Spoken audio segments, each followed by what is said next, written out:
Well, good evening, everyone. It's nice to see you all. Happy New Year. We are going to get started real quickly with a quick update that Councilmember Shoresman is out of the area, so she is participating as noted on the agenda. So we'll go forward, and Vice Mayor, will you lead the Pledge of Allegiance?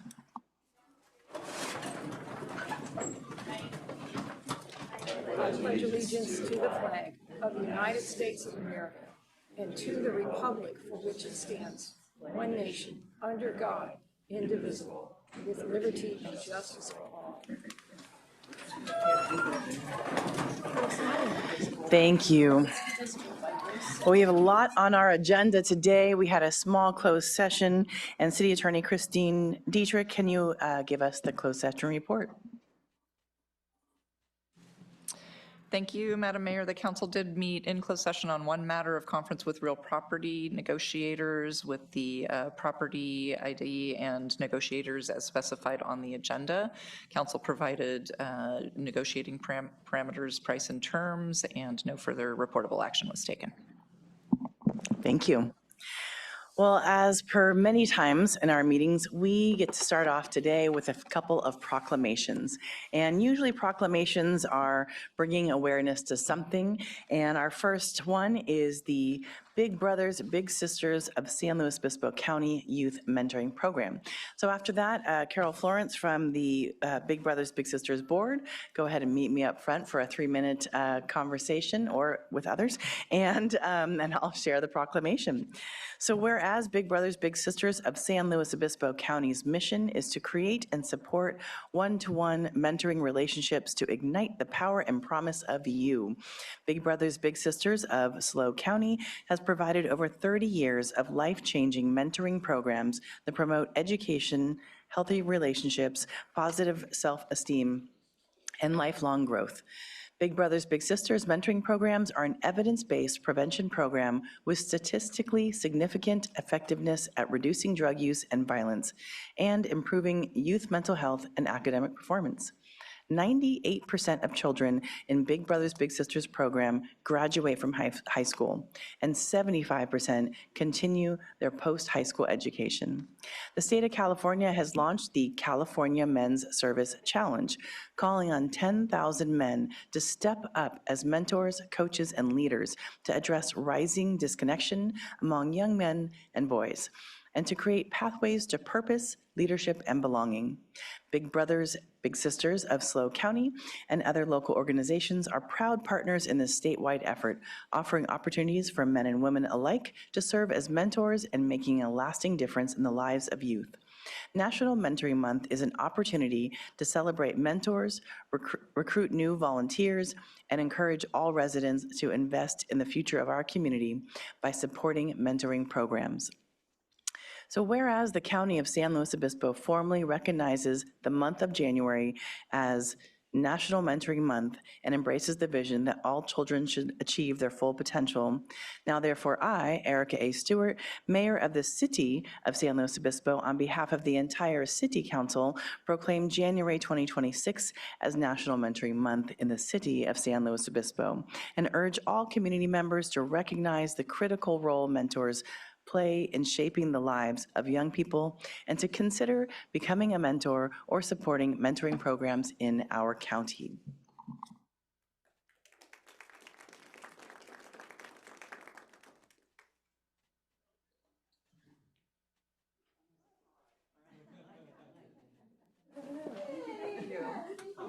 Steve, nice to meet you. And the proclamation for your office, or wherever you Take a moment, Mayor. Yes, 3 minutes. Yes, Carol. 3 minutes, Carol. Thank you. Good evening, Mayor, members of the council, and Happy New Year to you all. Really appreciate you giving us an opportunity to be here representing Big Brothers Big Sisters of San Luis Obispo County. My name is Carol Florence, and I have been a board member for over 20 years. They should fire me, but they can't get rid of me. Kayla. Hi, it's a pleasure to be here. My name is Kayla Anderson, and I have been a board member for a very short time, but I'm a very proud board member. Steve. Good evening, Mayor and council members. My name is Steve Yamaichi. I'm a former board member and a big for probably the last 6 years. Just quickly, my little Manny, we got together when he was in 5th grade, and now he's a junior in high school. And we have had many experiences, and I feel very strongly about the mentorship that I'm able to provide him and direction. So it does make a difference. Thank you. Sure does. Thank you so much for staying with your little for so long. Yeah, so I'm just going to make a few brief comments, and I appreciate it. So our mission really is simple, but extremely powerful. It's to create and support one-to-one mentoring relationships that ignite the power and the promise of youth. As you hopefully know, when a young person has a caring adult in their corner, someone who listens, is encouraging them and believes in them, their world changes. So research shows that mentoring, as the mayor said, mentored youth are more likely to graduate, avoid risky behaviors, pursue higher education and meaningful careers. And while the statistics are important because that's how we are able to determine our success, if you will, the real impact is seen in their confidence that they gain and the goals that they set and the dreams that they begin to realize are absolutely possible. All right, and I just want to tell a quick story about a little. So Tate Gunner, he's age 12. He was matched with his big 8 months ago as a part of a family-wide effort led by his mom to find a positive male role model for her sons. The family had recently weathered a painful divorce, and Gunner often plays the role of a peacemaker in the family, stoic but incredibly sweet. Since being paired with his big, Gunner has begun opening up, expressing more emotion, and feeling seen in new ways, showing increased confidence. He has rejoined in-person schooling and will be joining the soccer team. Gunner is just one example of the over 300 youth that we serve annually. So this January, we celebrate National Mentoring Month, a time to recognize the life-changing power of mentorship and call on our community to step forward. Right now, there are over 40 children and counting in San Luis Obispo County that are waiting for a big, with 74% of those being young boys. Each of them is hoping that someone will say, "I believe in you." Imagine the ripple effect when we change one life. We strengthen families, schools, and neighborhoods. Mentorship doesn't just help kids, it builds healthier, more connected community for all of us. Because when we invest in our youth, we invest in the future of San Luis Obispo, and that future looks brighter when every child knows that they matter. So this evening, we would like to ask for your continued support, actually acknowledge your past support. Please spread the word this month, if you could. Encourage your friends and colleagues and your neighbors to volunteer as mentors. If you've ever wondered how to make a lasting difference, aside from being a council member, this is it.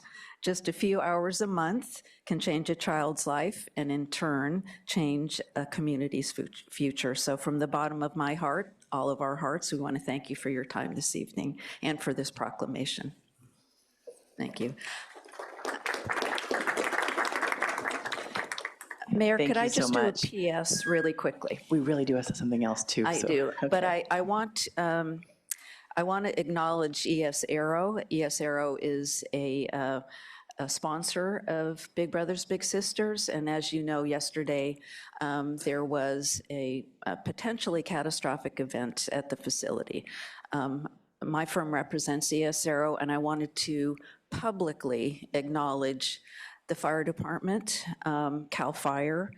I have never seen such organization and strengths and compassion, collaboration as I had yesterday for practically 12 hours during the day. So I wanted to personally thank them and let you know that your team is doing one hell of a great job. Thank you so much. With that, I do not see Sophie Rose. Do you see her, City Clerk? Okay. Okay. Well, I will go ahead and read off the National Human Trafficking Prevention Month, and we'll just get this over to her at a different time. But This is a month of Stalking Awareness Month or Stalking Awareness and Action Month. This is a month of National Human Trafficking Prevention Month. So I think this is really important that we make sure that people hear how to help. I will say that in our community, throughout the county, of course, there's Lumina Alliance. There's also SAFER on the Cal Poly campus. And I know that they also work with Cuesta. I just don't know what their organization's called on Cuesta's campus. So if you're ever needing any help, know that our police department is willing to help when necessary in those moments, as well as lots of survivor help with Lumina Alliance and SAFER. So with that, I will read off the Prevention Month. Okay, sorry, just making sure it wasn't my phone. Human trafficking is a public health issue and crime that harms the health and well-being of individuals, families, and communities, often across generations. So nearly 25 years after the passing of the Trafficking Victims Protection Act, an estimated 27.6 million people are subjected to human trafficking globally, with cases reported in every U.S. state. Human trafficking can happen to anyone, but certain populations are at greater risk, including people affected by abuse, violence, poverty, unstable living situation, or social disconnection. Human trafficking is connected to many other forms of violence and exploitation and often shares common risk and protective factors, such as lack of resources and unsafe environments. Connecting the dots, I'll say quote because it's an organization, connecting the dots, strengthening communities, and preventing trafficking underscores the need to understand how human trafficking relates to other forms of violence and how we can prevent it by strengthening protective factors at the individual, relational, and community levels. Strengthening communities requires collective action to reduce the conditions that contribute to exploitation, build resilience, and create environments where people are protected from human trafficking and other forms of violence. A successful response to human trafficking requires a coordinated community-wide effort that includes collaboration with those who have experienced human trafficking firsthand to ensure that services and programs are effective and meet the needs of all survivors. Whereas every individual, family, community, and organization can help raise awareness, prevent trafficking, and support survivors by learning how to take action at hcf.hhs.gov/end trafficking. So now, therefore, I, Erica A. Stewart, Mayor of the City of San Luis Obispo, on behalf of the entire City Council, proclaim January 26th as Human Trafficking Prevention Month, committing to increase awareness and improving education on human trafficking to prevent and combat human trafficking. With that, I also want to mention, not to conflate issues, but there was a recent elected colleague of mine, that was sharing that people were in the midst of ICE raids, taking people and without any sort of ID, without any sort of reasoning that they were not ICE officers in any way, shape, or form. And it was people who were actually involved in human trafficking. So in that moment of everyone kind of spreading in a raid, they were able to take advantage of some people who were really in a bad space. So I just really want you to remember the see something, say something. It's not trite, it really is. If you see something that's off that shouldn't be happening, please contact our PD, contact our police department. They are here to help with issues like that. So with that, I will say thank you to Dr. Sophie Rose, even though she's not here. I will get this to her and also communicate with Lumina Alliance as to what we did today. Thank you so much for listening to the proclamations and discussing what we have today. With that, we will be passing this over to the city manager report. And I believe that city manager and potentially our interim chief will be sharing just a few moments about the fire that was mentioned earlier. Sure, thanks so much. It's I'm happy to be here. Happy New Year to everybody. Good to be back and in session again. I think I don't have a slide specifically on this issue, and so I'll take the opportunity to go ahead and ask our interim fire chief, Randy Harris, to come up and speak a little bit about the fire that was mentioned earlier. And I guess while he's coming up, I'll echo the thanks that Ms. Florence echoed or shared earlier to our entire team and the coordinated effort of not just our fire department, but a number of other departments in the county with the level of support that we received. It was incredibly helpful, and everything went, I think, as well as it could have. And I want to thank our entire team for their response and professionalism. So with that, I'll hand it over to Chief Harris. Thank you, Mayor McDonald. Mayor Stewart, Council, my name is Randy Harris. I'm your interim fire chief. Yesterday, we had a structure fire that was dispatched as a commercial structure on the lower end of Higuera Street. First arriving units did find smoke showing from a large, almost 10,000 square foot structure that was used for aerospace manufacturing. With that, we had a upgrade in the assignment. The dispatcher did a great job and went to a working fire, which for us lets us get on-call services coming back. So within the first 10 minutes, we were even able to have another engine come back with off-duty staffing that was able to provide coverage for the city during everything else. So during this fire, we had business as usual. We had multiple other emergencies came in, anywhere from fire alarms to additional medical aids. With that said, it was a regional effort. So a second alarm was called for. The second alarm resources came from other municipalities as well as CAL FIRE. Five Cities Fire Authority, Morro Bay, CAL FIRE from not only the San Luis Obispo area, but also from all the way up in the Park Hill area. This particular fire was a little bit challenging because not only was it in a commercial structure, but it also involved lithium batteries, which have their own toxic hazards.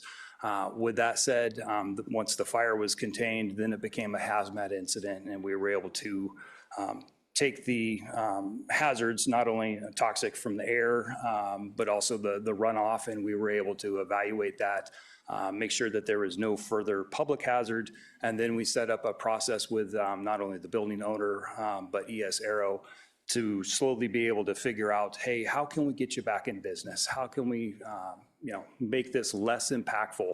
And so we work with all the departments, not only the police department, but also the building department, water department, to come up with a plan so that way we can get them back in that building. And we appreciate the collaboration regionally with all the other departments, also internally amongst San Luis City, and very proud of the team effort that the City Fire Department did with administration and working collaboratively with the business owner.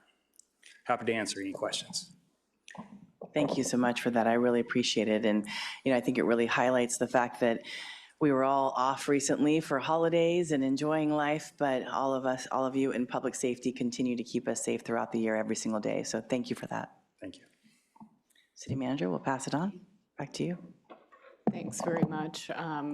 I just want to also punctuate that quickly stated part of that response, which included the fact that we had units that were deployed in other parts of the city because there were other emergencies happening.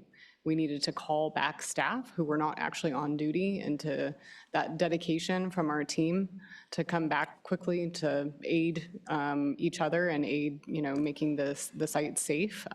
It's just really a testament to the amazing team and the support that you all and the community has provided to make sure that we're able to provide this service. So really also want to thank our staff, of course. Really hard work out there, and I think the really excellent outcome in terms of the way things could have gone and where we're at today. So thanks very much for the opportunity to highlight that a little bit. We're here in January, and we have kicked off our second annual Slow Restaurant Month. So we are about halfway through. This program is aimed to celebrate our culinary scene and support our local restaurants during what may typically be a slower part of the year. This year's program includes 60 participating businesses, with 16 new restaurants participating for the first time. Special menus from each restaurant are live at visitslo.com/restaurantmonth. So that's really where you're going to go check out what all those new deals are to, give. And hey, if you're wondering what to do for dinner tonight or any other night, start there. It's an amazing place to start. This year, we've added an incentive to help bring even more diners to participate to our restaurants locally. Each time diners visit a participating restaurant, you can enter to win a $250 gift card to your favorite SLO Restaurant Month eatery. There will be 4 random winners selected each week throughout the month. And dining out in January really can make a difference. So what we saw last year from our program was a 4% year-over-year increase in restaurant sales tax revenue during that SLO Restaurant Month. And this outpaced both county and state trends. So we really encourage folks to get out, try something new, support our local businesses and restaurants, and yeah, try them out. And we'll look forward to another success and reporting out in the future. We're also excited to announce that we are offering our Community Academy this year. This is a free program that we offer every other year, and this is that year for us. It provides a behind-the-scenes look at our city government with opportunities to meet council members, department heads, and a lot of our staff members, as well as to network with your other community members and make great connections. It's a great opportunity if you're interested in becoming more involved in our city government, or if you're just kind of curious about what it is that we do and what it's like behind those scenes, and you just want to learn more about how the city works. I really encourage everybody should want to know more about how our city works, and there's lots to learn. Our program includes 6 sessions held on Monday evenings from 5:30 to 8 p.m. The program runs from March 9th through April 13th, and we do provide dinner.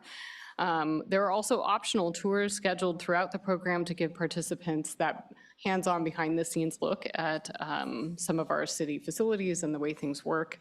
It is open to anyone age 18 or older who lives, works, or attends school in San Luis Obispo. The important thing to note here, and why we're highlighting it, and we want to make sure everybody's aware now, is that applications are filled on a first-come, first-come basis. We have 35 spots. They open on February 2nd.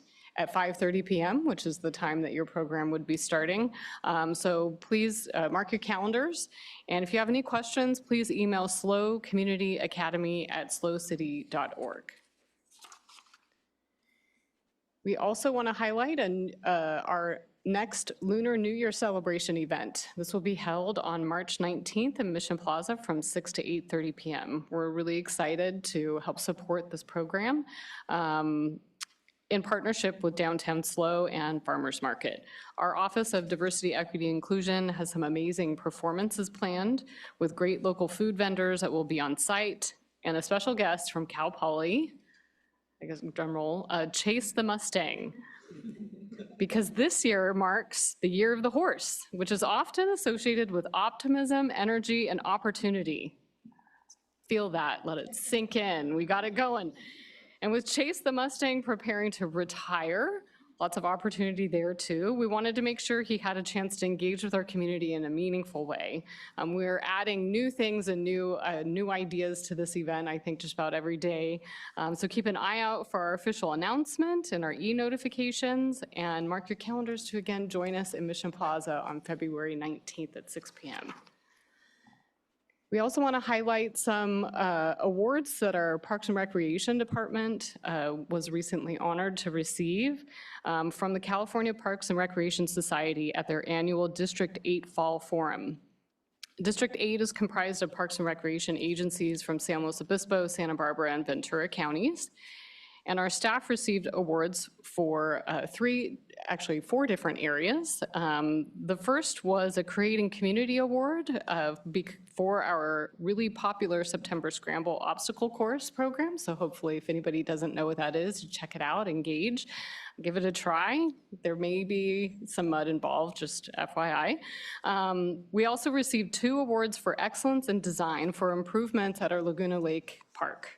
That included the dog park and our bike park. Just want to highlight our bike park project was really a in-house project that our own staff made with the help of our community partners, designed and got it out there and people using it really quickly. So really great to see that award come in. And of course, our dog park, much beloved, and bigger, better, all those pieces. And then finally, our Ranger Megan Hendrickson received a Rising Professional Award for her dedication in the field of recreation and service from the District 8 Board. So we just want to highlight that amazing work of our department. And kind of somewhat on theme, because our public art program is housed in our Parks and Recreation Department. We celebrated something special last week, which was the installation of a new sculpture in the roundabout at Froome Ranch Road and Heirloom Place on January 6th. This sculpture is called Shift, and it was created in partnership with the San Luis Obispo Museum of Art, or SLOMA, and the city, and brought to us by local artist Warren Hamrick. The sculpture, again, it's entitled Shift, carries a message of connection and shared purpose and symbolizes resilience and collective care for the environment. And hopefully folks can check it out. I will say that it feels like it has always been there and it belongs exactly there. So if you drive by, you might think it's always been there, but it is a brand new piece and we're really excited to see it in place. Just wanted to highlight, as we usually do, some items that are on our next city council meeting. Our next meeting is next week. Tonight's meeting is actually a reschedule of our regular meeting, and so we'll be back here on Tuesday night. Our business items include our state legislative briefing from last year. We will also really want to make sure folks are aware that we'll be discussing whether to join a letter that the county has put together regarding potential extension of the Diablo Canyon Nuclear Power Plant license, as well as a request for legislation to both extend the license, to reinstate the unitary tax, which has created a lot of impacts to our school district, and to address conservation. And so we'll be bringing that letter forward for conversation with the council. We really want to hear from the community about that consideration of whether to join on to that letter. And so hopefully folks are aware that that's going to be happening. And then the last is we'll be talking, really led by SLOCOG, but in coordination with our staff, we'll be talking about their local roads for a sales tax ballot measure that will support transportation projects if it is put on the ballot and passed. We'll be discussing their draft transportation investment plan. And then finally, we wanted to make sure folks were aware that we had scheduled a study session regarding a rental registry process and program, originally scheduled for February 17th, recognizing the level of likely need for a lot of discussion and conversation about that. We've decided to make it its own standalone special meeting, also in February, but later in the month on the 24th. So that will be a dedicated special meeting to discuss this topic beginning at 5:30 p.m. that evening. So with that, concludes my slides. I'm happy to answer any questions. Thank you. So much good information. Any questions from my colleagues? Okay, Vice Mayor. Yeah, thank you, Mayor, and thank you, City Manager. No questions, just wanted to put in a plug for Community Academy. As a previous attendee of Community Academy, it was an amazing experience. I hope you all apply and definitely sign up for all of the field trips, especially the one if you get to go out on the lake. It's a pretty cool experience. Still rubbing it in, huh? Rubbing it in. I'm really hoping I can do that sometime. I also was hoping that we could expand the academy, but we're not quite there yet on amount of people. So know that February 2nd is very important because there were a lot of people who wished they could have been part of the academy. So if you're interested or know other people who are interested, they're like, yeah, I'll apply for it later. No, apply for it now. With that, we will get moving to our public comment for items not on the agenda. So if you are here for anything else that's on the agenda, hang tight, we'll get back to you. But otherwise, City Clerk, how many people do we have for public comment? We have 4. Okay, great, thank you. Okay. I'm going to call out all 4 names. If you'd please line up so that you can be ready to speak when the next person in front of you is done. Steve Barish, Leslie Halls, Alice Aldrama, close? Okay, and Jerry Clemens.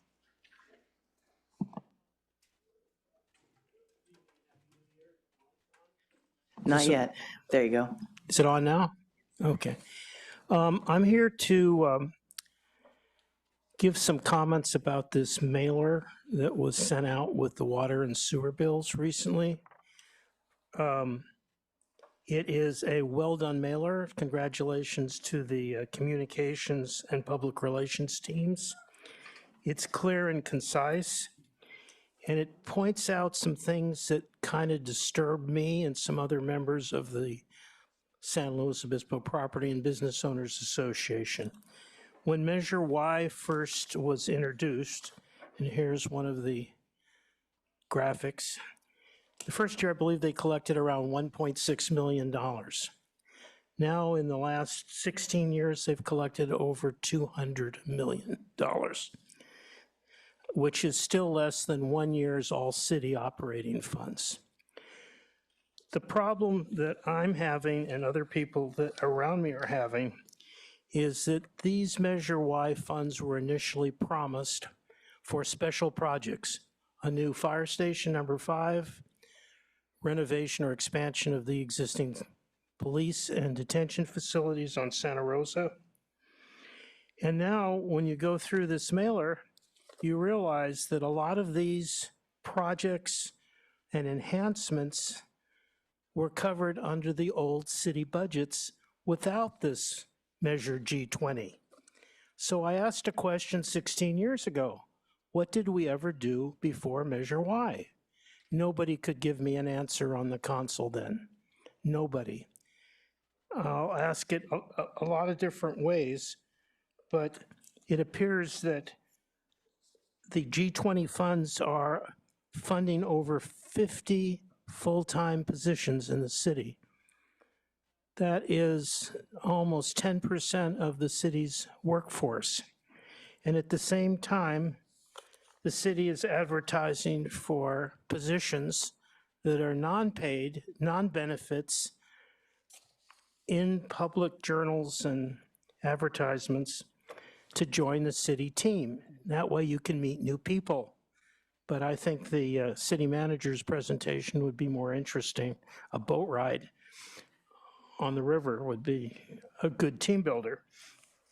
But with 50 full-time positions and over 200 million raised, it brings up the question, what are the special projects that are above and beyond the normal operations of the city that this Measure G20 funds are going to be used for? I didn't see any in the litany of projects that were significant. The city clearly needs new parks. Thank you so much. We do need new parks. Thank you.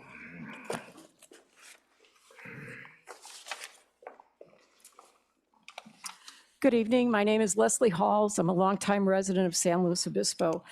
I'm here tonight just to say a few things about the city's finances. The city currently owes over $180 million to the California Public Employees Retirement Union. That's about $3,500 per person in San Luis Obispo, but we are presently just paying the interest on this while we continue to hire people. Under the guise of the state is making us, we have built houses upon houses upon houses everywhere. City staffing has nearly doubled. And like I say, the city was on a real roll for a while. It costs over $100,000 to get a building permit in San Luis Obispo. So when you look at all the hundreds, if not thousands of buildings that have been built in the last 5 or 6 years, the city got a lot of money out of that. Unfortunately, that's a one-time income. You can't build things on one-time incomes. And the expenses start to hit after a bit too, in terms of additional road maintenance, fire and police, and other public services. It's Another problem is the matching funds, where we build bike lanes or we build roundabouts because the state gives us matching funds. So we get it for maybe 50% of what it would normally cost. But then you also have the maintenance issues and other things. It's like the woman who goes to Neiman Marcus and she gets $2,000 worth of clothes for only $1,000. And she says, hey, I saved $1,000 and I got a brand new outfit, new uniforms, everything. Then the dry cleaning bills come in and she doesn't have the money to pay them. I'm not really criticizing everything. I think you've done a good job on accomplishing many of the goals you had, but now it's time to solve these fiscal problems once and for all and not just continue to kick them down the can. You inherited a mess. It hasn't been changed, and now you guys can be the heroes. You've accomplished a lot of the things that you set out to do. I think the first thing you need to do is looking at cutting staffing and cut it at the top. It's not fair to take it out on the rank and file that are actually out there doing the work when you got guys sitting behind a desk. You need to start at the top if you're going to make any kind of impression that you're serious about this. So I would say maybe it's time to look at all the new positions that were created in the last 5 years, back when Heidi Harmon was mayor. Cut some of those, ask them to take a pay cut, or just say, okay, you know, we're going to limit a lot of this stuff. The other thing you may want to do, let me put my glasses on so I can actually see, you know, the unions control pretty much all the rank and file. And I, again, would not ask them to quit when there are other people that need to. Perhaps you could give golden handshakes to some of these people. And lastly, perhaps in the next 3 years, you could put a limit on city retirements of maybe $104,000 a year. Now that's $2,000 a week in retirement. I think you can do that. Thank you very much. Thank you.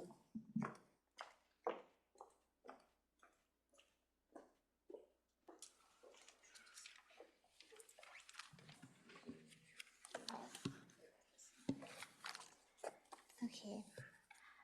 Good evening, Mayor and council members. My name is Alice Saldana, and as a concerned customer, I'm here to oppose Southern California Gas Company's plan to close their San Luis Obispo branch office, located at 2240 Emily Street, Suite number 140, along with its 42 branch offices. These closures prioritize corporate cost savings over serving the community. The branch office provides direct access for customers with disabilities, seniors, non-English speakers, and for people who do not want to contact a call center or have difficulties with online services. I ask for the public support to contact the CPUC opposing SoCalGas's plan. The docket number is A2505001. There will be a total of 6 public forum hearings before a decision is made. I ask for your support and the public to pay their gas bill in person at their local office. Please make your voices heard. I want to state that the branch office only takes cash, check, or money order as a form of payment. And I have copies of the upcoming public forum hearings, and there is one that you are able to attend virtually on February 6th. Thank you. Thank you. May I leave these somewhere? Yes, if you want to give that to the city clerk, then we can have that in our email. Our final speaker is Geraldine Clemens. Hi, Mayor, Council. My name is Jerry Clemens, and I'm a citizen of San Luis Obispo. I live in San Luis Obispo. Anyway, on February 11th or 12th, 2026, the California Fish and Game Commission will vote on a proposal to list the Central Coast and Southern California mountain lion populations and their critical habitat as threatened under California law. That includes our San Luis Obispo County distinct subpopulation of the cougar population. It's an important mountain lion population that, excuse me. Anyway, this This project has been worked on since 2019 with the Mountain Lion Foundation and the Center for Biological Diversity. Anyway, mountain lions, I'm sorry, I'm just nervous. You know, I always get nervous. These mountain lions face increasing threats from habitat loss, fragmentation, and isolation. And science clearly shows that stronger protections are urgently needed. We do have a decent population here in this county, but we aren't dealing with the climate crisis. We have no idea yet as to the ramifications, if, you know, that will absolutely influence this population as well as other wildlife and habitats. And then with the way that we're building, you know, that's the other thing. It's really important that we pay attention where we're building, because that affects the dispersal of the mountain lion population. Anyway, what I'm asking you to do is submit a comment to support this, because we need to keep these guys around.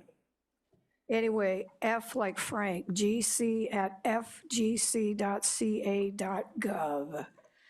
Under the subject reference, agenda item, Mountain Lion, Central Coast and Southern California. Deadline before February 11th, 2026.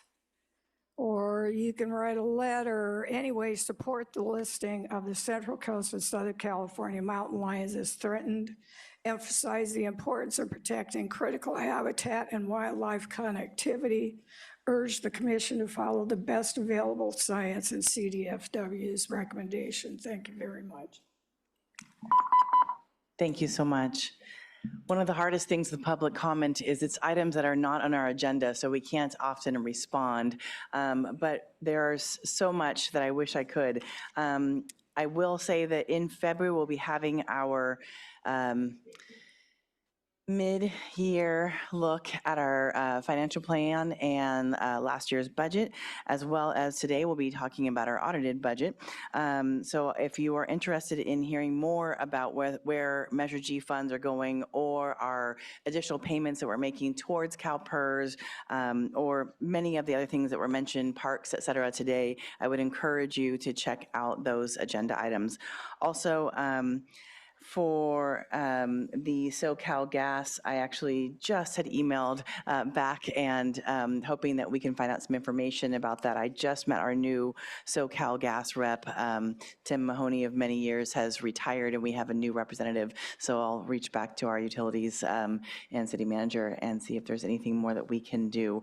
One of the things that is really hard is when large corporations change the way that they're doing business, that often affects us locally, and figure out how do we help be able to make sure we still have access for our community members, and that's concerning. With that being said, city manager or any department heads, any messages you would like to share based on the comments that were mentioned today? City manager. Thank you. Just in terms of the upcoming conversations regarding our budget, as Mayor, as you mentioned, we have our annual audited results on the agenda tonight. We have our second quarter mid-year budget conversation coming up on our second meeting in February. And then on March 3rd, we will be dedicating the majority of our meeting to a discussion of potential expenditure reduction options that will help us address an identified future deficit and future outer years of our forecast. So there will be a number of different opportunities and discussions coming up over the next couple of months, really taking a deep dive on a few items in our budget. So just wanted to make sure folks were aware, especially of that March 3rd conversation. Thank you. And I don't have off the top of my head when the Revenue Enhancement Oversight Committee will next meet, but can we look at that on the city, the city calendar? Is that on there already as far as the next time they meet? Okay, we'll find that out so that way the community members can kind of reference what they've seen in their utility bill to the next meeting and be able to communicate with the members on the Revenue Enhancement Oversight Committee. We call it REOC, so sorry, it's like trying to remember what all those letters stand for at this point. So, excuse me, thank you for your patience on that. With that, okay, City Council Member Marks. Yes, just along the topic of mountain lions, there was a notice that went out today, first from Freddie Gotti, our city biologist, and then from our publicist, Whitney Kaczynski, anyway, Whitney, that mountain lions have been sighted in the Ocean Air area and south of LOVR. In residential areas recently. So going along with what the mayor had said, if you see something, say something, definitely contact, I'd say the police, right? As a first step, they can route it to the Fish and Wildlife people. So it's something to just be aware of. Thank you. Councilmember Shorsman.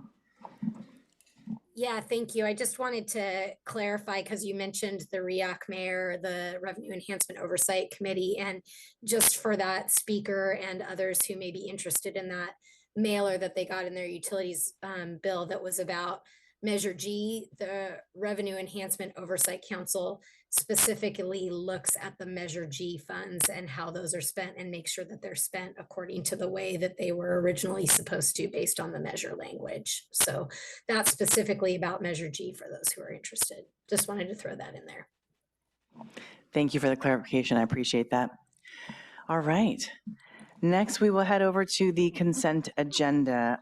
We do have one item that we need to pull, the council liaison subcommittee assignments for 2026. Just a minor update we have to state in there. With the rest, are there anything else you'd like to pull, Vice Mayor? Yes, thank you. I'd love to pull 6H for a very brief discussion. Great, 6H. And if no other items, then is there any public comment for items other than 6C or 6H? Yes, we have two for 6G. Okay, great. Steve Barish and then John Ashbaugh.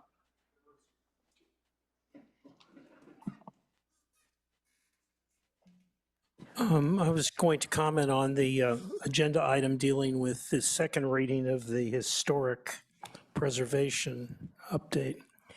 The city owns a number of properties, historically speaking, which John can attest to. A lot of these properties have sat dormant for years because there hasn't been enough budget to renovate, modernize, seismically upgrade, whatever.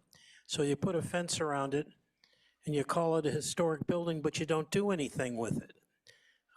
That has been the case on the property on Dana Street, the Adobe there. There's another Adobe that's been fenced above the high school. It's one of the oldest Adobes in the city. Again, it just sits there. And as you know, Adobe block disintegrates over time. I happen to be an architect of 52 years, and it needs more enhancing, more strengthening, more protection the longer it sits. So I urge the city to look at all of its inventory of buildings and allocate a reasonable amount to keep these old buildings stable. As you know, we've had 4,200 earthquakes in the state of California this year. Earthquake and seismic coverage is not getting any cheaper, nor is flood insurance. It all goes up exponentially right now. The markets are in turmoil. So you have a lot of properties in your inventory that really need attention. You can't just let them sit there anymore, and I want to make sure that the historic ordinance has an asterisk for those buildings that have not had the proper attention. Thank you. Thank you.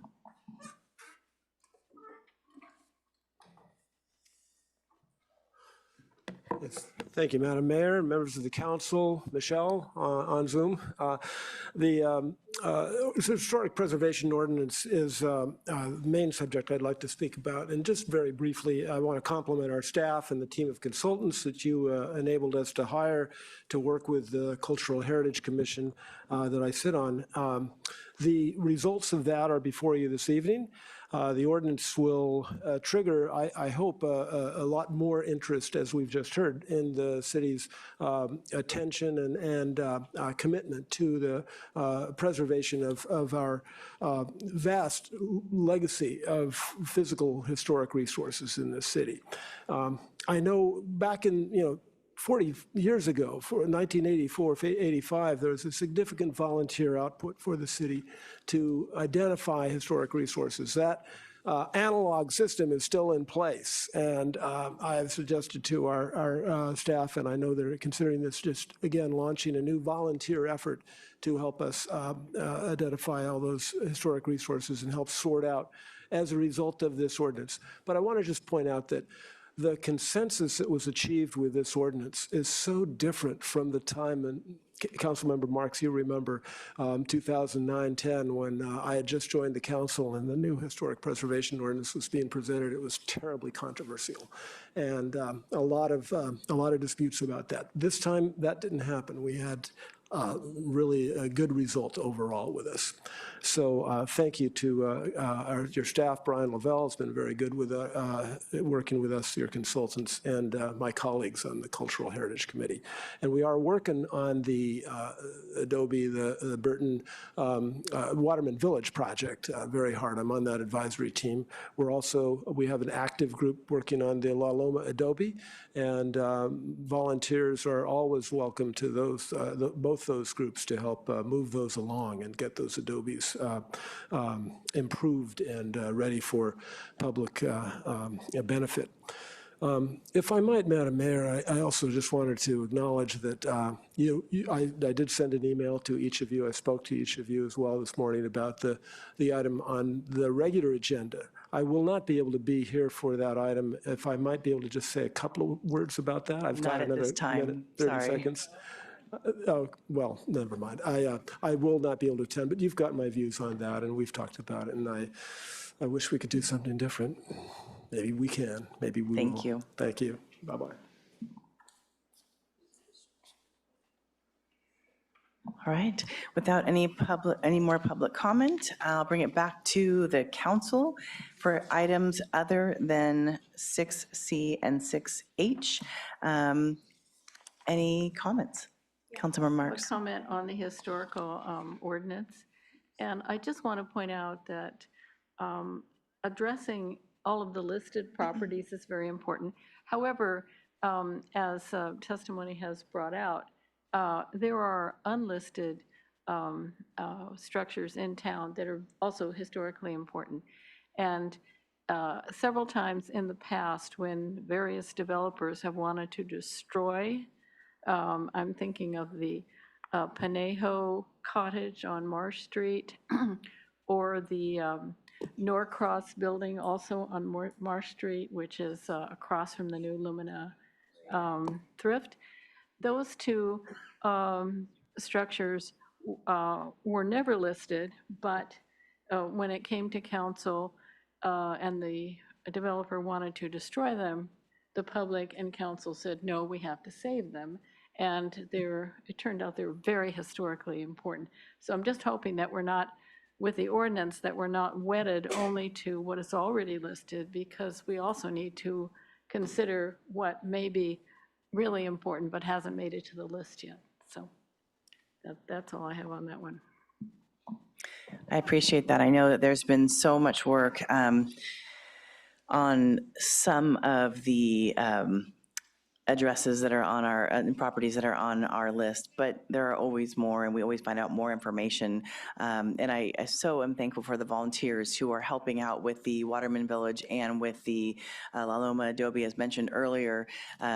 It's been just a joy to tour those and get an understanding of how we can help support and bring that history forward to more people. So this not so much, I mean, the ordinance, yes, but the list was a huge undertaking and something that I remember from the 7 years I've been on here kept being something that was being pushed, and Andy Pease, I remember Councilmember Pease kept saying, we have to finish this, we have to finish this. So I'm glad we are at the state we're at now and that we have so much more to do. It's not just because we have a new list, doesn't mean we're done.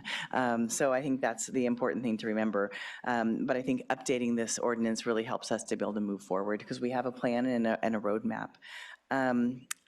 So with that, I will take a motion for the consent items outside of 6C and 6H. Vice Mayor. Yeah, I'll move approval of all the items except for 6C and 6H. Thank you. Councilmember Boswell. Second. Thank you. Can we have roll call? Vice Mayor Francis, Yes. Councilmember Boswell, Yes. Councilmember Marks, Yes. Councilmember Shorsman, Yes. Mayor Stewart.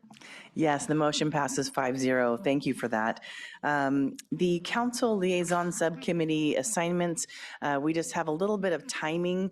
It's happening with IWMA and thank you, and the transitioning of the different subcommittee members. So Councilmember Marks, would you like to present suggested changes?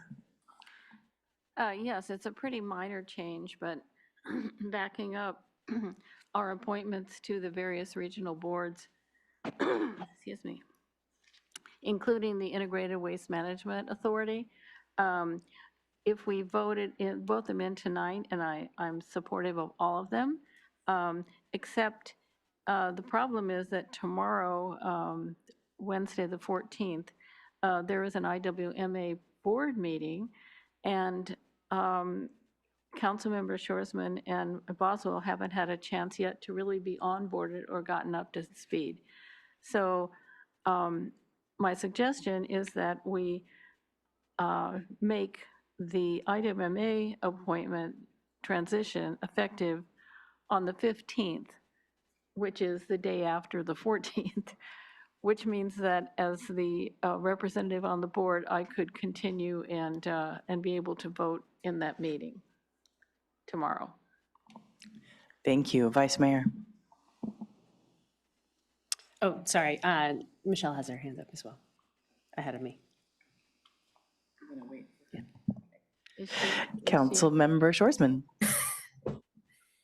Yeah, I just wanted to even say, more importantly, obviously, I'm not present at this meeting because I am out of town on work business for my other job. And so I am not present to attend the meeting tomorrow, and thinking that it would be a good idea for Councilmember Marks to just continue for one more meeting. I asked her if she could attend tomorrow to kind of create a little bit more continuity until I'm back in town and we'll be able to attend the February meeting.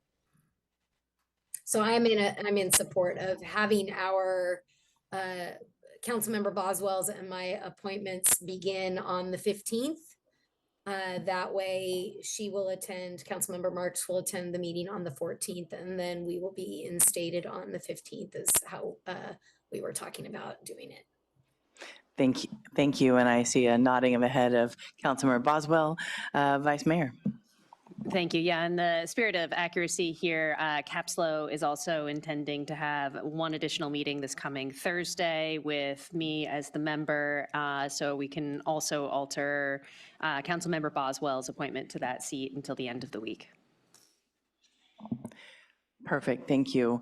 And then at that point, the transition of positions would be effective January 17th? Oh, shoot. Sorry, can you press the button again? Thank you. I think the 16th would be 16th? adequate, yeah. Okay, thank you.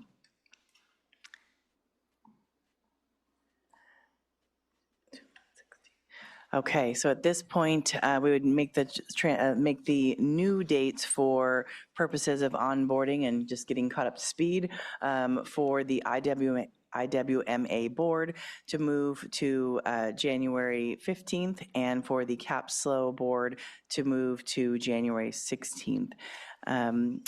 Sounds good as well. I see shaking of heads for Councilmember Boswell, thumbs up for Shoresman. Without any other comments, I'll pass it over to public comment. No public comment. All right, so with that, this sounds like a logical transition plan for these two boards, along with keeping the rest of the subcommittee assignments for 2026. So I'm happy to move the item 6C with the changes we mentioned. Councilmember Marks? I'll second it. Great, thank you. City Clerk, can we have roll call? Mayor Stewart, Yes. Councilmember Marks. Yes. Councilmember Boswell, Yes. Councilmember Shoresman, Yes. Vice Mayor Francis. Yes. And the motion passes 5-0. Thank you for helping with the details. And unfortunately, when we make these decisions, we don't always know when the next board meeting is going to make some changes or the committee has some new things that need to be included. So sometimes this has to happen, just depends on what's happening. So with that, moving on to 6H, Vice Mayor. Yes, thank you. I'll start by saying, so this is the item with the South and King Crossing, which I am very much supportive of. I have a kiddo who used to attend Hawthorne Elementary, and it's in a really important intersection here for safety. I did receive quite a bit of community inquiry around the idea of red light enforcement cameras. And after speaking to staff, realized that that was a really significant work item that would likely take more resources than we have at this time. But there was a side discussion about potentially using the LPR cameras that we have deployed in the city in some places, those are the license plate readers. And while that wouldn't be a way of capturing violations in the moment, if there was an incident at this crossing, at this pedestrian crossing, then we would potentially then have the data to be able to figure out, who was at fault in those situations. And so I wanted just to kind of throw out there, they were going to do a little bit, staff was thinking about doing a little bit of exploration around the pole capacity and conduit and all of that, and make sure that that would be an easy install, but also wanted to make sure I brought it back to the council after that discussion. Thank you. With that, are you looking to have that discussion a little bit later when additional costs would be known and not halt the actions of 6H? Or are you hoping to include that in this motion without any additional data? I'd like to include that in the motion without additional data so that we can move forward with this project, keep the timeline in place, but just curious about the ease of implementing that as an additional feature of the project itself. Thank you.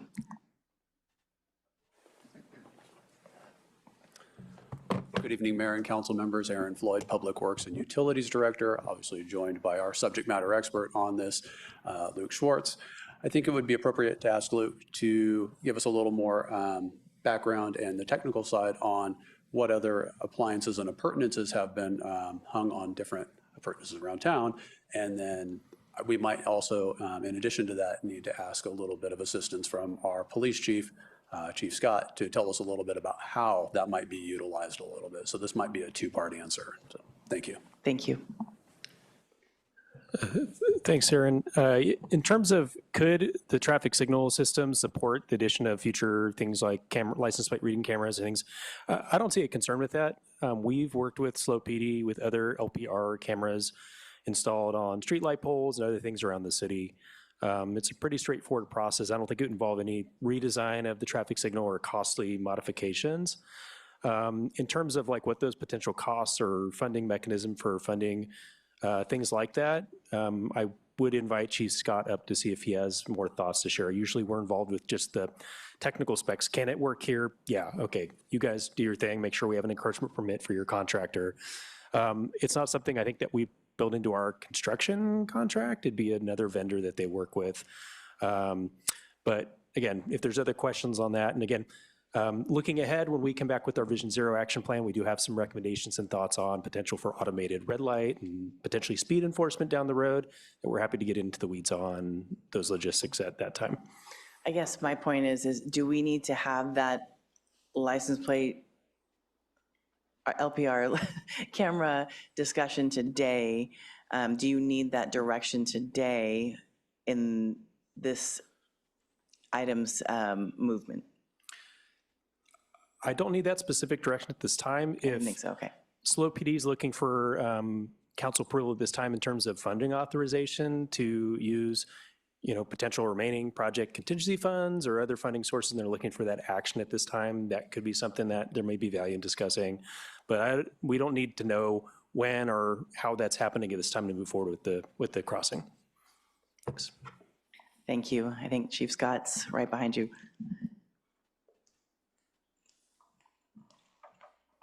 Good evening, Mayor and Council. I just want to thank Luke for suggesting to pay for PD's projects. We're very supportive, 100%. No, just real quick, obviously with LPRs, we fully support the use of our LPRs. We're continuing to build that system out. Any one-time dollars with this project to invest in that technology would certainly be a benefit for the police department and the community. There are ongoing costs with LPR technology, so there is a bill that comes in once a month or once a year to support that technology in perpetuity.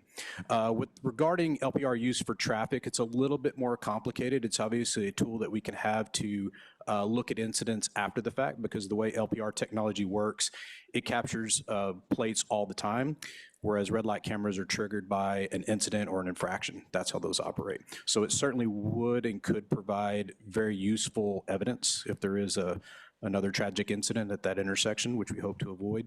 But we'd want to talk a little bit more about policy issues and the use of LPR for traffic.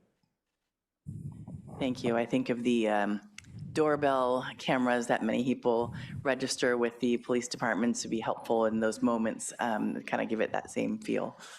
Extremely valuable, and we've solved so many crimes in the use of LPR technology. It's really, really been a benefit for our community.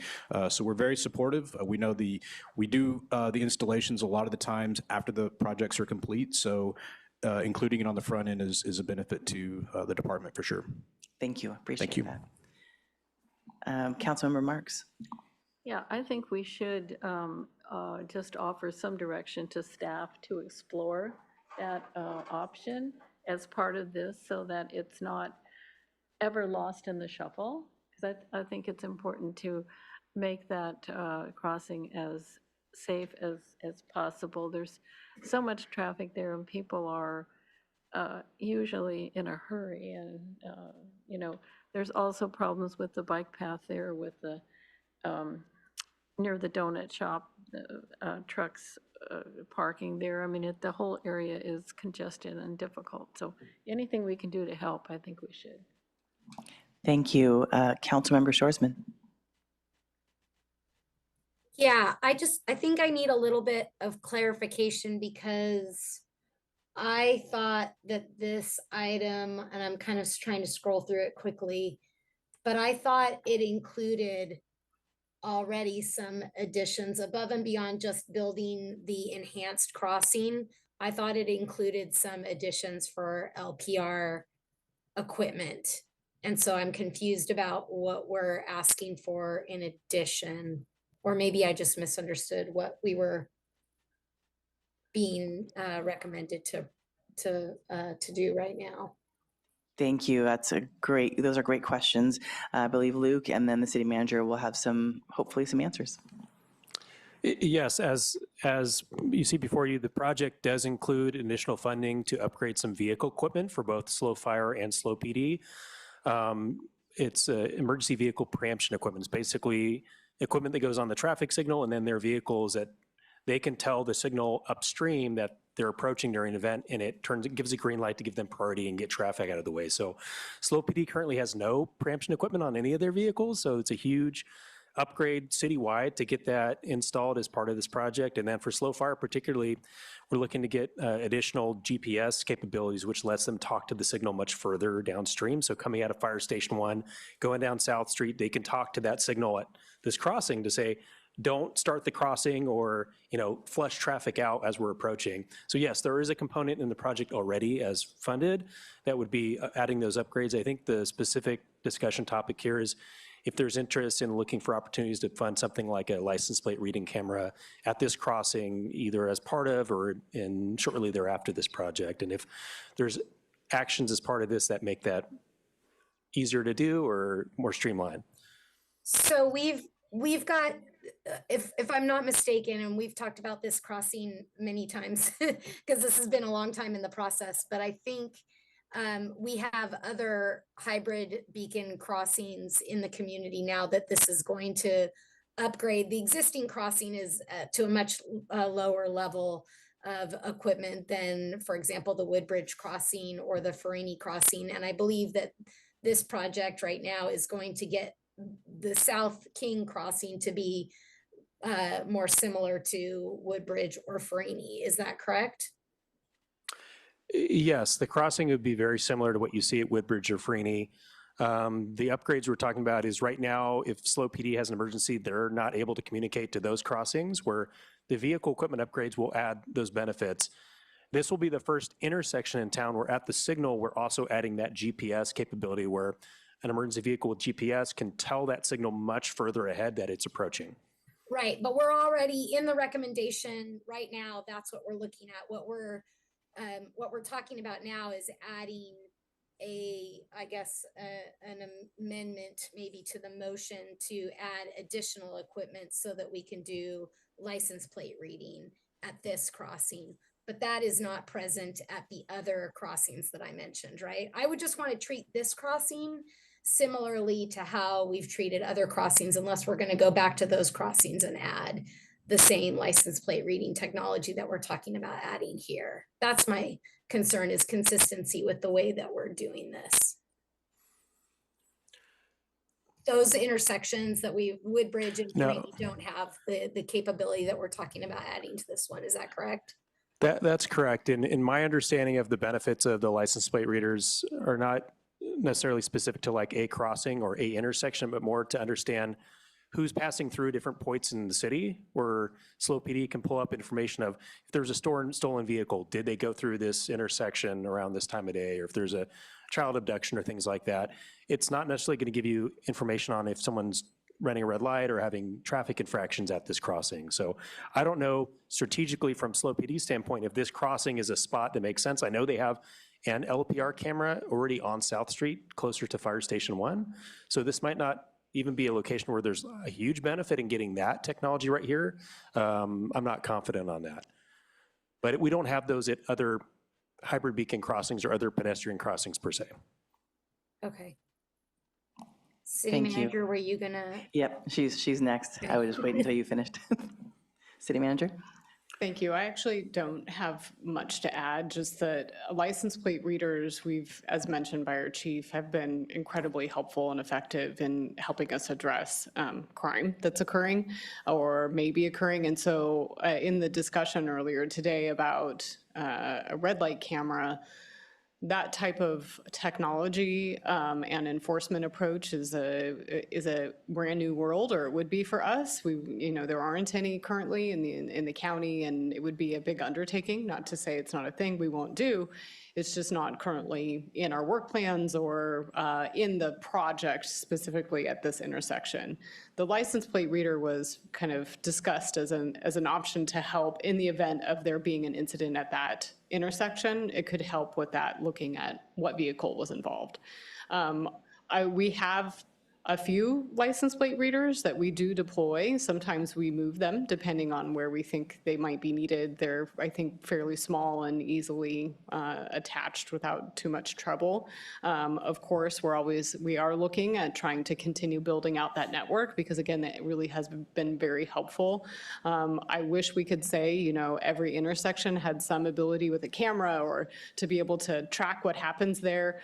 We don't yet have that full, CSI enhance into the picture of what happened, but the license plate reader would be obviously a few steps down from a full red light camera, and it in and of itself isn't a full surveillance camera of everything happening there. It really does help with that license plate reading. They're mostly concentrated downtown in our main thoroughfares, but again, it is one of those things we are looking at expanding if we could. I would recommend, if it's important for this particular project and as a way of potentially using funding, that if it is left over at the end of the project, we could, if you wanted to include in the motion direction, that if there's funds remaining, we go ahead and purchase and install the LPR at the site.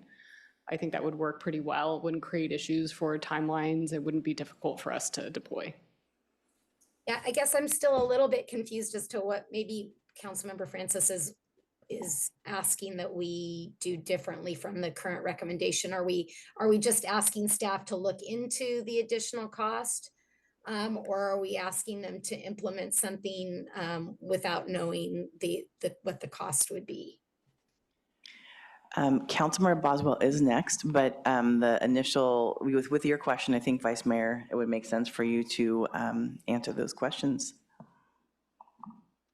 Yeah, thank you, Councilmember Shorsman, for the question. So to be really clear, as part of the conversation earlier, we discussed kind of ballpark cost of installing an LPR. We didn't get into the ongoing cost of that technology, but it was discussed as about a $4,000 investment, which we were talking about being fairly minor, and that there was a desire to have more of these in the city. And so there potentially was maybe funding either out there or that would be coming on, that this might make sense as a place for installing one of those types of cameras. And just to be really clear about the spirit of why I was inquiring about this. So this particular crossing at South and King is a safe routes to school. It is a corridor between kind of a high density residential area and Hawthorne Elementary. So we have dozens of crossing by very small children every single day in this spot. And tragically, it was a site of a fatality of one of these elementary school children in the past. And as somebody who uses this crossing quite a bit, we have a lot of struggles getting drivers to respond to the traffic signal. I know we had a bicyclist hit in there fairly recently. And so really would just like to have as many safety measures in place to ensure that in the event of an incident, we can identify, who is at fault and have that information and data. Thank you, Councilmember Boswell. Thank you, Vice Mayor Francis, for raising this issue. It seems like from what we've heard, we could direct staff to include the LPR if it can be covered in the existing allocated funds. If it could not, maybe come back to us and report that it could not and give us some options for what else we might do. I'd also suggest that as Councilmember Shorsman was asking about some of the other PED crossings that we have in the city, that this be added to some of our discussion on the Vision Zero plan later this year, as to not just with LPR, but how can we do enhanced enforcement around some of these PED crossings that we know have been problematic. I would also, it's my understanding that this year the legislature changed the law around how red light cameras work, making it much more financially and logistically feasible for cities to move forward with this, which my understanding is it's been very challenging to do this under existing California law. So that's something I would like to hear more about at some point, whether that's in Vision Zero or maybe it's just a memo from staff updating us on what the new law says and allows. But I think it is a big issue. It would probably take us a little bit of time to get around to doing anything if we wanted to do anything. So maybe if we can sort of get that conversation started and get some initial information out to council, I think that'd be really helpful. So I'd like to support the motion, include this idea of including the LPR under the existing budget, and then providing some direction to staff to come back to us with information about other potential safety enhancements and ultimately some evaluation or some information on red light cameras. I'll let you make the motion now. Thank you. Well, hold on. We have public comment before we get there. Well, thank you. I think one other question that I would have, and you may not have the answer for this, but both of you and Chief Scott mentioned additional maintenance costs. So I don't know if it's monthly or yearly or what that looks like. Is this a large subscription fee that we're looking at, or is it a pretty nominal fee?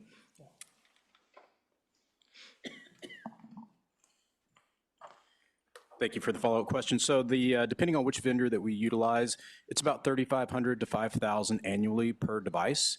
As long as the location has power and data, the installation is not expensive at all, if any, if we do it ourselves. So annual cost, about $5,000. Thank you. So more per year than to purchase it. Okay, thank you. All right, public comment, please. We have none. Thank you so much. All right, so with that, I appreciate this being brought forward, Vice Mayor, because I have seen many of our emails that come through around, what can you do, council, to get people to stop? People aren't stopping even with the current flashing crossing we have, not the beacon, just the current smaller flashing. And going on my mini bike ride from Meadow Park with the kids over to Hawthorne, definitely thought, I do not want to cross this on a regular basis. So I am so thankful for the beacon that's coming in. And I support, in concept, the license plate reading camera. And if this is not going to be a large cost addition to our current budget, I'm comfortable with that. I do also think that because the mention of there's already another LPR camera on South Street, that brings down some of my other anxiety that I had. But I am aware that this is also a pretty lower income community, and we start just popping up cameras all over to watch the lower income communities. That doesn't really feel good to me. So I want to make sure that we are pointing this in a way that it's very much focusing towards the crossing and what our goals are versus just we feel like watching people who have low income. That doesn't seem great to me. So there's just a lot more conversation I would have around it if this was our only topic, but I think we all would like to move on and make sure that we have this crossing done today. So with that, Councilmember Shoresman, you have your hand up.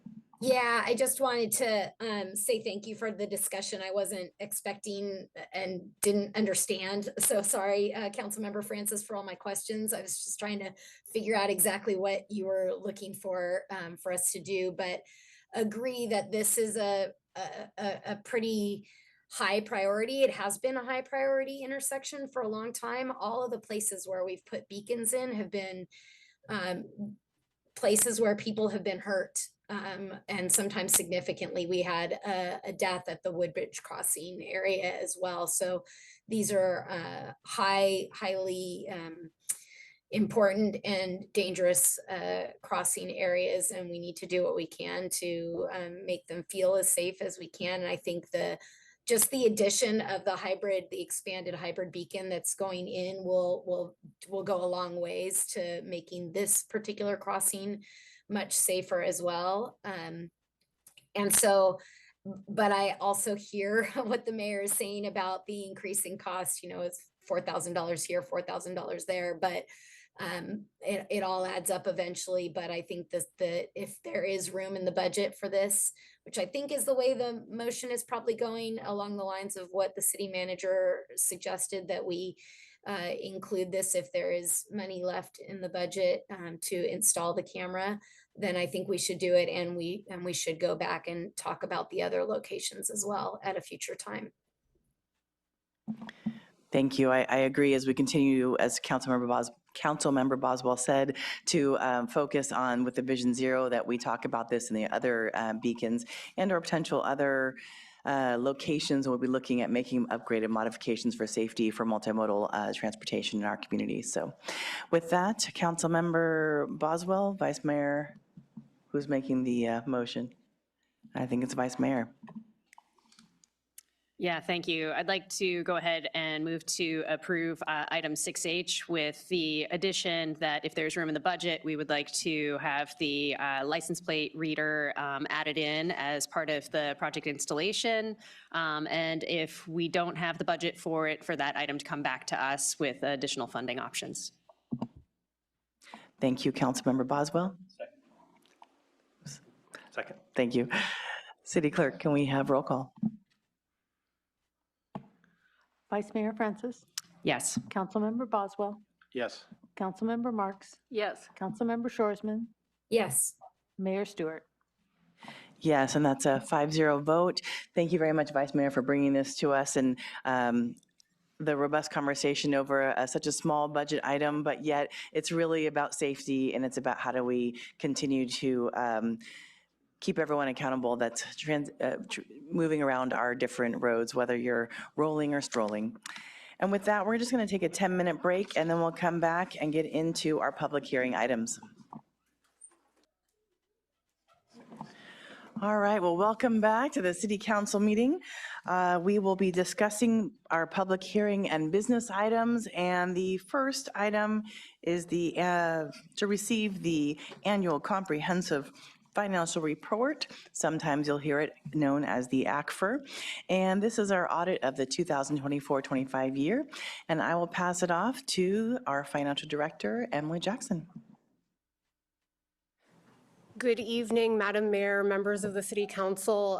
Tonight we're going to go in the Wayback Machine a little bit, back to a couple months ago.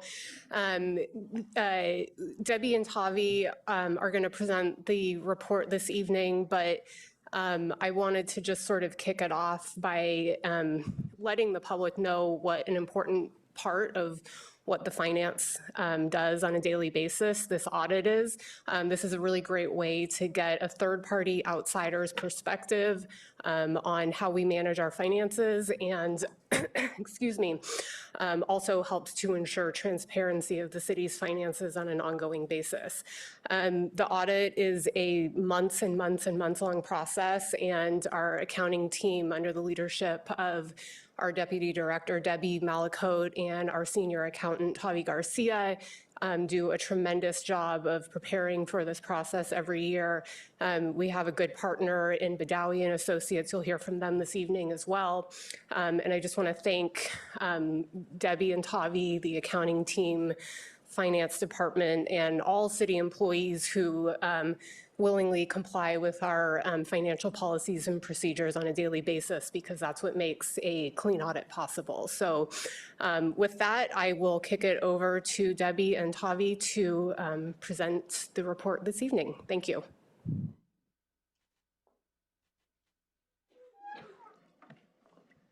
Thank you, Emily. I'll kick things off by taking a moment to walk the council through the city's various audits.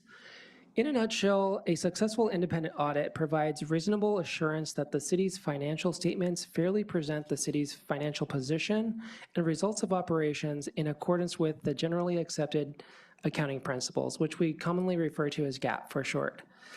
Meanwhile, the city also prepares a Transportation Development Act report, or TDA report, which focuses specifically on how certain transportation-related revenues were spent, including grant revenues. Finally, the single audit covers how the city spent funds received from the federal government, ensuring proper use of grants and assessing compliance with federal regulation. And for the current fiscal year, as Emily mentioned, all three of these audits were performed by Badawi and Associates. This slide summarizes the key results of the city's annual audit, and I am pleased to report that the city received another unqualified or clean audit opinion, which means that the auditors found that the financial statements are presented fairly in all material respects. The audit also reflects positive financial results with increases in the fund balances for the general fund as well as the 4 enterprise funds. And as far as findings go, we do have some good news to report, which I will let Debbie explain shortly. This slide here highlights the major sources of revenues and expenditures for the city's governmental funds. As we can see here, the city generated over $144 million, with the largest sources coming from sales tax, local revenue measure, and property taxes. On the expenditure side, total governmental fund spending was just over $122 million, with the largest portions directed towards public safety, community development, and general government functions. In addition to the governmental funds, as I mentioned, the city has 4 enterprise funds, which we can see here. These funds operate more like a business in a sense that they are funded through the charges for the services they provide. However, in the case of transit, grant funding is also a major contributor. As we can see, for all the enterprise funds, revenues exceeded expenses for the year and thereby resulted in overall increases to the net positions. Local revenue measure. Here we show the results of the voter-approved local revenue measure. This 1.5% local sales tax is a key revenue source for the city and helps protect and maintain important services and public infrastructure identified by the community, such as community safety, creek protection, addressing homelessness, economic development, and public recreation facilities, among other vital services. And it brought in nearly $31 million for the fiscal year 2024-25. And with that, I'll hand it over to Debbie. Thanks, Tavi. Just a quick reminder on our Transportation Development Act. That is a restricted revenue that we get from the state of California and can only be spent on certain transit or transportation-related activities.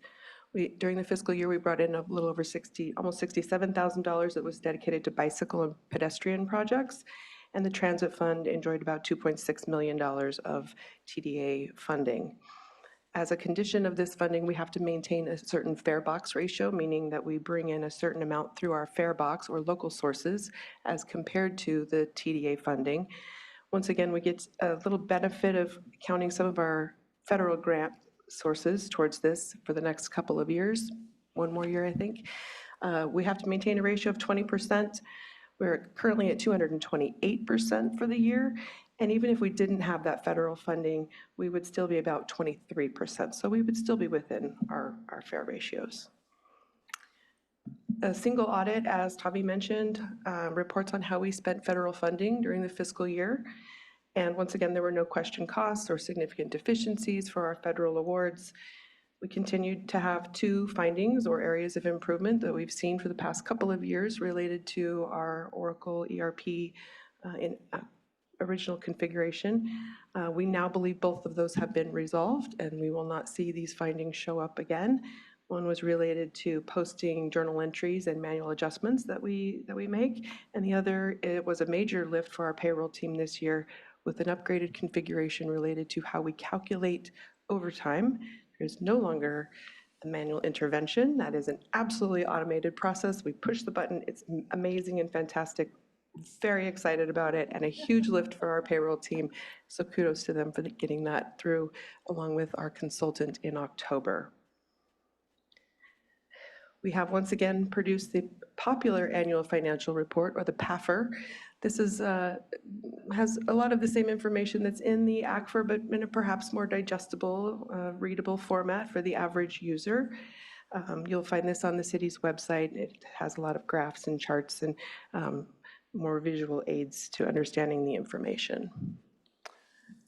The auditor's report, Mitesh Desai is our audit partner this year. I know many of you have met Ahmed Badawi. He rotated out this year as being our audit partner, and Mitesh has taken his place very ably this year, and I will turn it over to him to provide his auditor's report. Sounds good. Thank you, Debbie. I have a few items to go over. I'll cover the deliverables. I think Debbie already mentioned that, and the scope of the audit. The auditor's results, financial audit. I have a few slides on the financial statements, and then lastly, I'll have some required communications I need to make to the council. If you go to the next slide, the deliverables here, I won't necessarily reiterate everything, but essentially we do an opinion on the financial statements, an opinion on internal controls. We do a single audit, which is the audit of federal awards, a report on TDA compliance. We also do agreed upon procedures on your GAN limit or appropriations limit. And we also issue a letter with the required communications that I'll be going over. Moving on to the next slide.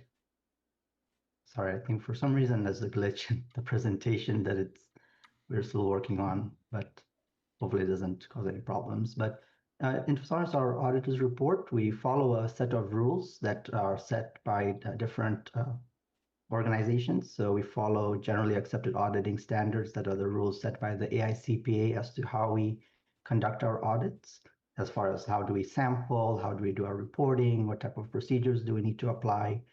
We also perform the audit in accordance with government auditing standards, since this is a government, which are supplemental to the generally accepted auditing standards.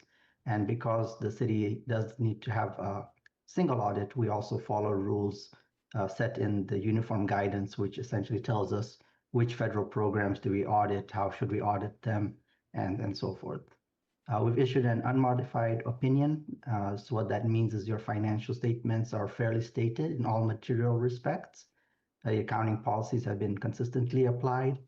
Any estimates that are in the financial statements that would include your pension, compensated absences, capital assets, we believe are reasonable. And also the very lengthy amount of disclosures that accompany those statements are accurate and complete. If you move on to the next slide, this is a slide presenting the government-wide financial statements. So the ACFR is a quite complicated document. There are two sets of financial statements, the government-wide financial statements, which are consolidated financial statements that includes long-term items, and also the fund statements that follow. This is looking at the government-wide statements and looking only at the assets. You can see as far as the significant assets, you did have increases in your capital assets from capital acquisitions and capital projects. Otherwise, there weren't many other significant changes. Move on to the next slide, Debbie, and this is your liabilities and deferred inflows of resources. You did have an increase in long-term debt this year, which I believe was related to some loan proceeds that were received. However, other than that, there weren't any significant changes. And this is a slide or analysis on the city's general fund. So this is looking at the fund financial statements, so it excludes any long-term assets or long-term liabilities. And what we're looking at here is the unrestricted fund balance. So this would also include any monies that are set aside by council, but as long as they're still in council's control, they are considered to be unrestricted. And looking at that over the past 3 years and comparing that to your total annual expenditures in the general fund, the Government Finance Officers Association, the GFOA, recommend that you have at least 2 months of fund balance available. The city seems to be consistently at about 6 months, which is a good indication, but just a brief analysis on the general fund there. Just moving on to the required communications. Again, if you click one more time, Debbie. Sorry, I'm not sure what's going on there. But this is a slide just to clarify our responsibility as the auditors versus management's responsibilities. This is very important, especially when we assist management in preparing or assisting compiling the financial statements. I do get often asked when presenting to council or to boards as to, well, in your audit report, you say that revenues are this amount and receivables are this amount, and you said that, you know, the revenues increased because of this reason. And I have to clarify that all of that is management's document. Our document is only the audit opinions that are included in the reports. And so with that, our responsibility is to provide an opinion as to whether the financial statements are fairly presented in accordance with the accounting rules. With that, we also evaluate internal controls over financial reporting, looking at compliance matters that are material to the financial statements, and then to communicate the results of the audit. Management are responsible for everything else, so that takes ownership of the financial statement, establishing internal controls, providing us with information to do the audit, putting in place internal controls to prevent and detect fraud. If we did have any findings, it would be management's responsibility to implement corrective action on those findings and not our responsibility. Move on to the next slide, Debbie. Hopefully no more glitches here. But just one thing to mention also is that our responsibility as the auditors is to maintain our independence. We follow a set of rules set by the AICPA and the state board to maintain our independence. Rules would be that we are not able to perform certain duties, act as management, be employed at the city, or perform other types of activities such as posting journal entries without management's authorization. So we maintain our independence when we're issuing our opinion. We didn't have any issues in timing of the audit. There was just one new accounting policy that was adopted this year, was GASB Statement number 102, which did not have an impact on the city's report. Moving on to this last few slides, no difficulties in performing the audit. We did have actually some audit adjustments that management have all recorded. Out of those audit adjustments, there were some significant adjustments that were material, which included some corrections to restricted cash and also corrections for grant receivables. However, management has recorded those adjustments, and we still doesn't impact our opinion. As far as internal control matters, as Debbie mentioned, we did have one continuing material weakness for the journal entries, and also one continuing significant deficiency for incorrect payroll module, which I'm glad to hear that it's now been addressed, and look forward to working on that next year and hopefully removing these comments. Moving on to the last few slides, just wanted to mention where, for example, where your corrections were made. So with the grant receivables, this impacts the accounts receivable line item in the statement of net position. And then moving on to the next slide, as far as revenues for your grants, they're primarily recorded in the program revenues under operating grants and contributions, or under capital grant and contributions. Other revenues which aren't impacted necessarily by grants are in the bottom section of the report. But with that, that concludes my presentation. Thank you again for allowing us to provide auditing services, and I'm happy to answer any questions if needed. And we are also available to answer any questions you have. Thank you very much. I also appreciated, Mitesh, your time with Vice Mayor and I to go through this report. I have to say, I'm so thankful to see that a couple of these issues that we kept having, the frustrations with Oracle, were finally able to be changed, and it's just really great work. This probably isn't a question for today, but you know, with all of the changes that needed to happen with Oracle and may still need to happen in the future if we'd like any flexibility, not everyone necessarily works with Oracle. That's a government agency.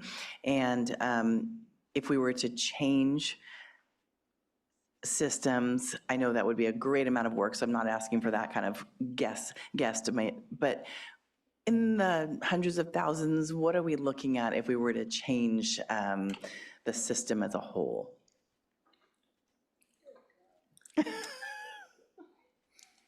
That's a great question. We'll have to research that and get back to you. Yes, absolutely. I don't even necessarily expect you to have the answer today, but I'm just something to think about in the back of your heads that maybe later we may wish to discuss in the future. Thank you. Any questions so far from this council? Councilmember Marks. Thank you. This is kind of a comment and kind of a question. I'm always concerned about underutilized buckets of funds that are kind of stuck, and they're not being used, but they've been allocated and they're kind of out there, little buckets. I'm going to call them buckets. You know what I'm talking about. So there was in the staff agenda correspondence a mention about the trust fund, 100, I believe that was about $2 million.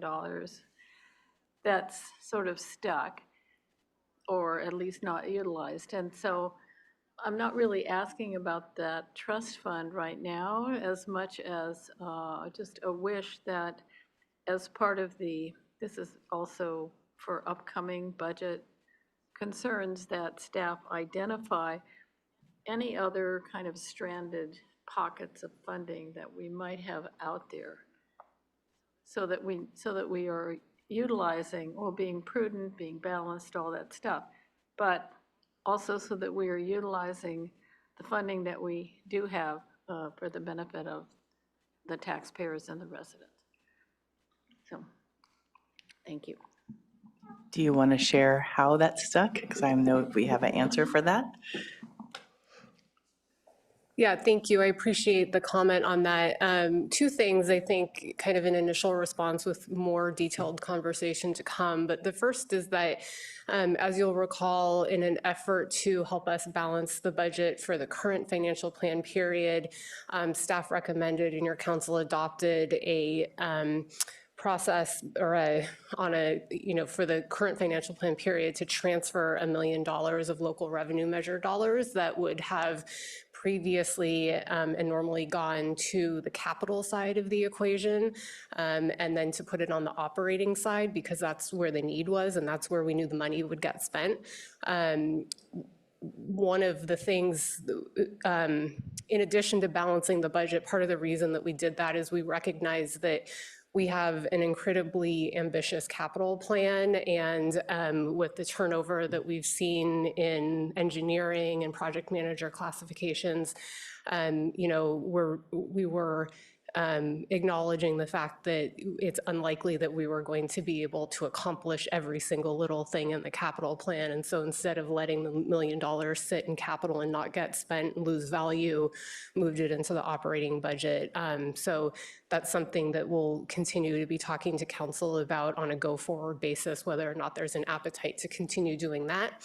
And then the second thing is, I think you were referring to the 115 trust.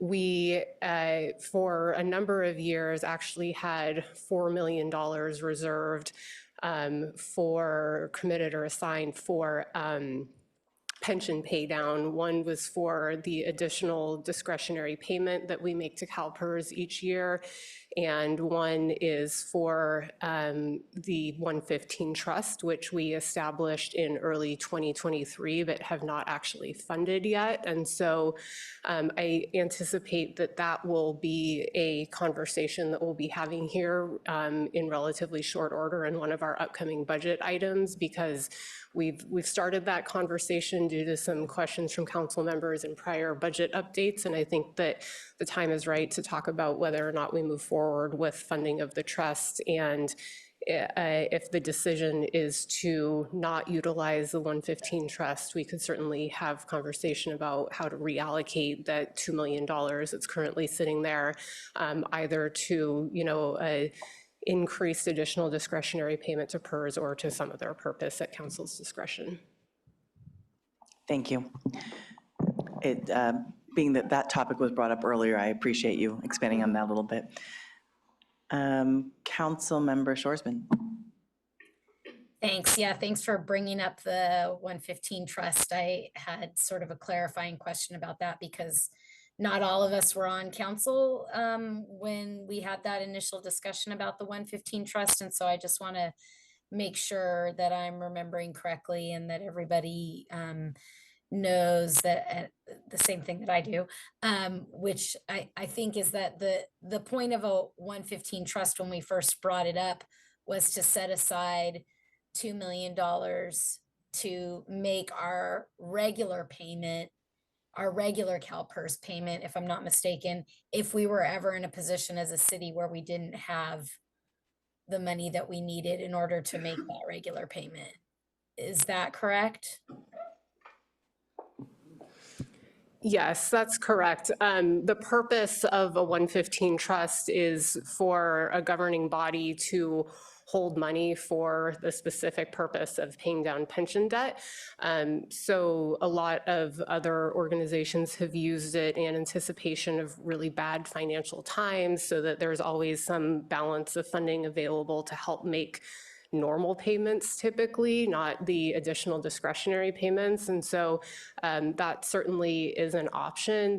There seems to be a lot less conversation about those today. That does not to mean that it's not something that we should seriously consider funding, but they kind of rose to popularity, I think, around the time that CalPERS made a lot of their policy changes back in 2018, and things felt worse than they do today, I think, as it relates to pensions. So certainly an option, but something, for the council to decide, provide guidance to staff about whether or not there's an interest in doing that.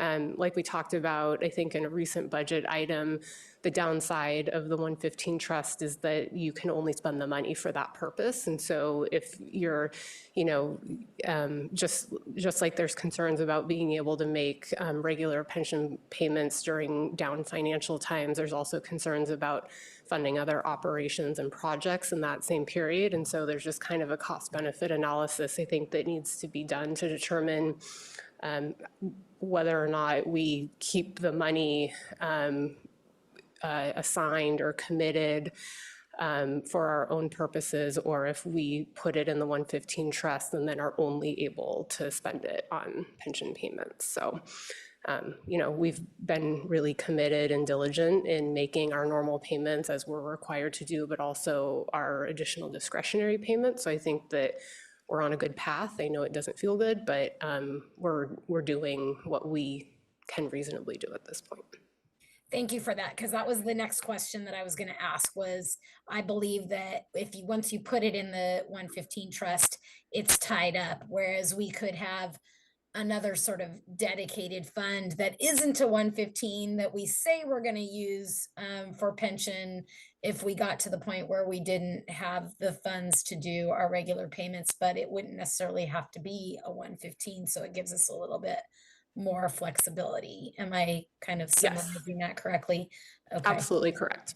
Yeah, and so that's the main reason why we haven't, well, there's many reasons that you just articulated, but one of the main reasons that we haven't actually deposited the money into that trust is because we wanted to maintain that flexibility a little bit. Correct. Thank you. Appreciate all that. Thank you. Councilmember Boswell, do you still have comment? No, that answered my question. Perfect. Just wanted to make sure. Well, without any other questions, we'll see, do we have any public comment? No, we do not. All right, thank you.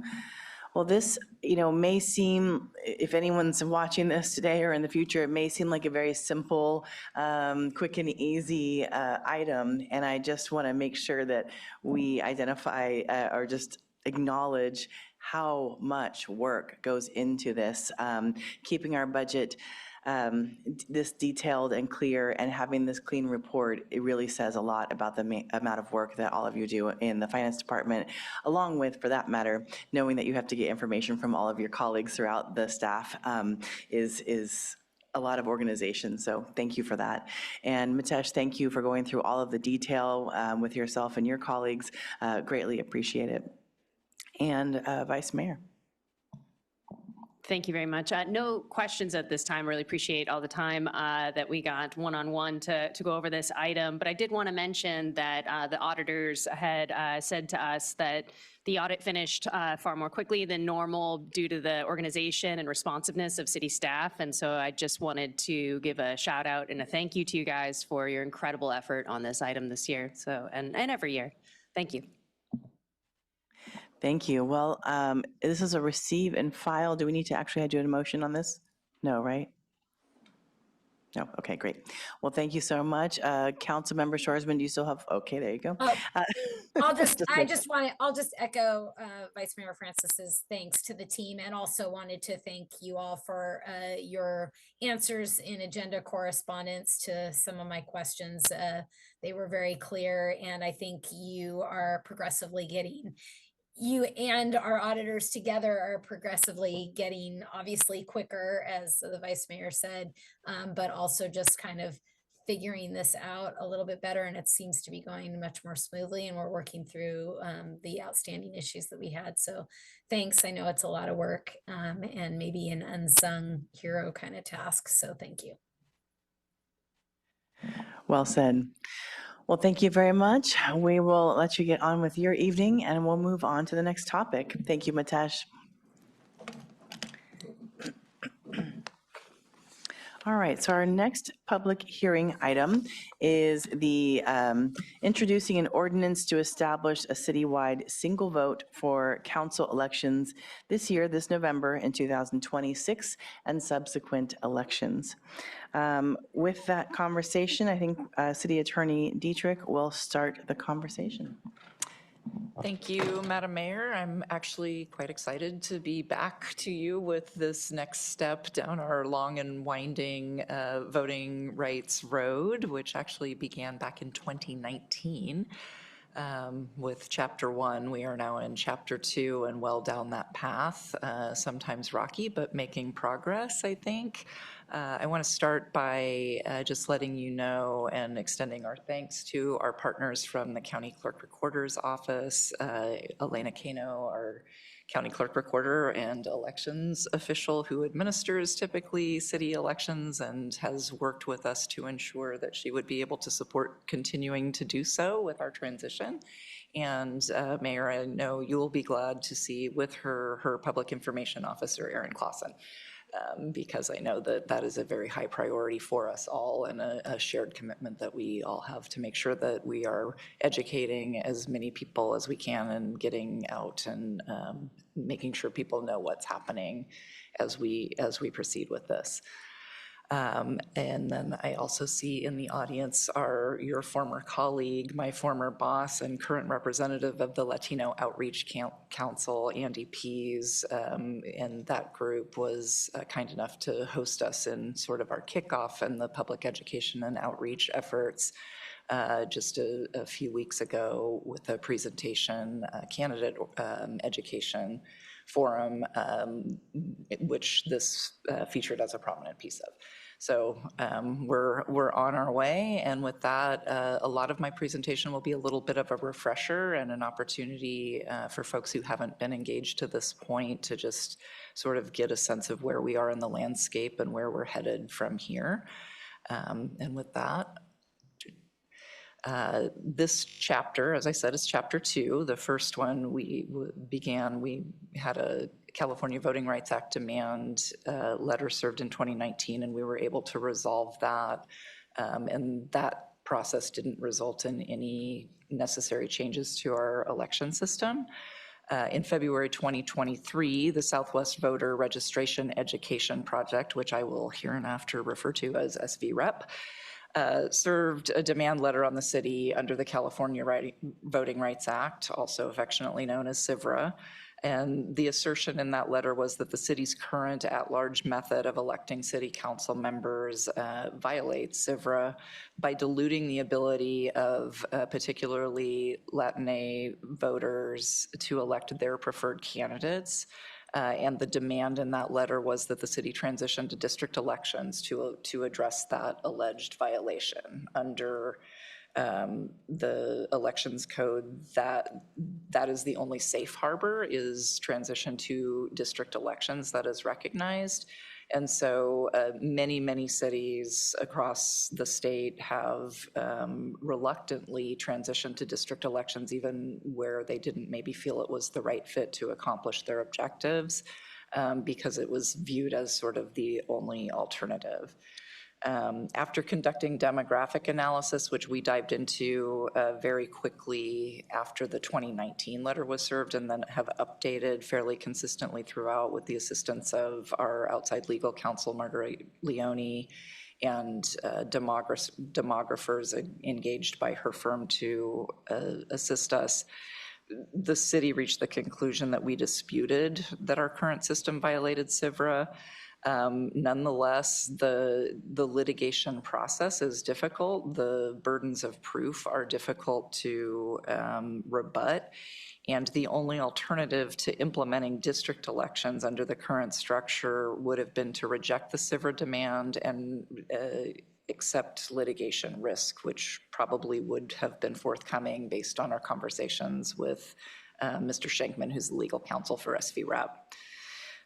In that context, the City Council authorized staff to enter into settlement negotiations, which continued for almost 2 years throughout 2023 and most of 2024.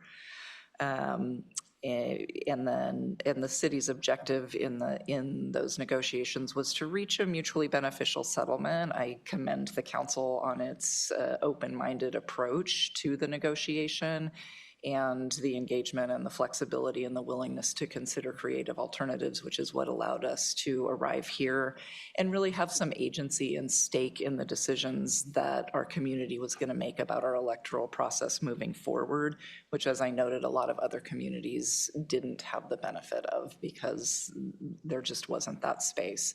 So thank you for creating that space, for being creative, for approaching all of this with an open mind and getting us to a result that I think really does have potential to advance voter engagement and equity in our community. And of course, another objective of the city was to avoid the very significant litigation expenses that can be associated with this kind of litigation. And so just in terms of conveying to the community the deliberation and the thoughtfulness with which this council did approach this process, the council met in closed sessions because it was a litigation threat environment and we were in active litigation settlement negotiations. So that didn't allow for as transparent a process as we normally would like to undertake in this context. But the council did meet on March 7th, 2023, May 16th, August 14th, September 12th, December 6th, February 20th, 2024, May 21st, November 12th, September 16th. All of that time spent exploring alternatives, analyzing data, really taking a close look at what SIVRA's objectives were, how those objectives aligned with the city's DEI goals and major city goal work programs, and how we could maximize this as an opportunity rather than, view it sort of as a passive victim of something being imposed upon us. And so with the guidance of our outside legal counsel and expert in elections matters and the data analysts, the council considered alternatives that included rejecting the SIVRA demand outright and undertaking that significant litigation risk, implementing the district elections, which is the current safe harbor under SIVRA, or transitioning to an alternative method of elections. And ultimately, that's where we've landed. And that was the package of the settlement package that we were able to negotiate with SVREP and their legal counsel. And having reached that point, the council then met an open session November 19th of 2024 to consider public input on that proposed resolution, which was the recommendation of the citywide single vote alternative elections method that we will discuss in a little more detail. And ultimately, you did approve unanimously that pre-litigation settlement agreement, which included the filing of litigation actually in the agreement, the mutual agreement to a stipulated judgment, which was approved by our local superior court in January of 2025. And so just a little bit more of the context for the benefit of the public to help understand the factors that the council was taking into consideration. This is a graphic that highlights sort of some of the cities throughout the state who have chosen to reject SIVRA demands and or litigate those cases or ultimately settle pending litigation, and just sort of the very significant dollar amounts associated with that choice. And I note that in the 20-plus year history of SIVRA, I'm not aware of a city that has won a SIVRA litigation. So we generally try to not engage in litigation that we do not think we have a solid chance of prevailing in. And, I think the most extreme example is the city of Santa Monica and whose case went all the way up to the Supreme Court, where Santa Monica ultimately lost, had a lower court case victory reversed. And the last demand for plaintiffs' attorneys' fees, and again, not including what the city has spent in its own defense, was $22 million.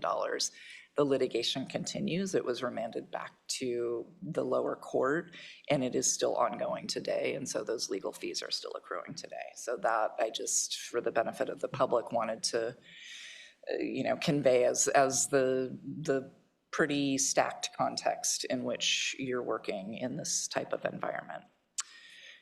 So with that, some of the components of the settlement were the agreement to transition to the citywide single vote methodology for electing city council members.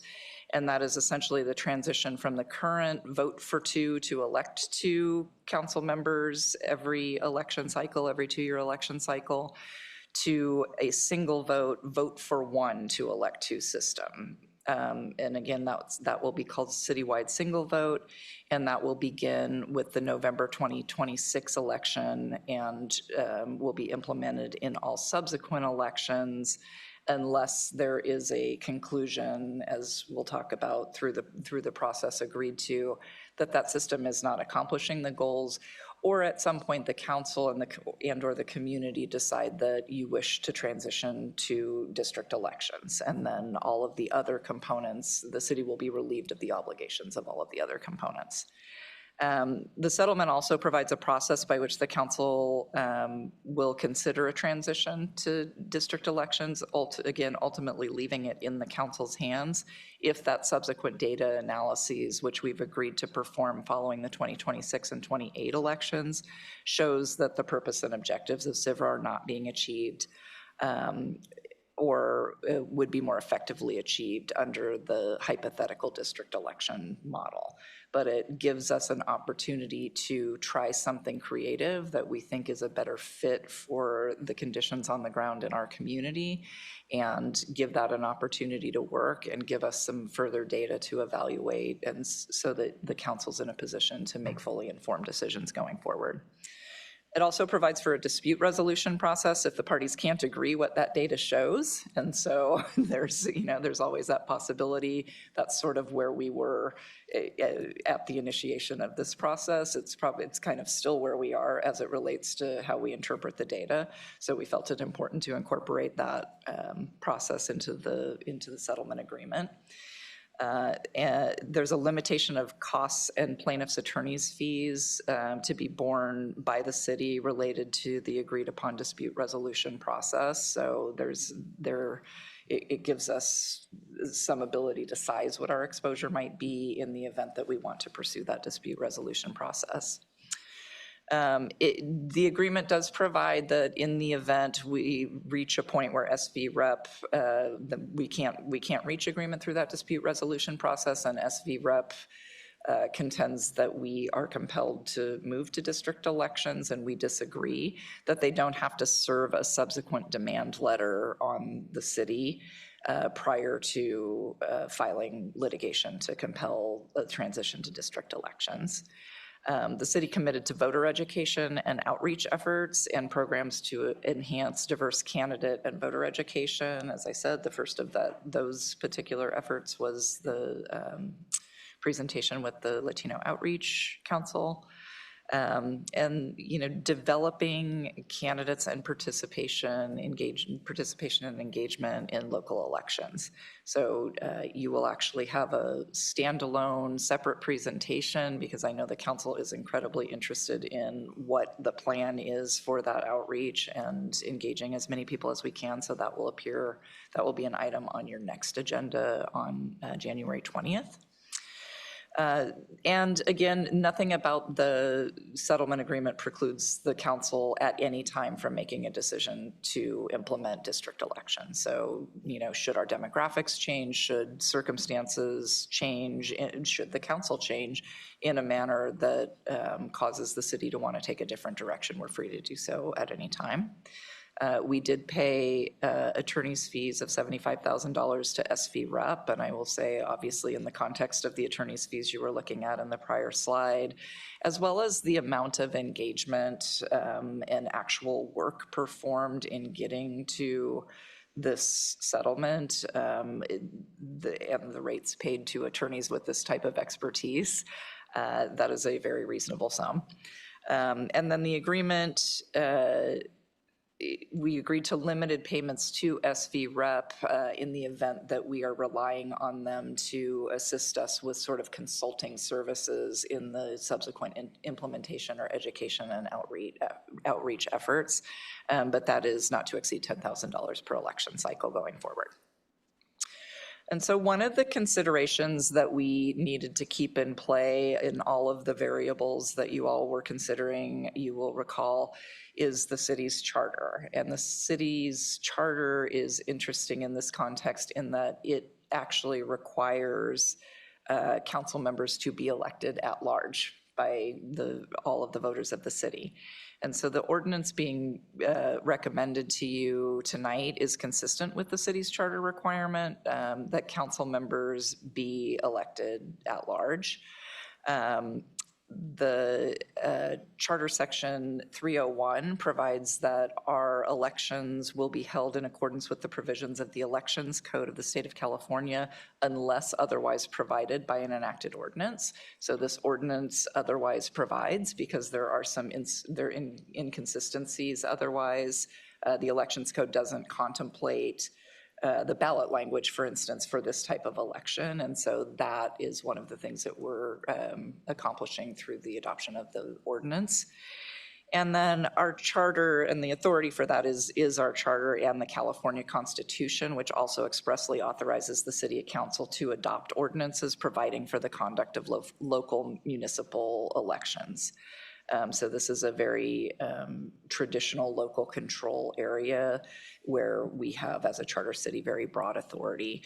And so we can choose to conduct our elections pursuant to that express constitutional authority in a manner that differs from applicable provisions of the Elections Code. So just again, a refresher, what is citywide single vote? The mayor will continue to be elected to a 2-year term, and council members will continue to be elected to 4-year terms, so nothing changes in that regard. Every 2 years, there will continue to be the mayor's seat and 2 council members up for election, so the rotation of our council member elections does not change. Currently, each resident votes for their top 2, for mayor and their top 2 council candidates, preferred council candidates, and then the 2 candidates with the most votes win the 2 open seats. Starting in 2026, each resident will vote for their top candidate for mayor, so everybody continues, the mayoral elections are unchanged by this process, and their top 1 candidate for council member, still with the top 2 vote getters winning the seats. And so that is the transition that the single vote, that is the reference that the single vote refers to. So in looking at that, we looked at what are the benefits of that, and I think it's important to note that the relevant comparison is between single vote and district elections, not so much single vote and our current system, because our current system will always leave us vulnerable to a SIVRA challenge and the significant costs associated with that, and the very, very high likelihood, given the litigation history and landscape, that the solution imposed upon us would be district election. So that's really the relevant comparison point that we're looking at here. The new system, as I mentioned, remains consistent with the city's charter because it remains an at-large method of electing city council members. So although we are transitioning our electoral system, we are not transitioning into a district system or away from an at-large system. So that doesn't create a conflict with the language with the existing language in our charter. It's been our assessment that this is in reviewing alternative methods of cumulative voting, of limited voting, of ranked choice voting, that this is the simplest, fairest, and most effective way, given our demographics and our sort of data on the ground, to strengthen equitable voting in our community.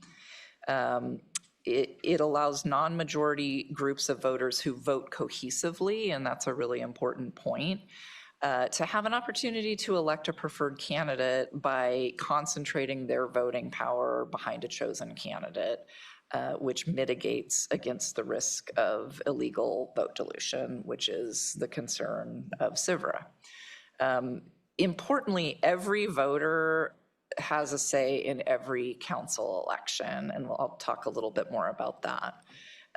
Citywide single vote supports coalition building across neighborhoods and areas throughout the city, and so it does not geographically limit the scope candidates based that are available for people to vote for based on where they live in the community. It's relatively simple and easy for voters to understand, which I know our county clerk recorder places high value on, as do we, obviously, because I think the history we've seen, particularly with ranked choice voting, is that there's now an increasing body of data suggesting that it is quite confusing to voters, even where it's been successfully implemented. The method is legally recognized as a mechanism that has a positive impact on mitigating against voter dilution. And so obviously that's really important. It hasn't, to my knowledge, been implemented in California, but there are nationwide a lot of other versions of limited voting that have been demonstrated to address that concern. It's low cost to implement and compatible with the county administration of the city elections, which is one of the reasons that it's lower cost to implement, because we continue to pay the county to administer our elections, but there's not the ranked choice option was considered and ultimately abandoned as a possible alternative, in part because it could not be implemented through our current arrangement with the county. That would have required us to run our own elections, hire consultants, perhaps obtain our own equipment, not to mention probably getting some certifications from the Secretary of State and some really pretty onerous procedural requirements that we may have had to go through and may not have been successful in. And then it aligns with the council's goals to increase access to local government and create a greater sense of belonging and representation. And so very much aligned with the city's DEI major city goal. And again, the relevant comparison being to district elections, which is the most highly likely available alternative, is that lack of geographic barriers to selecting a candidate of choice and citywide coalition building. So every voter gets to choose among all candidates running for council versus being limited in districts to only choosing among candidates who live in the particular district. Our current practices, our city clerk's analysis of our population's current voting behavior suggests that there are already significant numbers of voters in the city of San Luis Obispo who have been implementing single voting or limited voting as a strategy to elevate their preferred candidates. And really importantly here, and I think this is kind of the biggest consideration that our city clerk and I talked about, is every voter in the city continues to get to vote for a council member in every election. So they would, even under district elections, everyone would continue to vote for the mayor every year, or every 2 years, sorry, every election. If we were to go to districts, not only would you be geographically limited in the candidate for whom you could vote, but you would only do that every 4 years, because council member terms are 4 years. And so you would only be voting for the candidates, for the seats that are in your district. So that I think is a pretty big upside, the continuous engagement of our community that we don't sacrifice in the way that we would with district elections. And so in summary, the recommended ordinance formally establishes the citywide single vote. So the ordinance establishes the structure consistent with the settlement commitments that we made as the method of electing city council members in 2026 and going forward unless some of those other conditions are met. The ordinance codifies the local structure for the city to move from vote for two to vote for one. The ordinance provides ballot instructions to ensure clear direction to voters and adds the clarity for the elections official administering our city council elections as to what that ballot language looks like specifically is the most pointed conflict between the elections code and what would be necessary for instructions to administer this new process. And so essentially that ballot instruction will be vote for only one, like very clear, very succinct, hopefully very calculated to avoid any errors or overvotes. And so that clarifies and resolves the inconsistencies between the otherwise applicable elections code ballot language and the specific language necessary to implement our new system.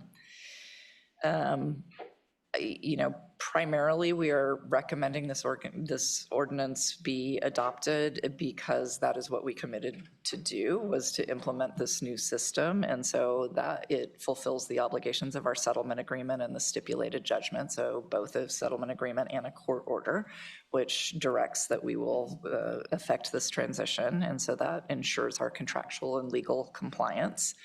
It also ensures that the County Registrar of Voters will be able to administer the new elections, yay, as part of a consolidated election, which is consistent with the city's historical process and I think the expectations of the voters in the community. And again, Elena and County Council have reviewed this draft and provided some input, including catching a very significant consequential typo, dropping of a 0 from elections code provision that really did change meaning. And then we think the adoption of the ordinance further advances public transparency and provides clarity for voters who may not, again, have been engaged to this point. As well as to any elections official or staff that will be involved in administering our elections, and just sets forth clear regulations for how this will be administered, and again, consistent with major city goals. I wanted to note, because there's a lot of national news affecting a whole variety of things these days, but certainly as people are watching the Supreme Court closely, and the Supreme Court has been quite active in the voting rights arena. And so there is a case currently pending, Louisiana versus Calais. And I've gotten some inquiry as to whether and how that would affect either CIVRA or the city's current course of action. That is a redistricting case out of Louisiana that has been argued and could be decided at any time now, probably at June at the latest, but possibly before then. It raises a lot of really complex issues that I'm not going to take the time to go into here, but in general, the propriety of any consideration of race in drawing electoral districts. And so under the Federal Voting Rights Act and under CIVRA, majority-minority district creation is a remedy for voter dilution under both of those statutes, although they apply, differently. And the proper interpretation of threshold criteria set forth in a case called Thornburg versus Gingles for determining violation of Section 2 of the Federal Voting Rights Act, and perhaps the constitutionality of Section 2 itself. The council will recall that Section 5 has already been significantly diminished, if not rendered moot, by a prior Supreme Court decision that was the pre-clearance provisions of the Federal Voting Rights Act. And so these are essentially the anti-discrimination and remedy provisions of the Voting Rights Act, and it is the race-conscious remedy that is at issue in Calais. So the case doesn't concern an at-large system like the one we're proceeding with. So, just on that fact alone, not terribly impactful for the course we're taking. But the case could have, so it's not likely to impact our settlement regardless of what the outcome is or the implementation, or cause any concerns with the implementation of the recommended ordinance. But the case could have a subsequent impact on the interpretation of SIVRA. So this is, like I said, Federal Voting Rights Act litigation, and so it's not going to directly impact SIVRA, which is a state statute.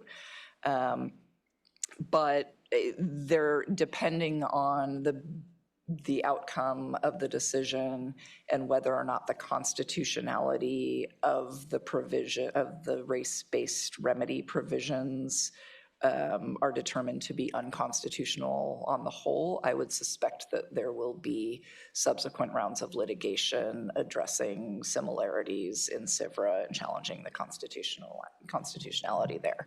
But again, that is likely to be many years down the road, if at all, and it's kind of pure speculation at this point.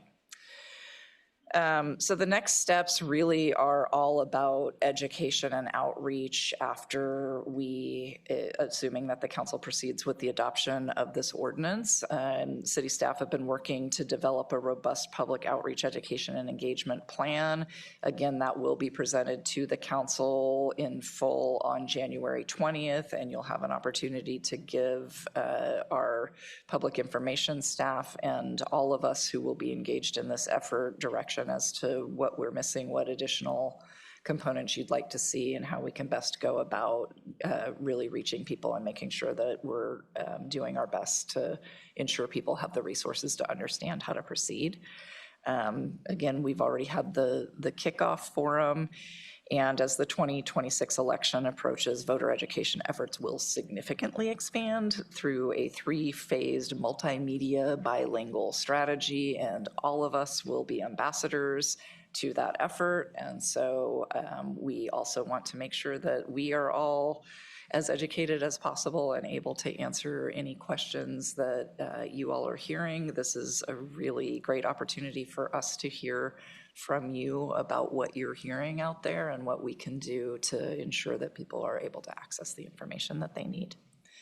And with that, questions for me, for Deputy City Manager Greg Herman, or for our county partners are welcome. Thank you so much. That is a lot to go through. As you said, started in 2019 and many meetings since.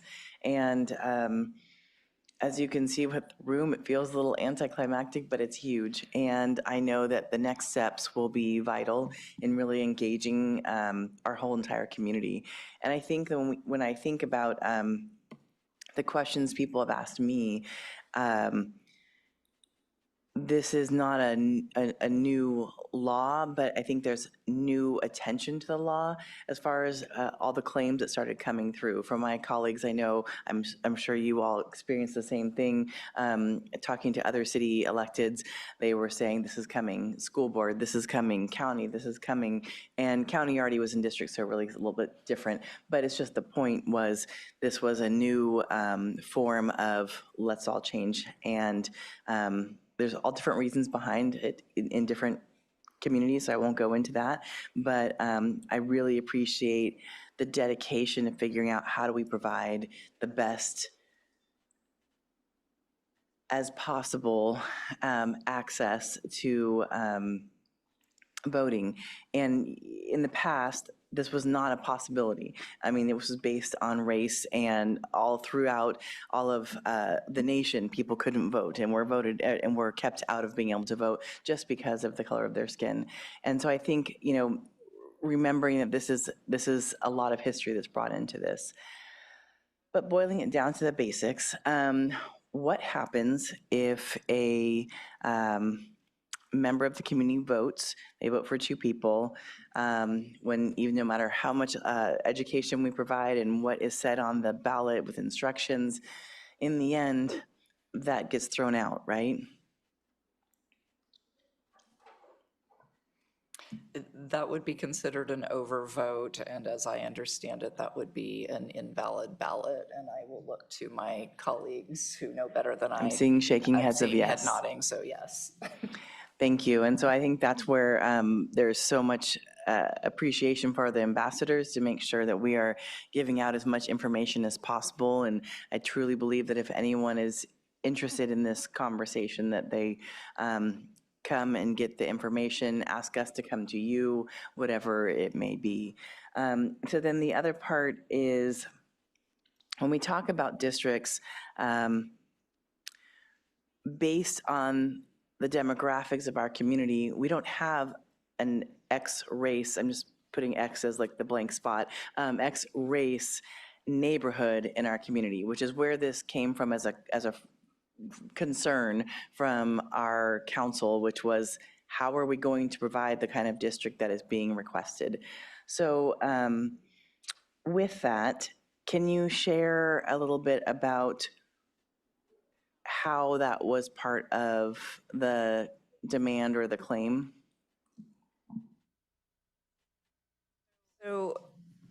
So under SIVRA, you don't have to be able to establish that you can create a minority majority district. You can demonstrate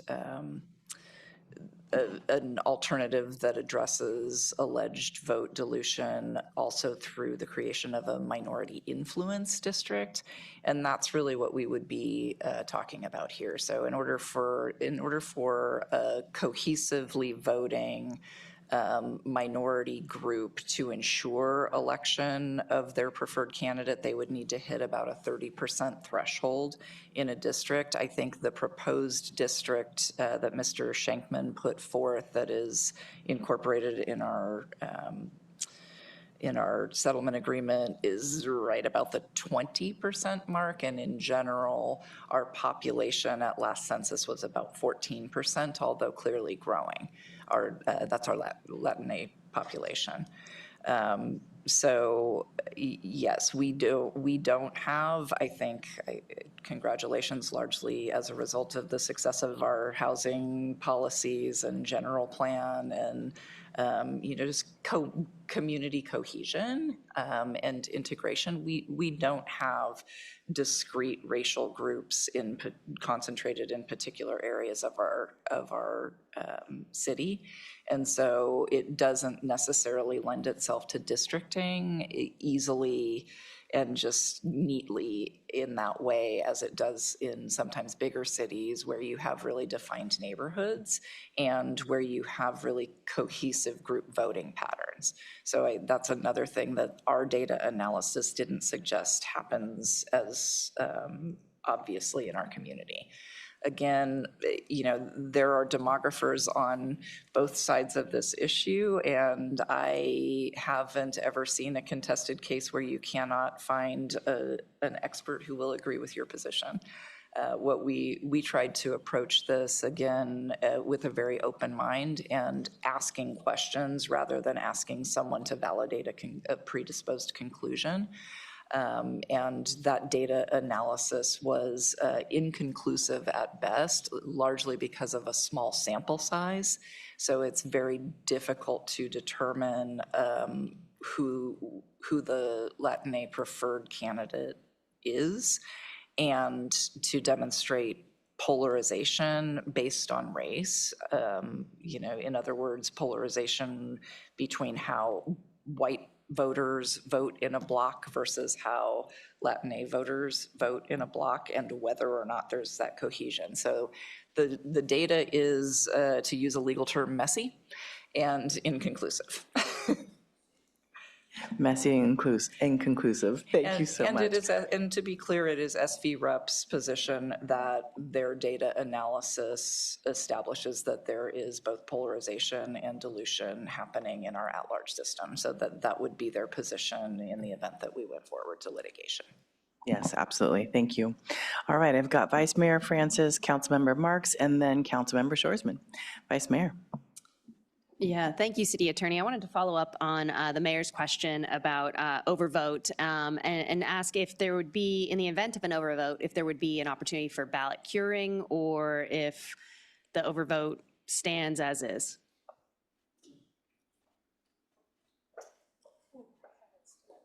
Should I push? Is this on? It's on? Good. Good evening. It's so nice to be back. I think it's been probably about 15 years since I've been back in this council chamber. So nice to be here, and thank you for your question. As far as any overvotes, we wouldn't have any type of mechanism to be able to cure an overvote because we don't know whose ballot that actually is. So if it's a vote for one, which we will be having on that ballot to instruct the voters, and they vote for two, it's an overvote. It goes through the adjudication board. If we can't make that determination what the voter's intent is, the vote stands and really it gets pushed out. Thank you for the clarification. You're Can I welcome. ask one more follow-up question with that?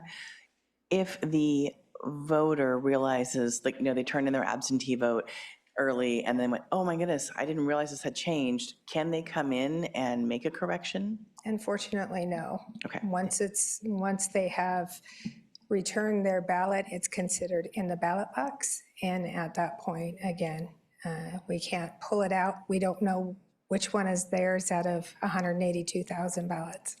Perfect, thank you. You're welcome. Councilmember Marks. Hi, glad to see you again. Thank you. So is it possible in the poll, in the places where people go to actually cast their ballots, the polls, to have a sign that says, in the San Luis Obispo city, remember, only vote for one city council member? Sure, I mean. Can we have a big bright green sign or something? So that many of the people who really, really want to go to the polls are senior citizens or people who've lived here a long time. And then I'm thinking if there's something that right before they cast their ballot that would catch their attention, or is that legal? Is that okay? Oh, it's absolutely okay, and it's something that we have also considered because we put instructions inside each voting booth as it is, and so to add a green sheet of paper or something to catch their eye that is only going to be deployed out to the precincts here in the city of San Luis Obispo that says, please be mindful, or whatever language. I'll rely on Aaron for that, to what are we going to put in there to instruct the voters that for the city council contest, it is just a vote for one. And I think that is going to be the biggest challenge for those that have voted for decades in San Luis for city council. It's always two. So I think getting that message out as much as you possibly can, that it is only a vote for one, and a vote for two will really toss out your vote, is going to be the key message there. Thank you. You're welcome. Thank you. Councilmember Shorsman. Yeah, this kind of piggybacks on that. I think my biggest concern about all of this is people just doing what they've always done and voting for two, even though a ballot might say only vote for one. I'm wondering, I'm guessing that in the instruction book, there will be a lot more space to put verbiage explaining that what an overvote is, and that if you vote for two, your vote doesn't count. But on the ballot itself, it sounds like the language is going to be vote for only one or something like that. That's just a short phrase. Is there the ability to say, if you vote for two, your vote won't count? Thank you for your question. On the ballot itself, the law requires us to just add vote for one. In the actual voter information guide is where we do plan on putting additional information as far as what an overvote is, the new method of voting, should you adopt the ordinance. You know, what does that mean if you vote for two? You know, I'll work with the city staff on any additional pertinent language that they would like for us to put in to the city voters guide, just to try to make it, you know, hit home as much as possible. But, you know, it's not an easy task to get the word out. Thank you so much for even being willing to take this on and work with us on doing this the best way we can. We're really trying to make lemonade out of lemons, I think, with this. Yeah. So. You're welcome. Thank you. Councilmember Marks. Yeah, I have a question for the city attorney. I'm not sure you'll be able to answer it because I'm concerned. I have a question about how SIVRA actually would do the analysis. So we're talking about non-majority groups of voters who vote cohesively. The goal is that they would have a chance to elect a preferred candidate by concentrating voting power behind their candidate. So does SIVRA look at the surname of a candidate? Or so that, you know, let's just say that they're interested in having a Latinx person elected to our council.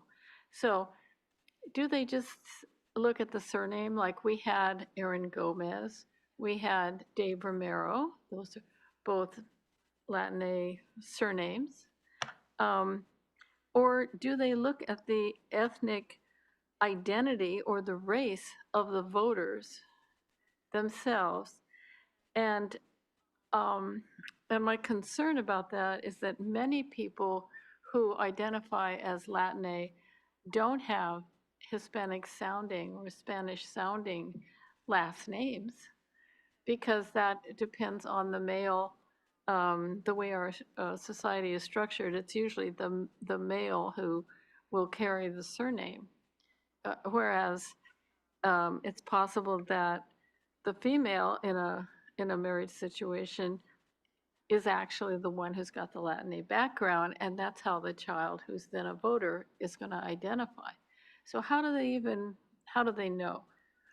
And I don't know if you know how they're going to actually do this. When they assess, let's just imagine the election is over, and now they're trying to figure out whether we were successful or not, whether our one vote method works. How are they going to do that? There is an accepted methodology in the SIVRA context, and it is largely tied on the candidate side to the surname list. So if you were to litigate, you know, there's a breadth of evidence that you could introduce that would expand upon or deepen that initial cut. But generally, when you get a demand letter, that is how they've done the analysis, is from the Spanish surname listing.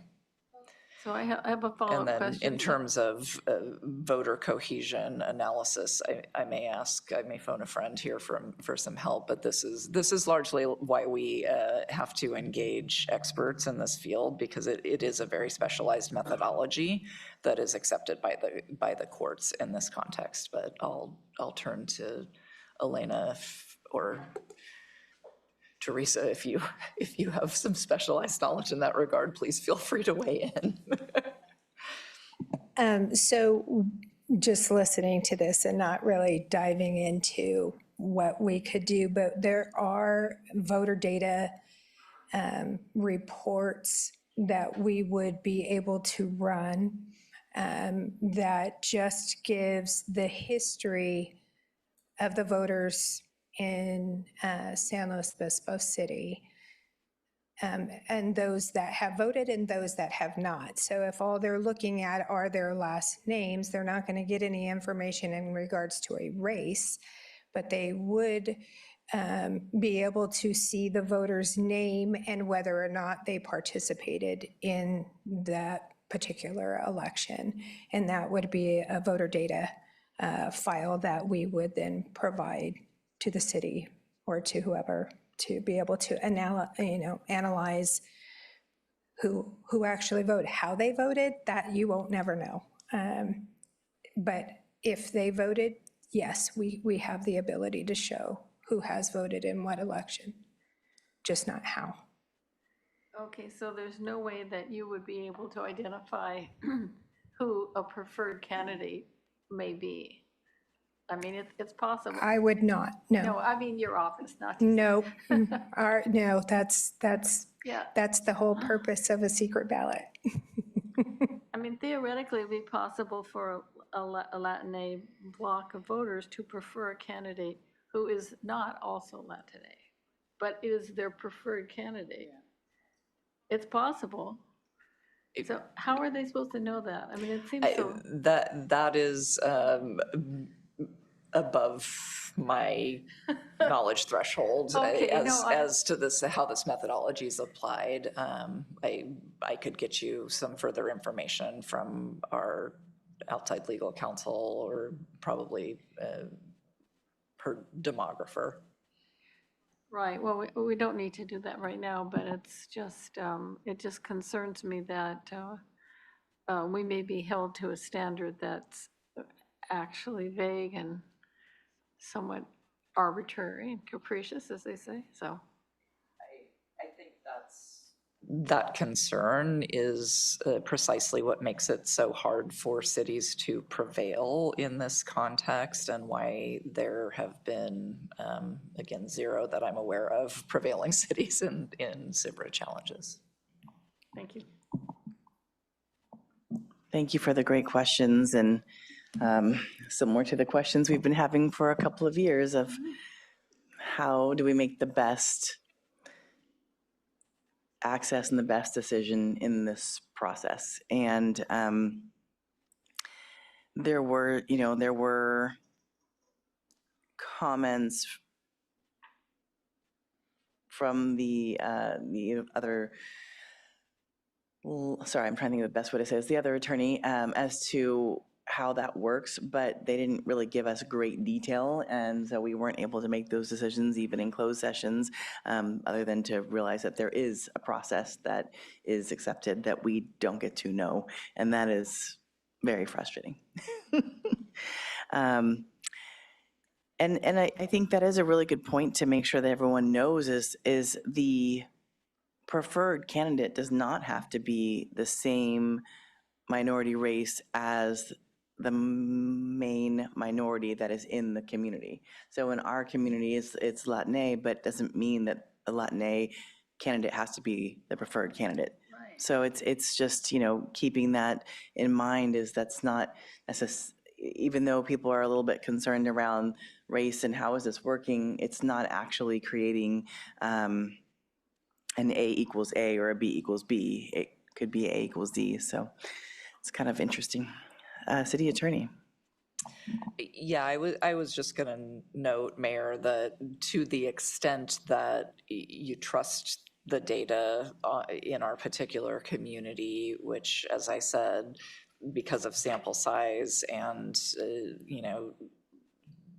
difficulty with determining whether there's polarization or cohesive voting, the Latinx preferred candidates often in the elections that we sampled were not Latinx candidates, even where there was one, when there was a Latinx candidate running, that wasn't necessarily the voter preferred candidate. So difference between, whether Latinx candidates get elected and whether the Latinx voter preferred candidates get elected. And that's where it becomes a pretty complicated analysis, which is one of the reasons that this analysis applies essentially only in the litigation context, and it's a good reason to not want to be in the litigation context. Lastly, can you remind us what percentage of people already single vote? And I don't know if that's a question for election, city clerk, city attorney. In my mind, I remembered a 40% number, but I don't know if there was a reason for that. It's more than that. I believe it is over half. Okay. The number that I saw was higher. Yeah. And we looked at over a several year period. It has been increasingly more voting for a single candidate. Great, thank you. So I think just to kind of, when we brought this out of the closed session and suggested our city attorney to look into this, seeing that so many people were already single voting, under voting, that was already a process that people used, it helped a little bit to feel that this might not be as wild because people, well, whatever their intention was behind only voting for one, it's already been happening, which hopefully will help a little bit in the mistake area of, oh, I didn't realize this changed. So hopefully that is a little bit more helpful. So with that, I don't see any more comments. I don't see any more questions. We having public comment?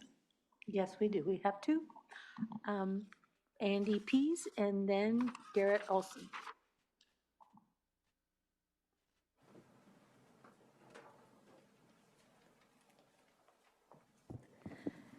Good evening, Mayor and Council. Andy Pease. Super glad to be here. First, just as an individual and a former council member, I do support this ordinance.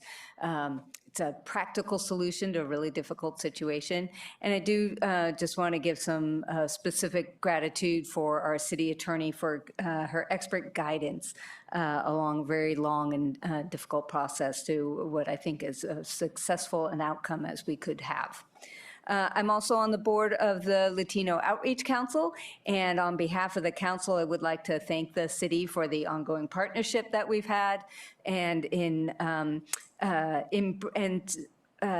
gratitude for the city for embracing this as an opportunity to really have robust outreach. I look forward to hearing about the plan at the next session. The importance of reaching new eligible voters, for folks who are infrequent, it's so important to communicate to this community, not only that we want them to participate, but we need them to participate in this system even more than ever. And so to have them understand that our community fabric is so much stronger with that broad participation. So I trust that the communication is going to include that as a baseline. Interestingly, I think it's also going to require the creativity. It's, we know about media and emails, et cetera, presentations, but we had at Latino Outreach Council Town Hall, the Cal Poly students who had done a special project for outreach to Latina communities, working with the County Clerk Recorder's Office. And their stories were of very small conversations, right? Debunking myths, helping people to not be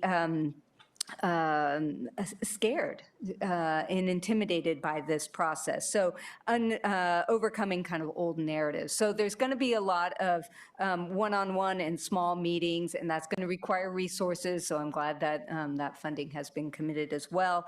And so again, our main point here is that we applaud the city's effort to have such inclusive engagement as part of this work. Thank you.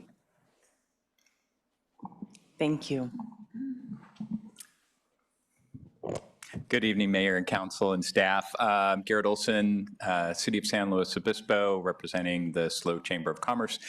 Just wanted to say thank you for your intentionality and for your care for voting rights for all. And to reiterate a conversation that I had with Greg this morning, that the SLO Chamber is interested in being your thoughtful partner and helping get the message out. So I'll be brief. Thank you so much.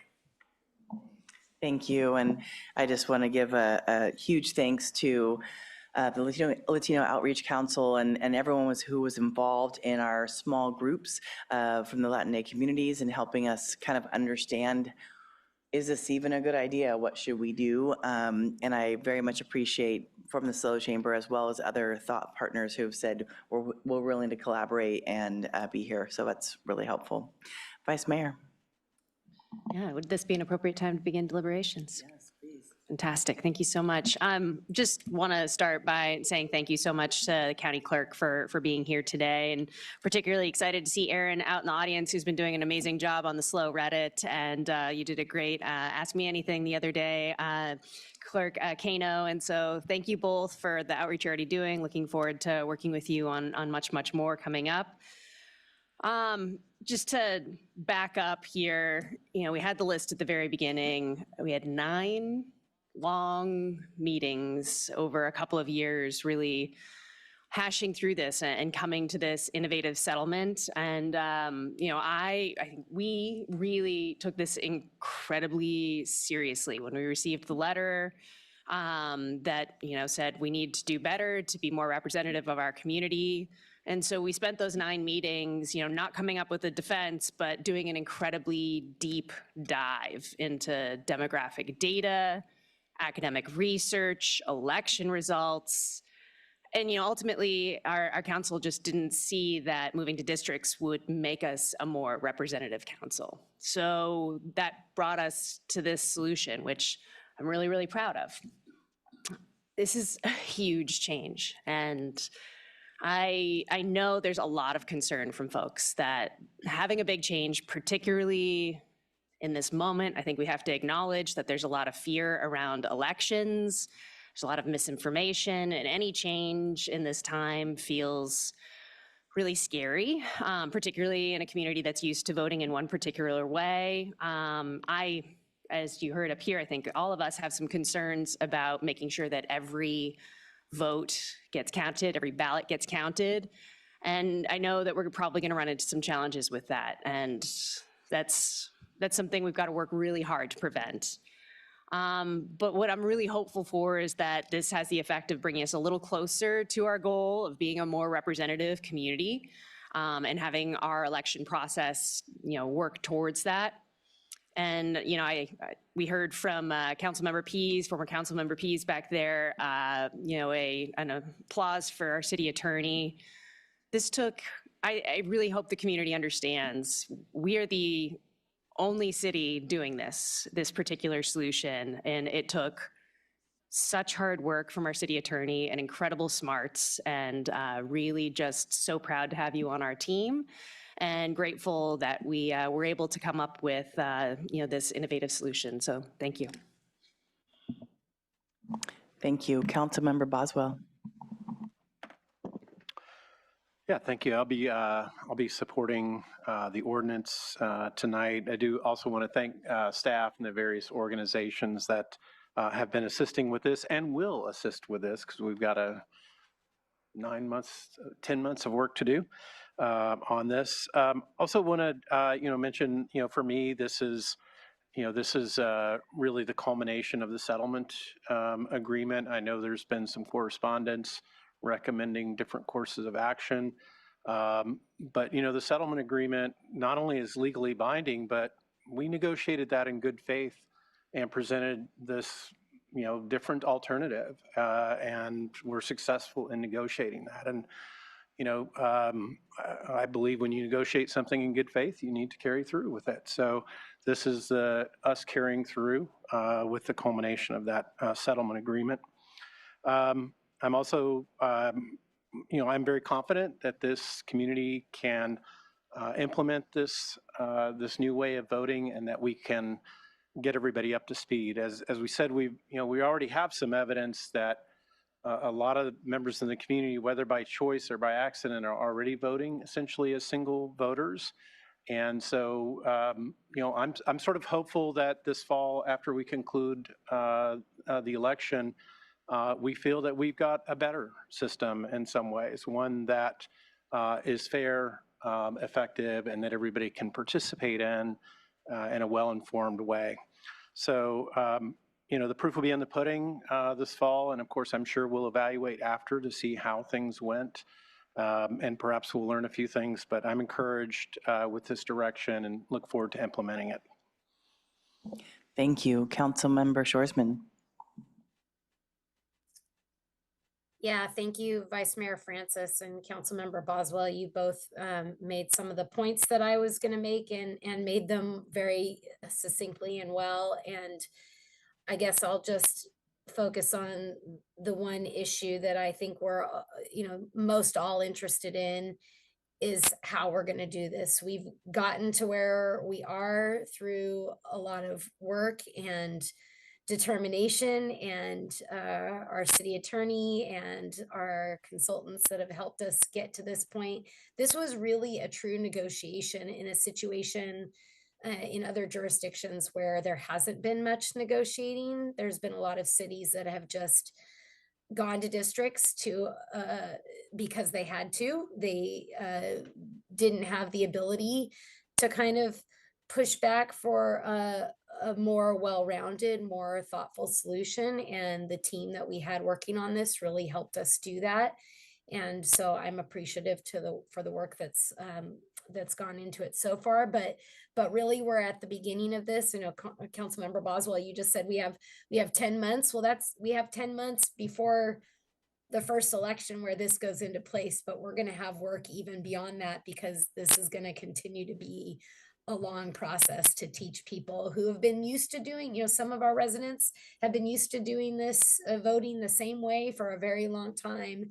And not everybody is tuned into all the different sources of getting information. And so the people that are in this room here today, the people that have spoke at public comment, former Councilmember Peace, Garrett Olson, some of our other partners are really, as our city attorney said, are really going to have to help us be advocates. And we're going to need each and every one of the people that are already actively engaged in this community to help us spread the word in those tiny conversations here and there with community members that they know and friends and family members, to remind them, hey, remember, you can only vote for one, and don't vote for two, because then your vote won't count. Like I was saying earlier, is my biggest concern. So I am looking forward to the outreach component of this, and looking forward to the next meeting where we get to hear more.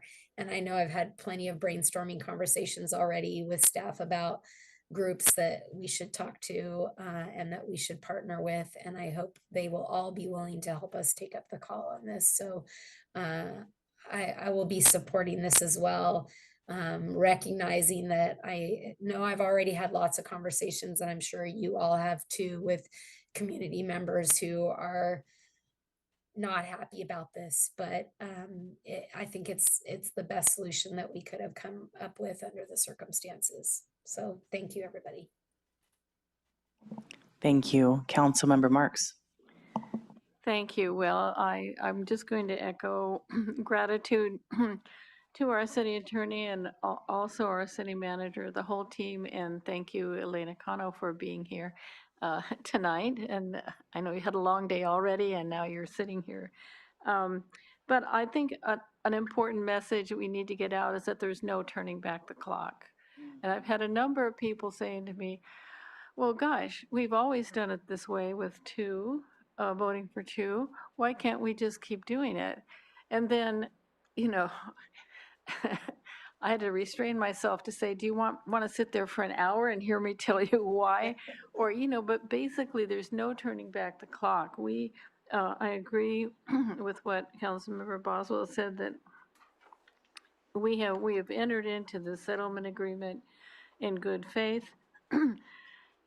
If we did just abandon this effort and say, well, we're going to keep it the same old way, then we would end up in a world of hurt in terms of litigation and just draining resources. And it's not possible to go back. We have to go forward.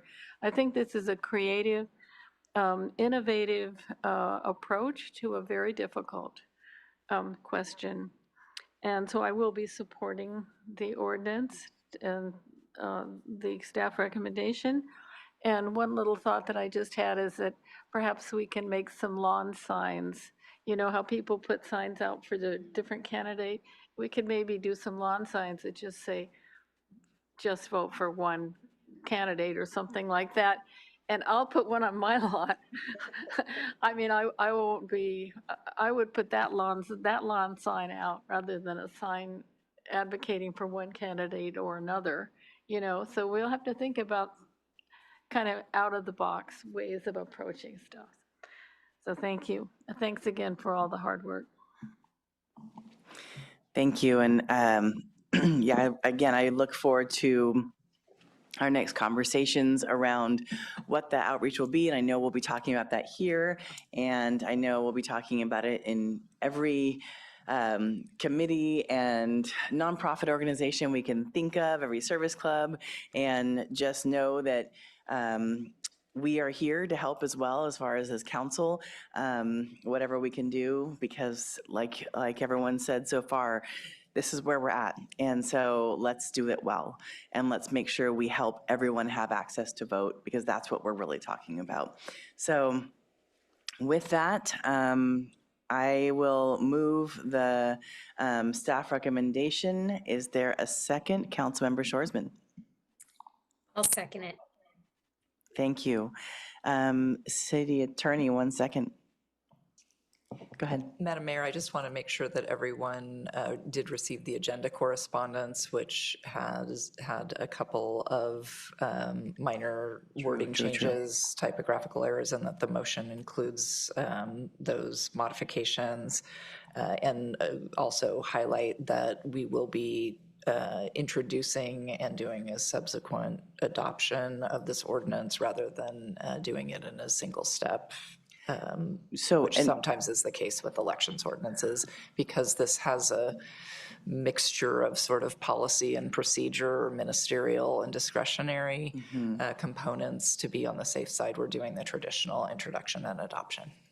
Yes, so as far as we did today, we had the second reading of an ordinance. And so am I reading you correctly or hearing you correctly that the community should know that we have today's ordinance, but then we have an additional ordinance to complete the process? It will be, today's the introduction. We will do the standard notification publication of the ordinance summary, and then we will have a consent item come back to the council for final adoption, and then the ordinance will go into effect 30 days thereafter. Perfect. Thank you so much. So with that, staff recommendation, including the additional changes from the agenda correspondence, which are not substantial, well, they are substantial, but they're grammatical, not necessarily a change in the 1, 2, 3 in the agenda report. Does that make sense? Thank you. My second includes that amendment. Thank you so much, Councilmember Shoresman. City Clerk, can we have roll call? Mayor Stewart? Yes. Councilmember Shoresman? Yes. Councilmember Boswell? Yes. Councilmember Marks? Yes. Vice Mayor Francis? Yes. Again, thank you. This motion passes 5-0. Thank you,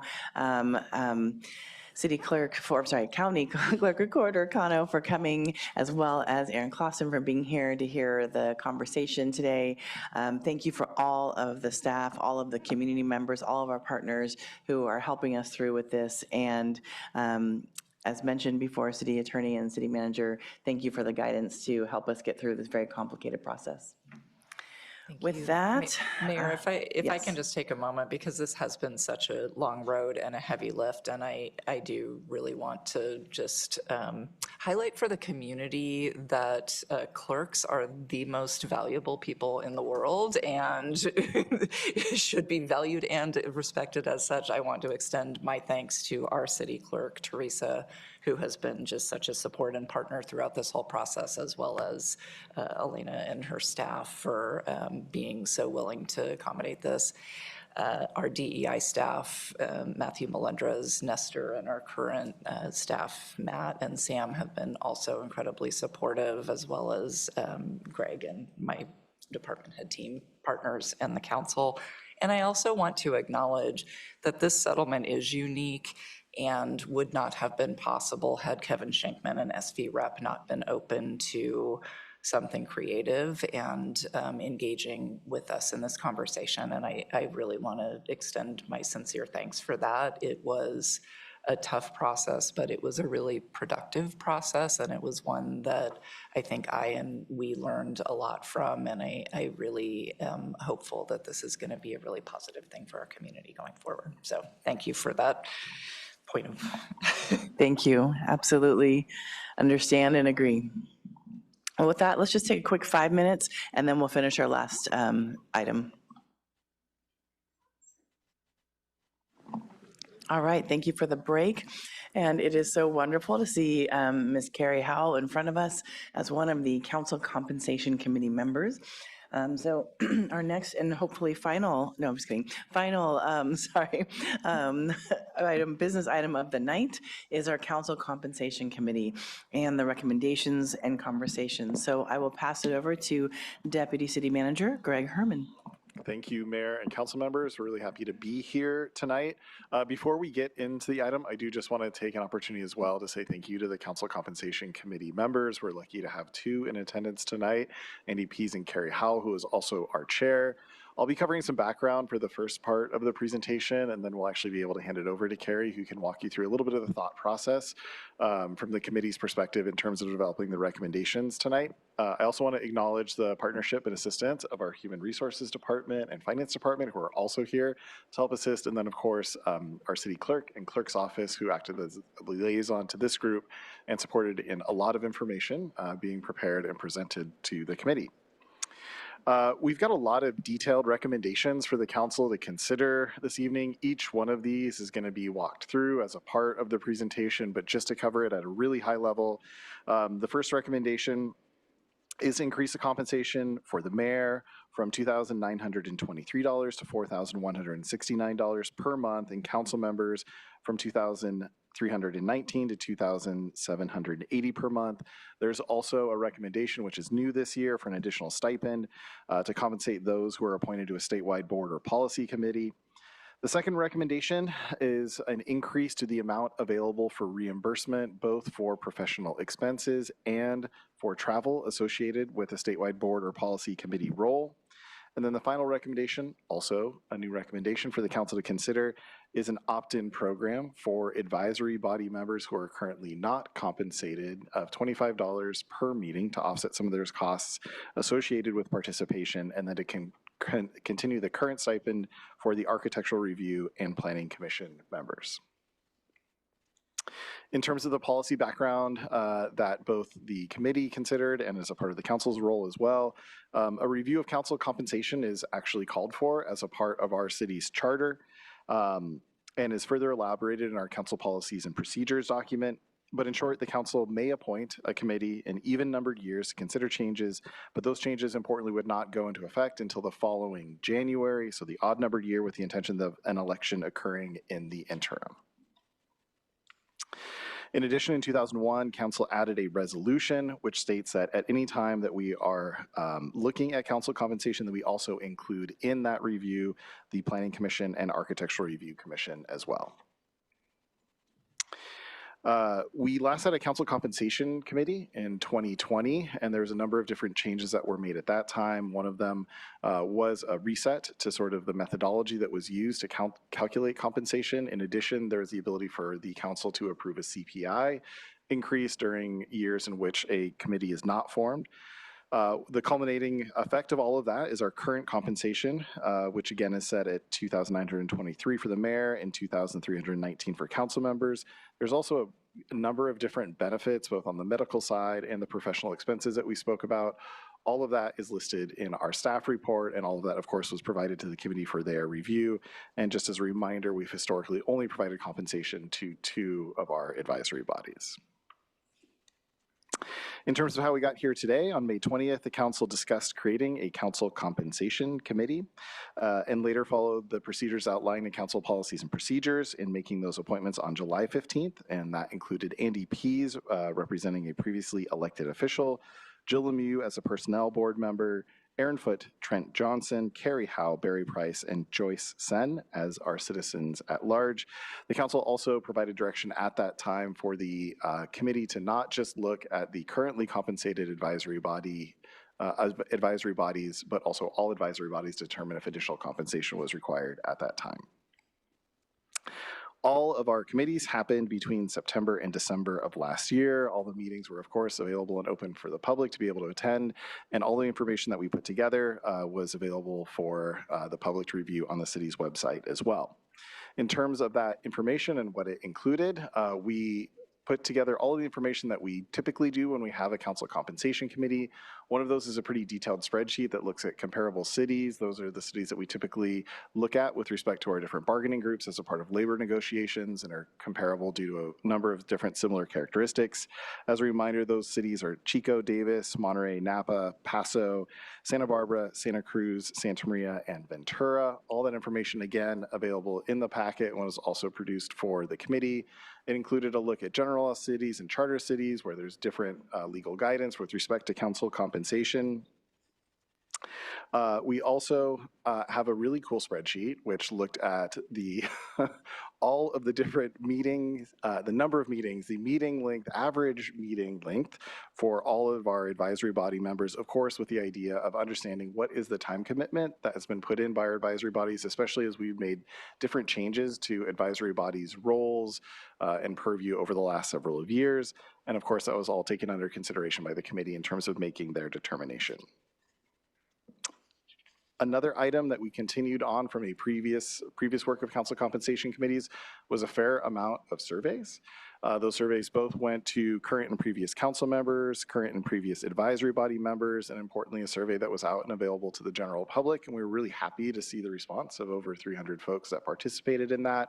There's a wide range of questions that were asked to understand folks' interest in participating, either as a council member or advisory body member, how compensation might influence that role, and what is the level of commitment and what are the impacts in their personal and professional life associated with that participation. All of the themes are summarized in the report along with a link to the full list of all the different detailed responses that we received. And with that, to learn more about how our committee was able to distill all of that into the recommendations before you tonight, I'm happy to introduce Carrie Howe, the chair of the Council Compensation Committee. Hi, folks. Hi, everyone. Thank you very much for having me. Good evening. And I'm Carrie Howell. I use she, her pronouns. I was the chair of the Council Compensation Committee. So thank you very much for the appointment. And then thank you also to my fellow commissioners who were there, including former Councilor Andy Peace, who's here today. So this slide here shows the methodology. So when we met as the committee, we were focused on not just coming up with figures, but we wanted sustainable methodology to share with you the comparable commitment to the work that not just that you do, but also what's asked of you. And so we focused on the median household income from the current census. We thought that was incredibly important to compare the current compensation with the income of the community members whom you represent.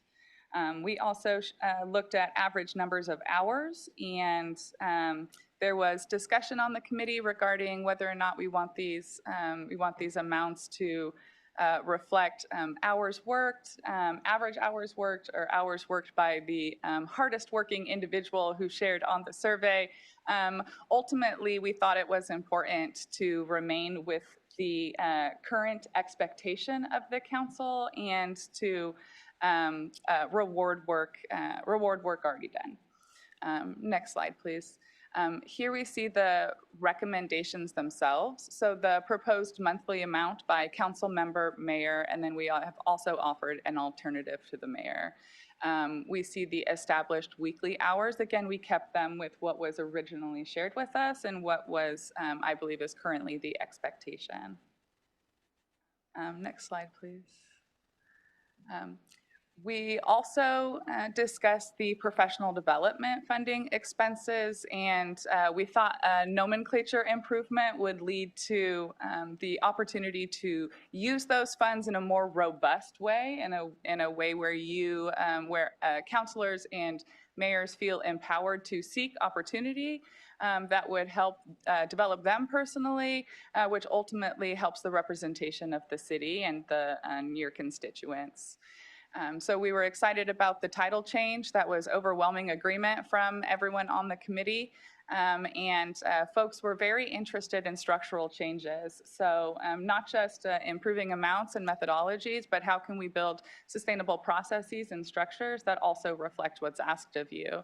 And so allowing for funds to be rolled over in the second year was almost the first thing that everyone on the commission really agreed about. We wanted to make sure that folks had opportunities to save up, quote unquote, to think critically and not just about what you might do this year, but what could you possibly do after that as well. Next slide, please. We also thought critically about the opportunity for additional stipends and allowances that are specific to appointments. Again, this is reflected in what we saw in the survey. I liked Greg mentioning the spreadsheets. There was no shortage of spreadsheets, and you somehow managed to appoint an entire commission of people who love spreadsheets. And so I think we all had a pretty good time. And we were committed to how do we reward good work and how do we incentivize more good work.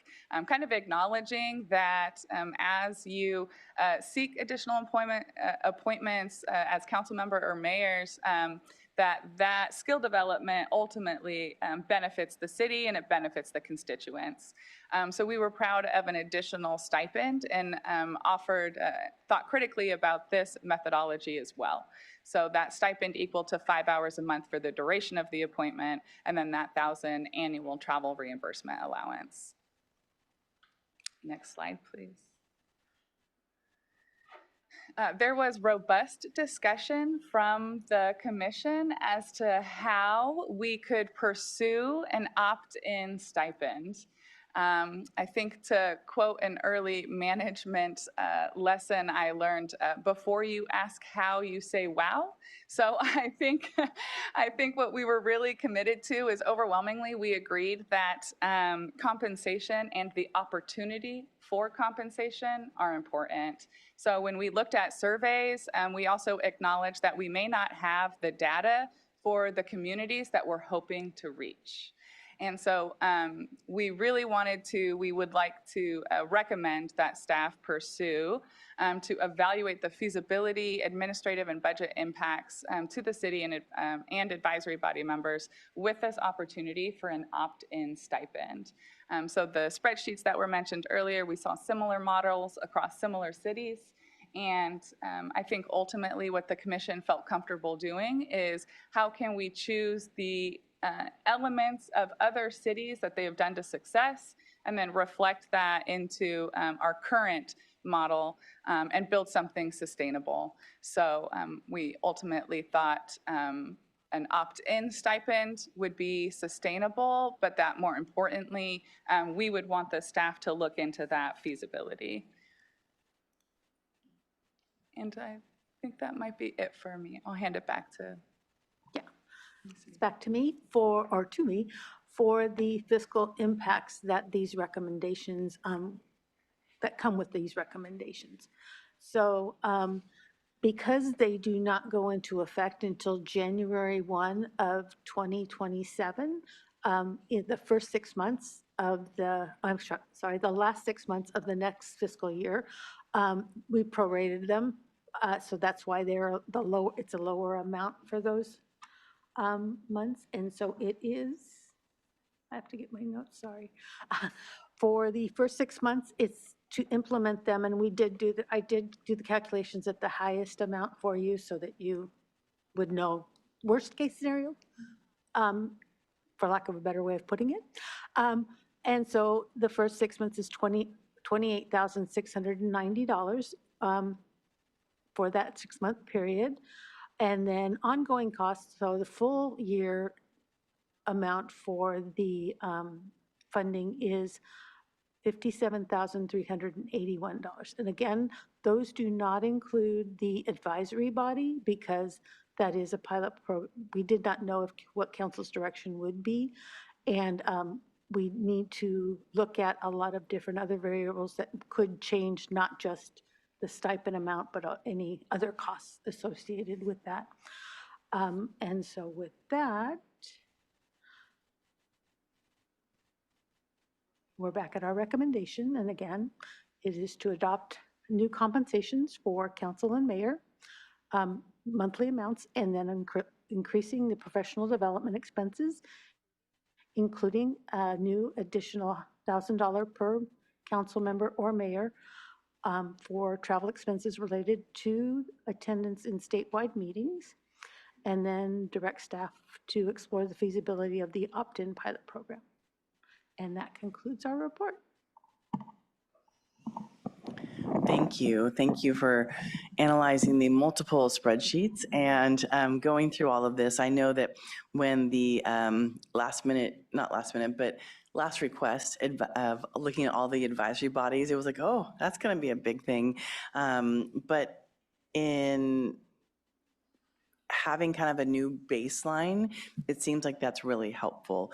As you were looking at future years, how did you potentially, I know you're looking at this as a future conversation in a way, but how would you analyze the people that are missing in a sense? How did you all have a conversation about the people we're missing that couldn't even really answer the question of did $25 help for the advisory bodies? So for the Ask SLO survey, we did ask publicly, would you be interested in the advisory body? Or I don't remember the exact language, excuse me, but that's what was essentially offered. And overwhelmingly, I think folks said that it would be nice, but not that it's a determining factor. Also, when we looked at the survey responses for current advisory body members, they said the same thing. And I think that's where the commission thought that the pilot would be the best bet. Because I think as we try new things, we're not always going to have the data to support that. And sometimes not having data is data in itself. And so I would really encourage us to think about that in the opt-in model gives us the opportunity to try something new, be innovative to advance economic equity in a way that this city perhaps has not centered just yet. And I think it could be really exciting to try something new. I think when we think about building new things, we don't always have the data to support it, except to say, we haven't done this yet. Let's see what happens. We talked to folks about what a barrier would be. That was a question on the survey. It was, what barriers have you experienced? And so that's why the commission was having that robust discussion, and what would that monthly amount be that could support it? There was discussion about maybe this is an amount that you apply for, right? And then what we wanted to avoid would be anyone's need being validated outside of themselves. So that is the benefit of having an opt-in program, that you decide for yourself what you need. I also think that's the benefit of it being a one figure, $25, and then that's advertised in itself. If you had additional funds where you say, okay, we have a discretionary fund, we want to apply for it, then that's what we're talking about, where then you have somebody else validating your need. And so that's not equity, right? That's exposing vulnerability and then asking someone else to validate that for you. So we're really looking for what will happen if we make this opportunity there. We already know what happens when you don't pay them. We already know that you get engaged folks in your community, that you see folks kind of join a commission, maybe move through the pipeline to council or whatever that is for you, right? I think that's information we already know. Thank you so much. One other question, I think probably for either Deputy City Manager Herman or for the city clerk. I saw a couple responses that were thinking the $25 would be helpful for parking. And my understanding is our advisory body members already have free parking during their meetings. Is that correct? Thank you for the question. So we offer free parking is available in the back lot, and so folks are able to access that. If people need to park in one of our parking structures, then we offer the 1 hour of validation that's available to them. That may not offset all of their parking costs if they end up in one of the structures, but those are the two programs that we have available. Really encouraging people to park in the back lot is the primary purpose. Thank you. And is that just part of the onboarding as they are a new advisory body member to learn about that parking ability? Correct, and we work with our staff liaisons who support the various advisory bodies to make sure that they have that information. And then one other piece as it related to the last question as well, I think part of what we would anticipate, should we be directed to explore the feasibility of a program, or what are the metrics that we would then use to judge whether or not it's been a successful pilot program, where we could explore some of those questions further. Great, thank you. Councilmember Shoresman. Thank you. Yeah, that was kind of where I was going to go next, actually, is what would, you answered this a little bit in the agenda correspondence, but what would the pilot program look like for the advisory bodies? What would be the next steps and how would we make decisions about whether or not it should go forward and how? Sure, thank you for the question. So the next steps would be getting direction tonight from the council to effectively explore the feasibility of it. We would look at what the metrics would be for success. I think we would look at what a term would be that would be reasonable for the pilot program for us to be able to collect the amount of data needed to be able to report back to council on that. I think we would also look at what the impact is administratively for administering this. The current process that we have that we use for Architectural Review Commission and Planning Commission is that effectively these individuals become employees of the city at that time. That triggers a number of different reporting and training requirements. It triggers additional payroll processing that needs to happen.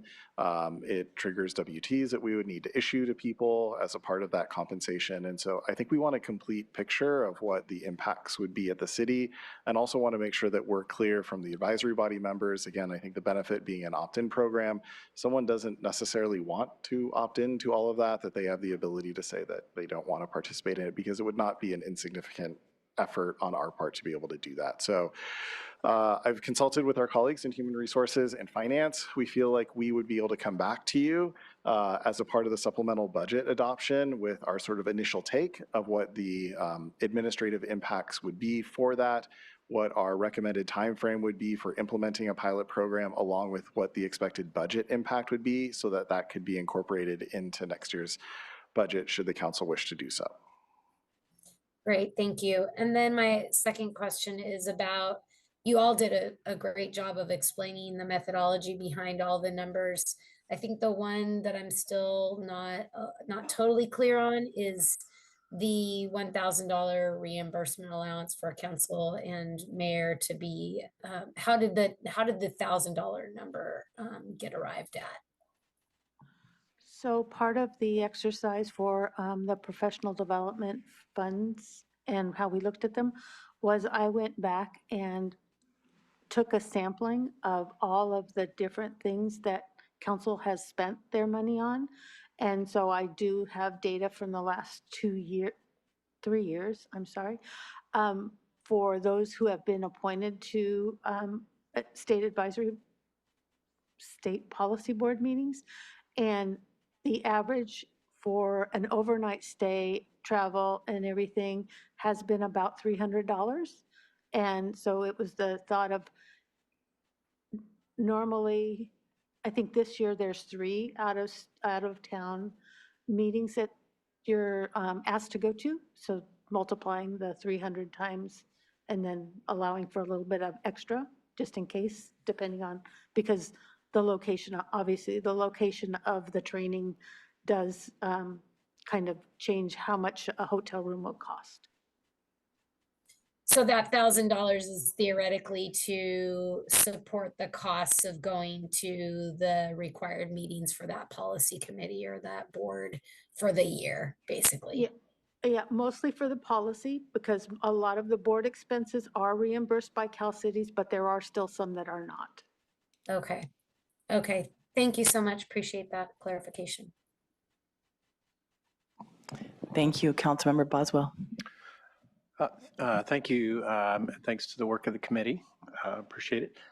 I just have a question about, so the recommendation is to basically continue current practice on compensating the ARC and the Planning Commission, and I'm curious, is that based on workload or level of responsibility, or what was the thinking there? We thought it was important that the city remain true to their word and that the people who had already signed up and for these commissions, that it remained that way. So when we were discussing advisory body improvements and compensation, we typically focused on the remaining advisory bodies. And there was some discussion on the commission about whether or not we would use this same methodology or the same opt-in for those particular advisory bodies. And then, like you said, Councilmember Boswell, we thought because of the requirements of those committees, the administrative requests already of them, that we would keep with what's currently advertised. And then we didn't want to change what's already been processed or promised, excuse me. Thank you. I think that's all the questions I see based on colleagues. Any public comment? No, there's not. Okay. Well, I did want to go back to the alternate on the alternative for the mayor for the 35. I just want to make sure I'm reading that correctly. That is only if the mayor is on a regional committee. Otherwise, it would be 30, right? Okay, perfect. Just making sure. All right. No? Yeah, I believe the recommendation from the committee was the 35 was recognizing sort of a baseline level of service of the mayor at 35 hours per week. And that was in response, I think, to some of the survey feedback that they received. At that level, they would still be eligible. The mayor would still be eligible for the additional 5 hours per month for participation on a statewide border policy committee. Got it. Thank you very much. I appreciate that. All right. Well, I guess we go into deliberation. Councilmember Marks. Thank you. Well, I joked to Nicole that I wanted minimum wage. I'd be a gazillionaire, you know, but we all. So I just want to say that starting with the mayor's compensation, I think this is a really important, I support staff recommendations for the whole thing. But especially for the mayor, I was a mayor for 6 years, and I can tell you, I didn't do it for the money.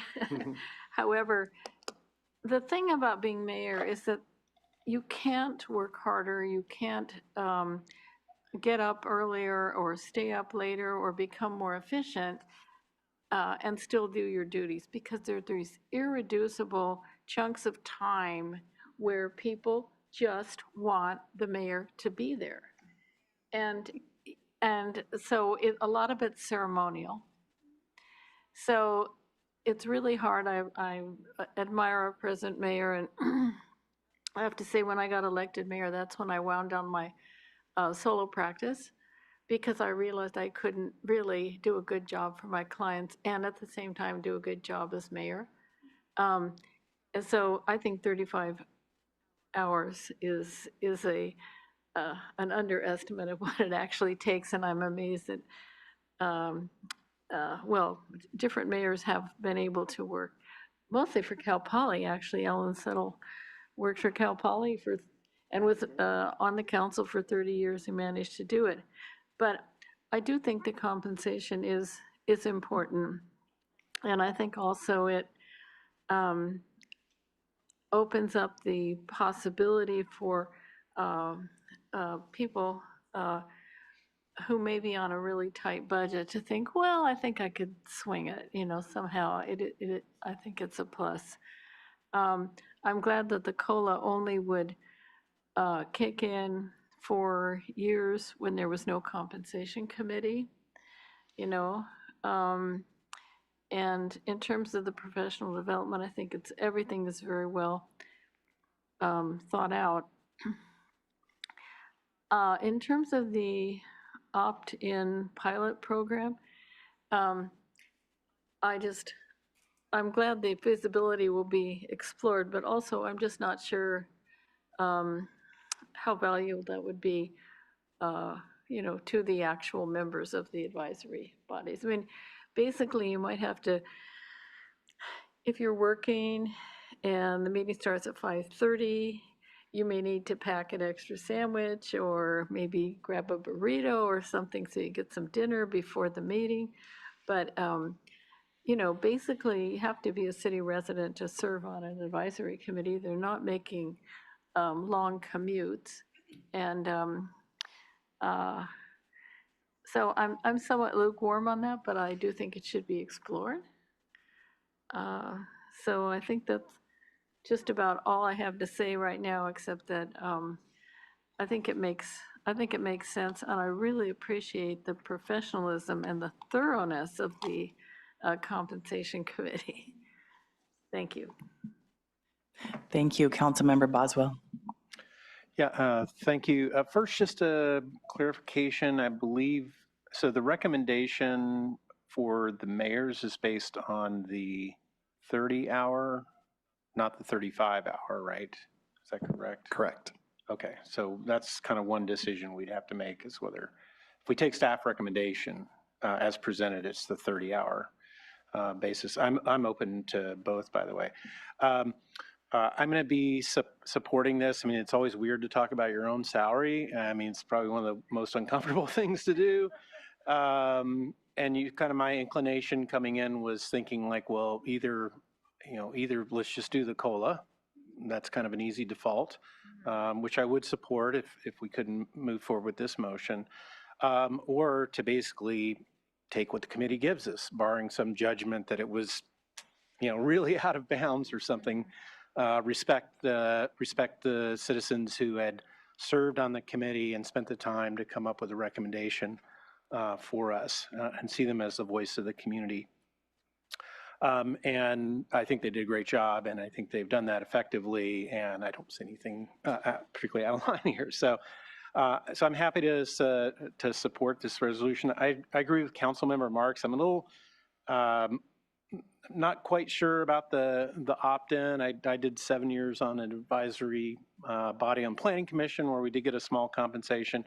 I always felt like, well, at least because I always went to dinner downtown before I came, because we used to start at 7 on Planning Commission back then, which was fun because that made for a lot of midnight meetings. But anyways, so I sort of appreciated that, little extra money that I could go out and eat out and not feel guilty about it. So I think there is some level of that, but I was just sort of sitting down trying to think about, I really appreciate all the data that was gathered, because I was trying to think about where in the work I've done in the past as a volunteer, where do I feel like you go from volunteer to kind of being an employee, right? And there's no magic number, but 4 hours a week popped up in my head. If I'm volunteering for an organization less than 4 hours a week, I can, it's just a volunteer. I don't need any money for that. It's fine. But more than half a day a week, it starts to feel a little bit like maybe a job and an expectation. So, I was looking at a lot of the data kind of from that lens of, do we have advisory bodies where we are asking an extraordinary amount of work from that's sort of above and beyond what you would consider a volunteer duty? And we didn't really have that. I mean, it's been interesting to look at the Planning Commission, the ARC data, even just in the last 5 years, how much that's changed. I went back and compared to even a few sample years, including years I was on, and the workload has significantly dropped, largely due to the state essentially limiting the ability of our ARC and Planning Commissions to do the kind of work they do in the past. Regardless of what you think about that, but that's kind of the reality that we're facing. And so it certainly did feel like we didn't have advisory body members who we were asking an inordinate amount of work from. I do believe the Planning Commission and the ARC, because of the nature of the responsibility that they have, their workload is not necessarily higher, particularly for the ARC, than some of the other committees, but the level of responsibility in terms of decision making is different for those bodies. And so I appreciate the consideration to continue kind of our tradition there. So I'm willing to support the, staff coming back to us with some more information, but I'm also concerned that it becomes, way more work than it's worth. So, yeah. Thank you. Thank you. Well, I'll give him, Councilmember Shoresman.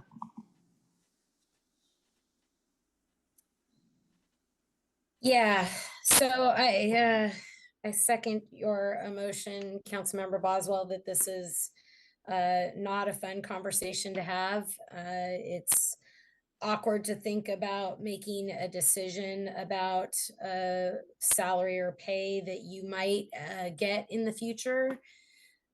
So I just want to acknowledge that it is uncomfortable.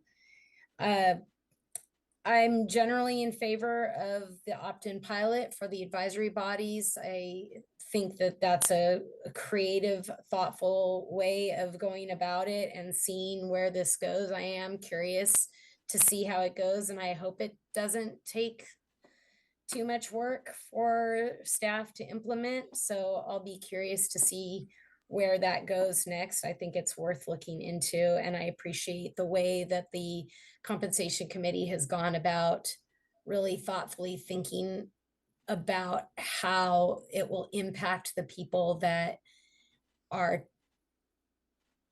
being impacted by it, or having the opportunity to take advantage of that opt-in that haven't had the opportunity to before.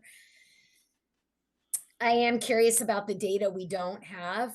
I think as Carrie mentioned, we only know what people who answered our survey are thinking, and probably there is a large number of people who don't have the energy or time or knowledge in order to answer the survey. And I'm curious how the data would be different if we had a larger pool of people answering our survey and really telling us what.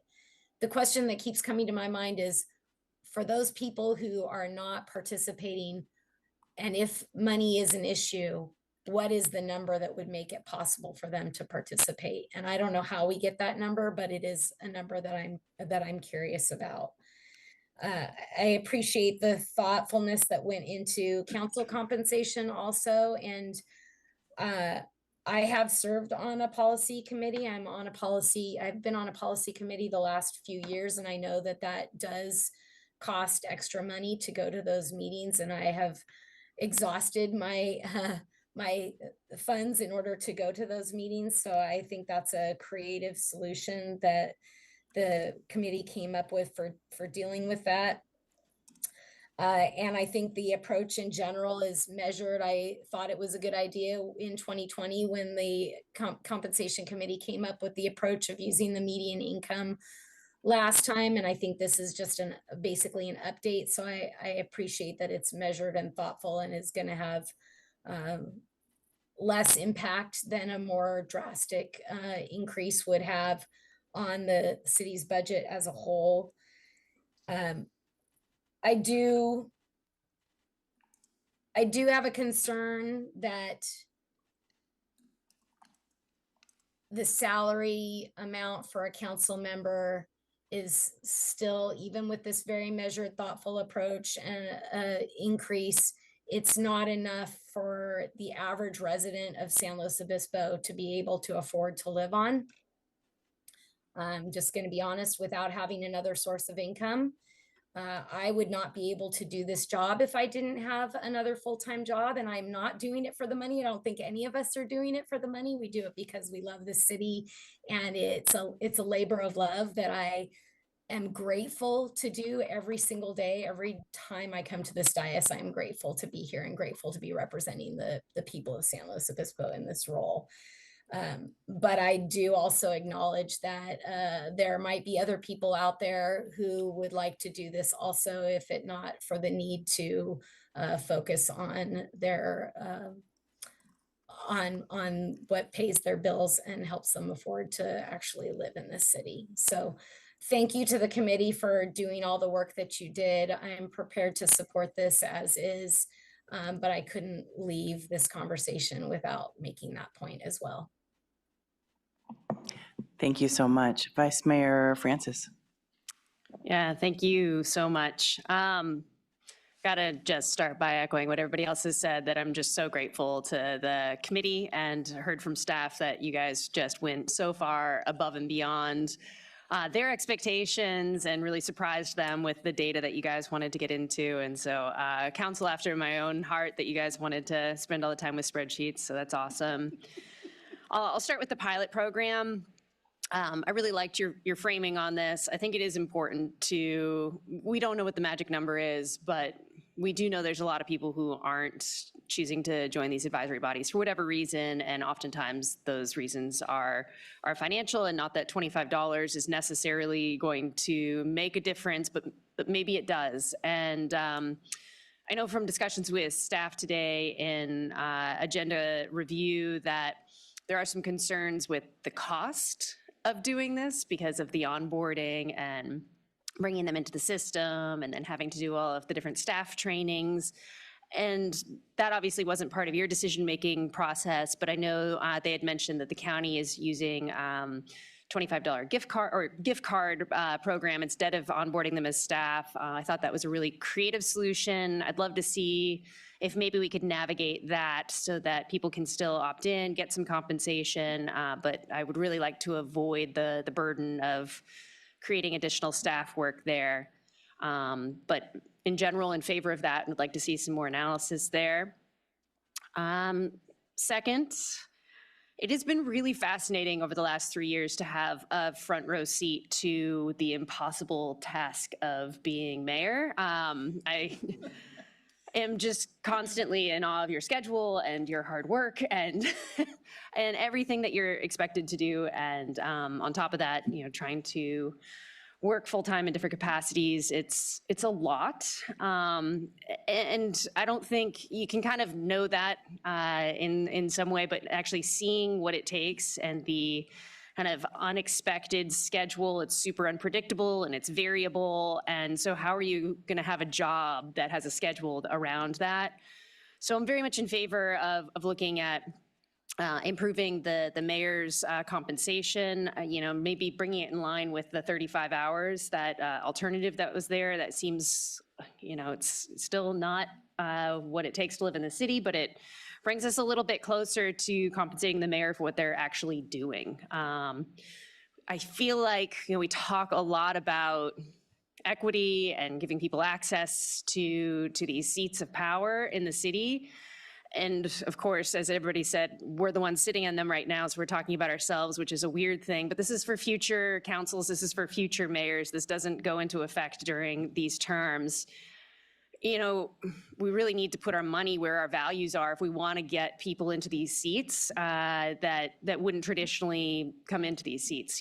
Personally, I'm literally fulfilling my life's dream by getting to serve my community and be up here and get deep into the policy weeds. So I feel incredibly lucky, and I think all of us do feel incredibly lucky to be serving the community in this way. But the only people that can take on these positions are ones that have jobs with some degree of autonomy or with clear blocks of time to schedule their extensive meetings with staff, which are often during the day, and constituents, which have super variable hours.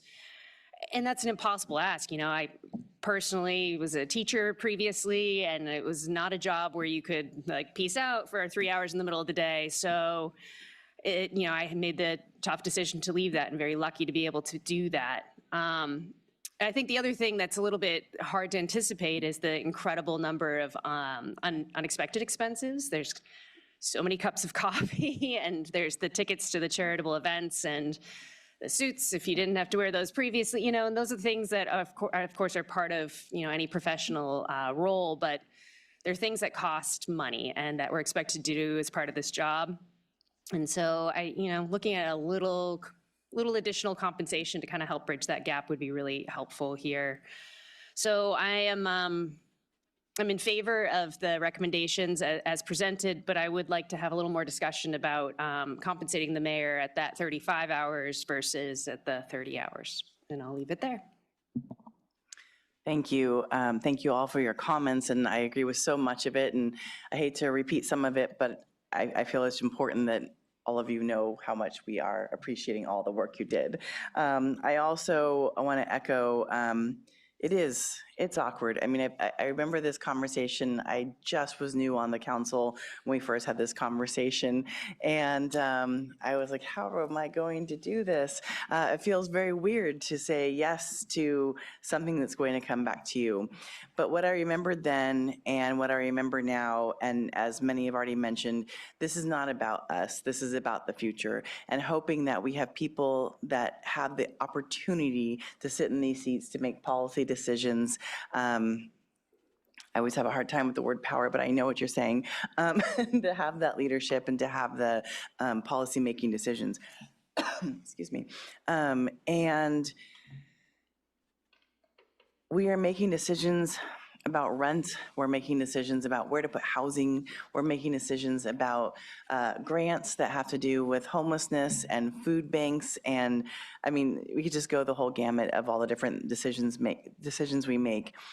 And if people haven't ever been in the space of a single parent, or ever having to be an EBT, or ever being in a different lower income household, it's different. And until you sit through it, I mean, even after we've had, I think all of us have had children, that moment when you had an infant versus now, you think you remember those days until you have to actually take care of an infant for a whole overnight, and you're like, oh right, that's how tired I am. So I think just having those memories close enough as a council member is important as we're making decisions. So if finances have never been a problem for someone, that is fantastic. I'm very happy for them, and they may not fully understand what some of the policies decisions are that they're making. So hopefully we can continue to have a variety of people at the dais by making these salary decisions and these regional or statewide decisions. The other thing I really appreciate is even having this conversation about professional development and or professional expense reimbursement and statewide committees. Being on a statewide committee has been next level to the innovative information we've been able to bring back. I know that Councilmember Shoresman and Vice Mayor and I are on different committees, so no Brown Act issues, have had some really great conversations about what's happening in other cities that we're able to bring back. And yes, we all read articles, but it's different than when you actually have that conversation. And that's another reason I'm really thrilled that we always have, I know it's by requirement, that we always have a previous council on the Council Compensation Committee. I know that Councilmember Rapiz was on so many regional and statewide boards and understood those differences as well. So I do want to come back to the conversation around advisory bodies. And so as we are all talking about equity and having different people be able to have access, I really love the concept that we're having this conversation. I also have my professional human resources certificate and have been in human resources and know the cost, direct and indirect, of making someone an employee that's not here very long or very many hours.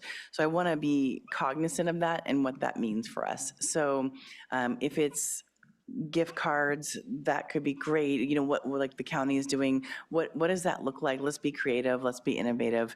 And if it's $25, then great. But I just want to make sure we think about different opportunities for different people, because if it's the eating dinner, then maybe we just get some gift cards to restaurants. If it's childcare, then that's a different thing. There's not really a great gift card for childcare.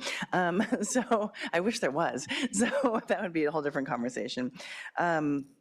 So as we talk about the ideas to get the data that we don't have, I'm sure there'll be many surveys in the future that I don't need to guide, but I do know that similar to what we just talked about with statewide activities, there are so many electeds in California and so many cities and counties and school boards and CSDs. What do other people do? I hope that we're getting some best practices, and if that knowledge is not there, that's also good for us to know. Maybe there's another role for someone. But getting the additional staff hours it will take to manage approximately 100 more people on the payroll, I think is important to understand. There's the additional official hours and there's kind of the indirect hours. So I just want to make sure we're looking at both those hard costs and soft costs for the budget. I know there's additional trainings if someone's an employee versus someone's a volunteer. And I know there's trainings for volunteer as well, but there's many more to my understanding, especially because we are a public sector, that are required. So I just want to make sure we're looking at that. And there are some committees that we get a lot of applications for.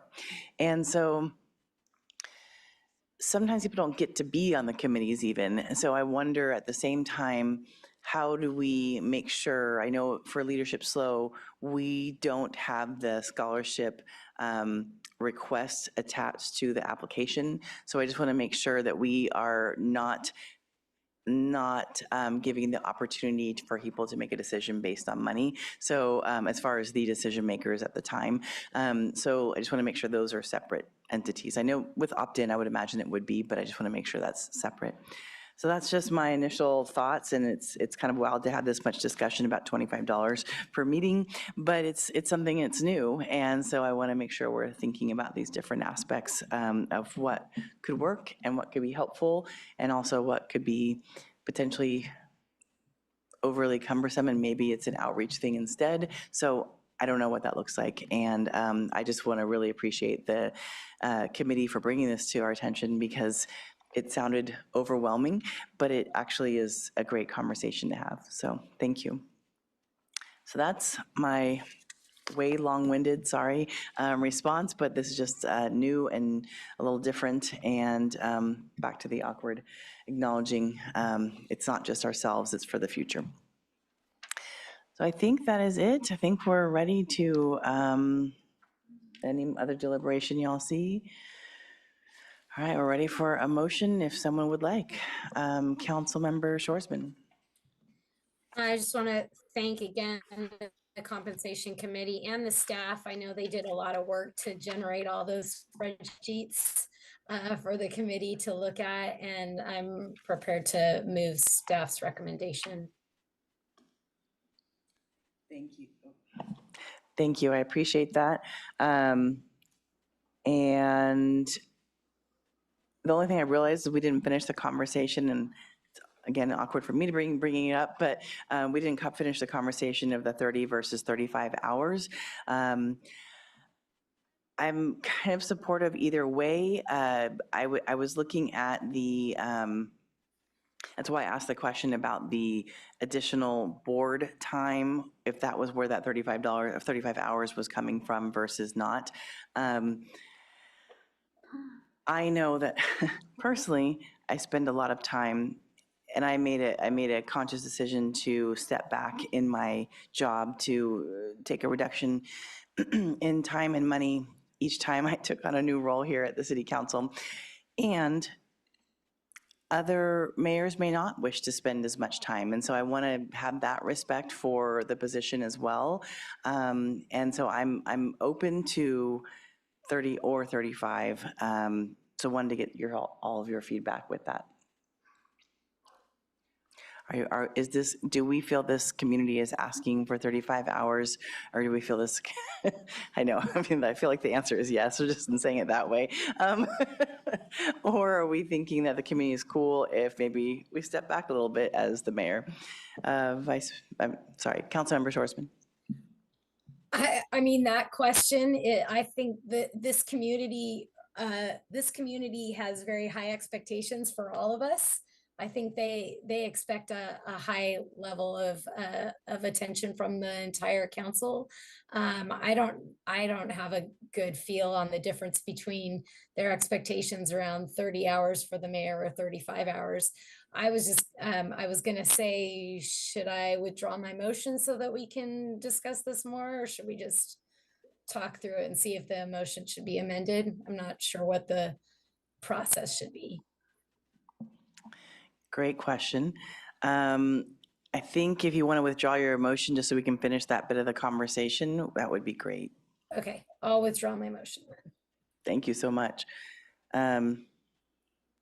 Vice Mayor Francis. Yeah, thank you, Mayor.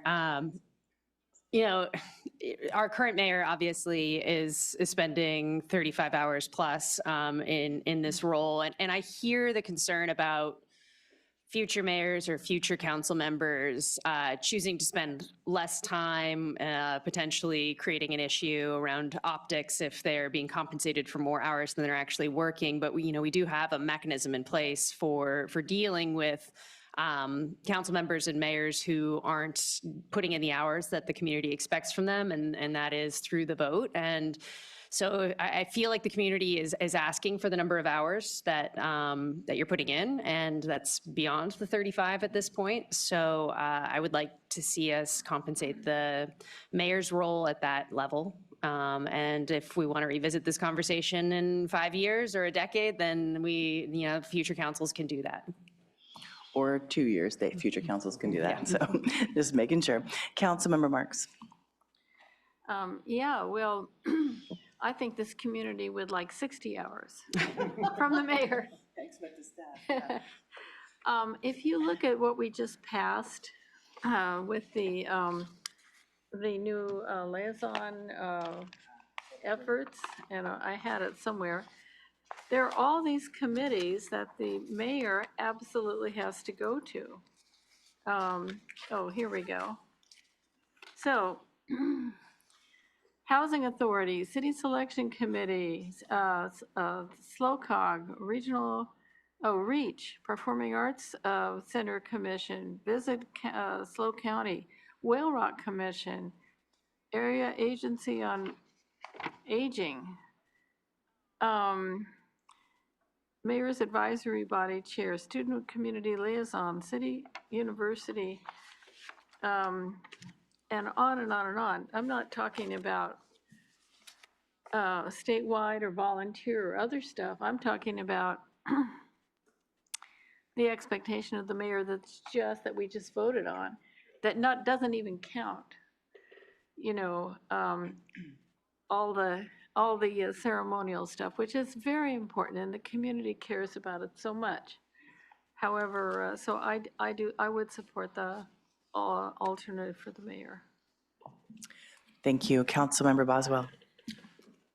Yeah, good discussion. I mean, I think the way I like thinking about this is that let's set the salary at the expectation and ask the mayor to meet the expectation versus the other way around. Like I said at the beginning, I'm fine with either amount. So sounds like we're leaning towards 35, and I would support basing it on the 35.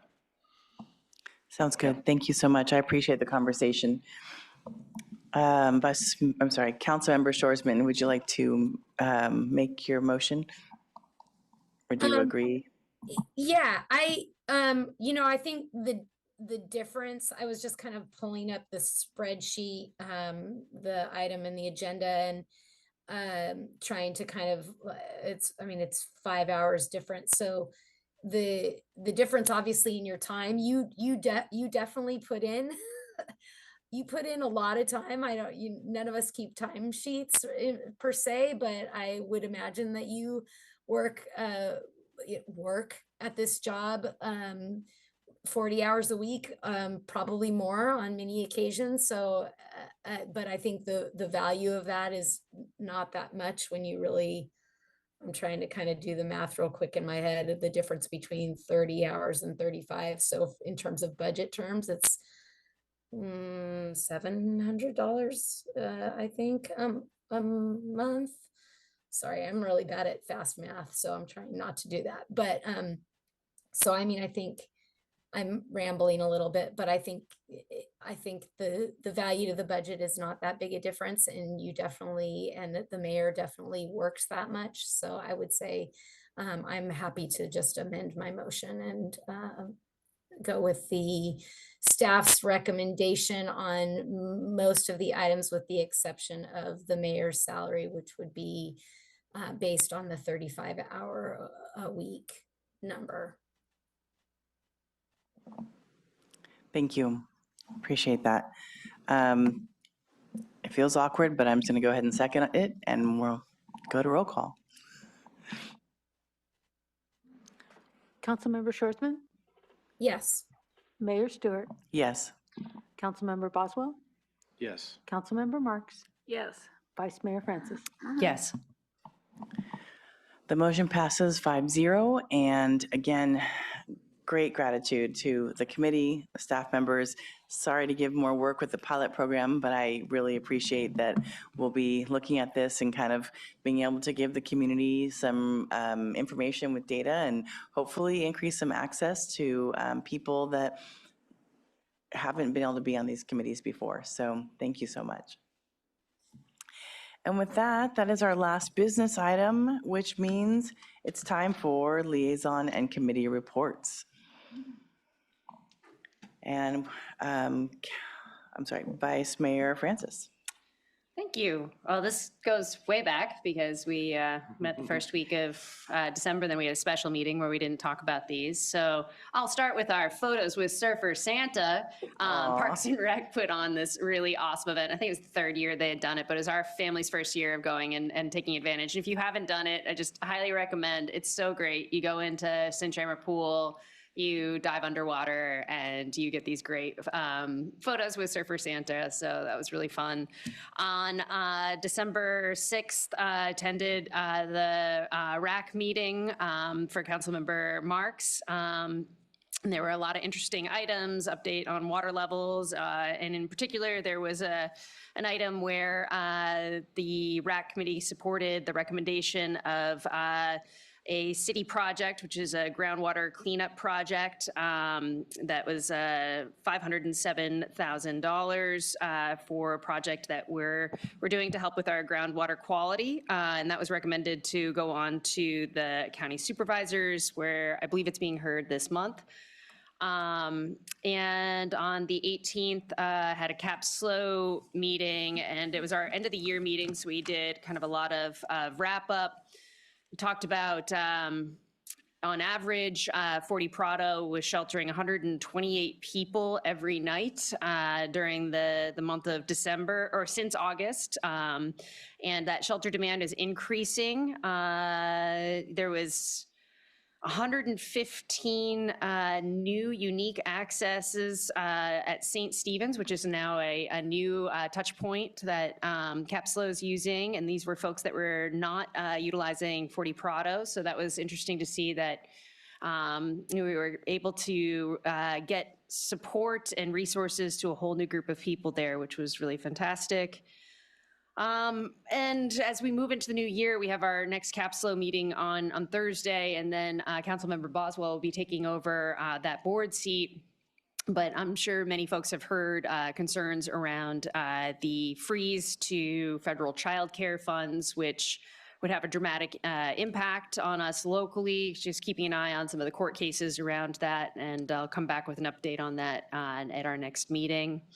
And then on the 6th, I believe all of us were at the installation of the Shift Public Art in San Luis Ranch, which was really fantastic, and I'll leave it there. Thank you so much. Councilmember Boswell. Yeah, thank you. Let's see, I'll start with this morning. I attended the Downtown SLO Board Retreat. I'm the alternate liaison. Councilmember Schwarzman couldn't be there, obviously, so that was great. I enjoyed that. Let's see, what else? I know it's been a while, right? Last week I met with, I did my liaison work for the SLO County or San Luis Obispo Climate Coalition, and I just want to note they're having their kickoff party on January 28th from 6 to 8 p.m., so check that out if you're interested. My Airport Land Use Commission duties, the most recent meeting, well, there wasn't a December meeting. January 21st, we have a meeting coming up, but there are no city items. My liaison work for Local Agency Formation Commission, there was a December 18 meeting, but again, no city items, and a January 15th meeting upcoming, where again, there are no city items. I did the shift. On December 9th, I attended the State of the State discussion with our local California legislative reps. That was quite enlightening, actually. Interesting to hear about their legislative agendas coming up. And then the last thing, I just want to congratulate the Cal Poly Rose Parade team for winning the sweepstakes award. It's a really big deal. They've never won, like in 80 years of participation, they've never won this award. It's usually won by like professional float companies and stuff. And so wonderful to bring home the trophy for that. So congratulations to Cal Poly. Thank you. Councilmember Marks. Thank you. Well, I'm going to skip all the holiday stuff. I did, along with most of us here, attend the installation of the ribbon cutting for the public art at the roundabout on Froome Ranch Way. And it so far has done fine. A couple of people have said it looks like it's going to fall over. I said, no, it's not going to fall over. It's just the angle. It's supposed to be that way. So, okay. So on the 3rd of January, I attended an event at the History Center that was a talk and opening of an exhibit about Ethel Cooley, who was for many, many years the Dean of Girls at San Luis Obispo High School. And she's also the person who founded the German Student Youth Exchange that has gone on now for 78 years. So every year, it started in order to try to reach out to young folks in Germany after the fall of Hitler, and do it sort of on a person-to-person basis. So every year, one student from San Luis Obispo High School goes to Stuttgart, Germany, and every year, one student comes from this art and music school at Abelu in Stuttgart, and it was beautifully done. And the exhibit goes on until the beginning of February. So if you, Ethel Cooley kept all these scrapbooks of all the different things that were going on during the city during those years. It's fantastic. And then recently, on Sunday, I went to the installation of officers at the King David's Lodge, the Masonic Temple of San Luis Obispo. I was invited by Robert Sachs, whom I've known for many years. I didn't even know he was a Mason, but he is now the master of the lodge. And it was extremely interesting in that the ceremony that they follow has been followed since the 1700s in Europe, and it came over to the colonies when people came over from England. Anyway, so it was like really living history. It was amazing. Coming up tomorrow, I'm going to go to the Integrated Waste Management Authority Board meeting due to the good grace of my colleagues. And then the Air Pollution Control District meeting is on the 28th.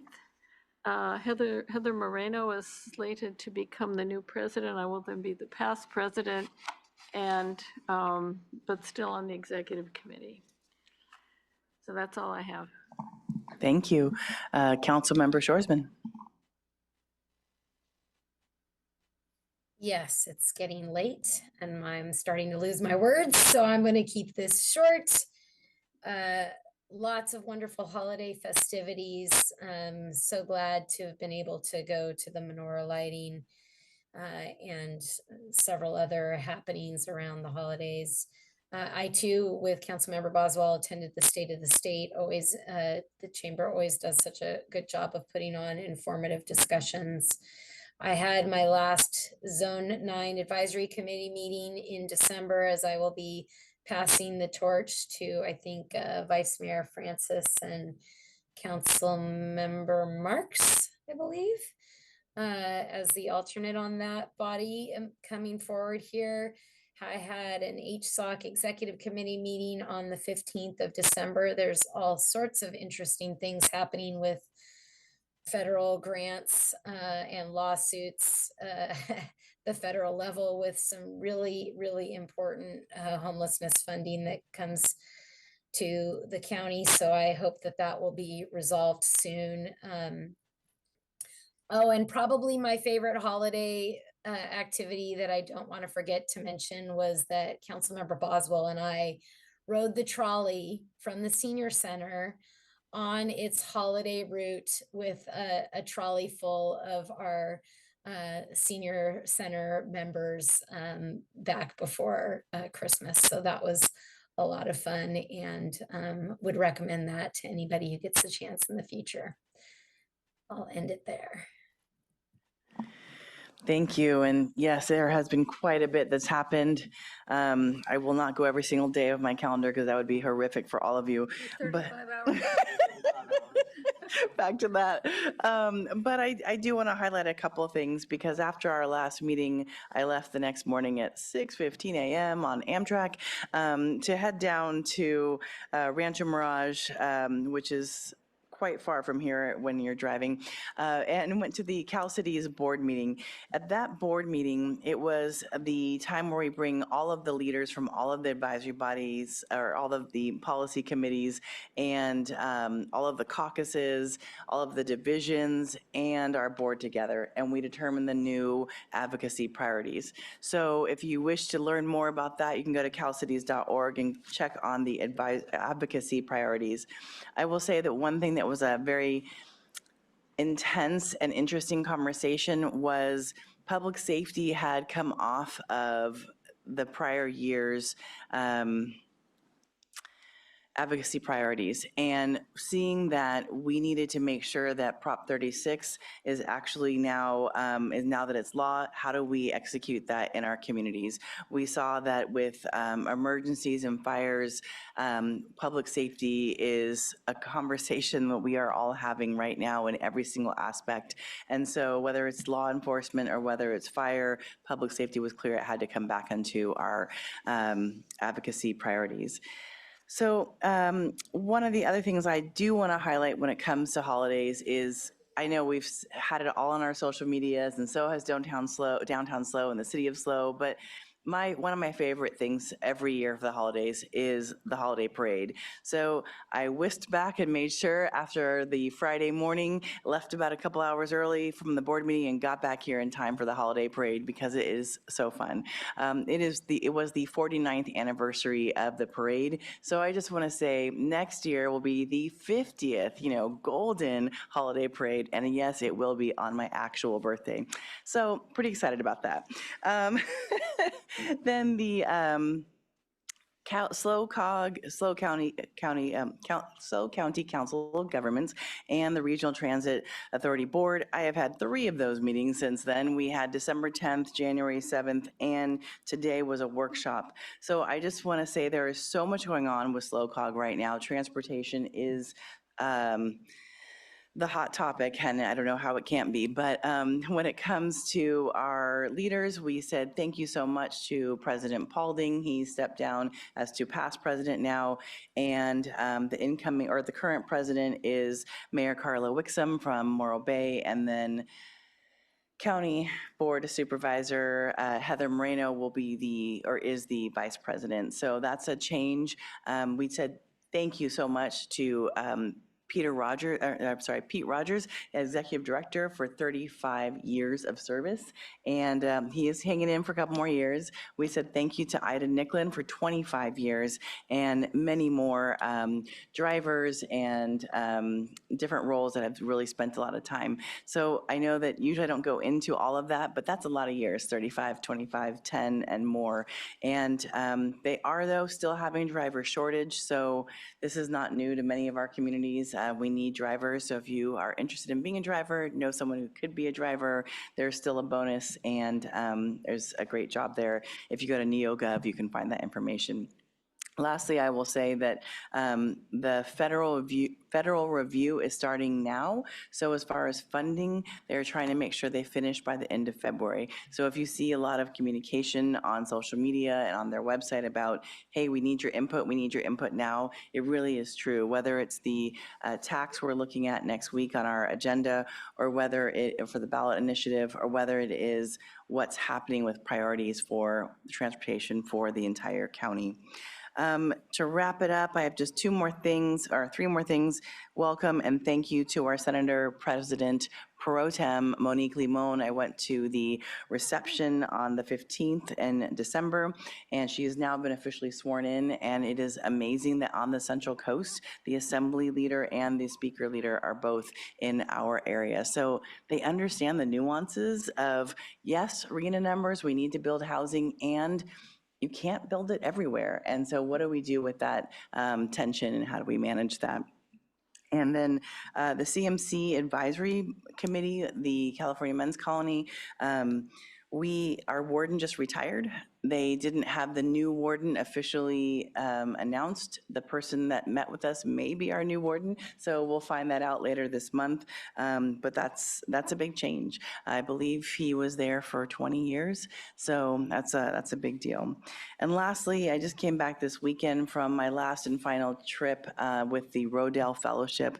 I was given the great opportunity to be an elected leader that they brought together the first class of California. Usually this is something they do throughout the US, and they bring together people who are typically conservative, liberal, and even more liberal, because that's California. We're red, blue, and bluer versus just red and blue in the United States. And we had conversations around the Declaration of Independence, Frederick Douglass and his 4th of July speech, which was really interesting. I encourage anyone to look at that. We looked at the Monroe Doctrine. We looked at all of these older but yet founding documents, and then many, many conversations around what it means to be a leader, what it means to make policy, how do you bring people together and have these conversations. And so Rodale, R-O-D-E-L, if you ever wish to look into their program, it's amazing. And I will say this was not just city council and mayors, it was assembly members, senators, DAs, county supervisors. So a lot of different variety, and just an amazing experience that I look forward to sharing more about here in the future. So thank you for listening to all of that. It was just a lot that we went through in these last 6 weeks, I guess. And we'll see you all back here next week. So a lot less to talk about next week. Okay. All right. Well, have a wonderful evening. Thank you for all of you who are here and are listening online. Take care.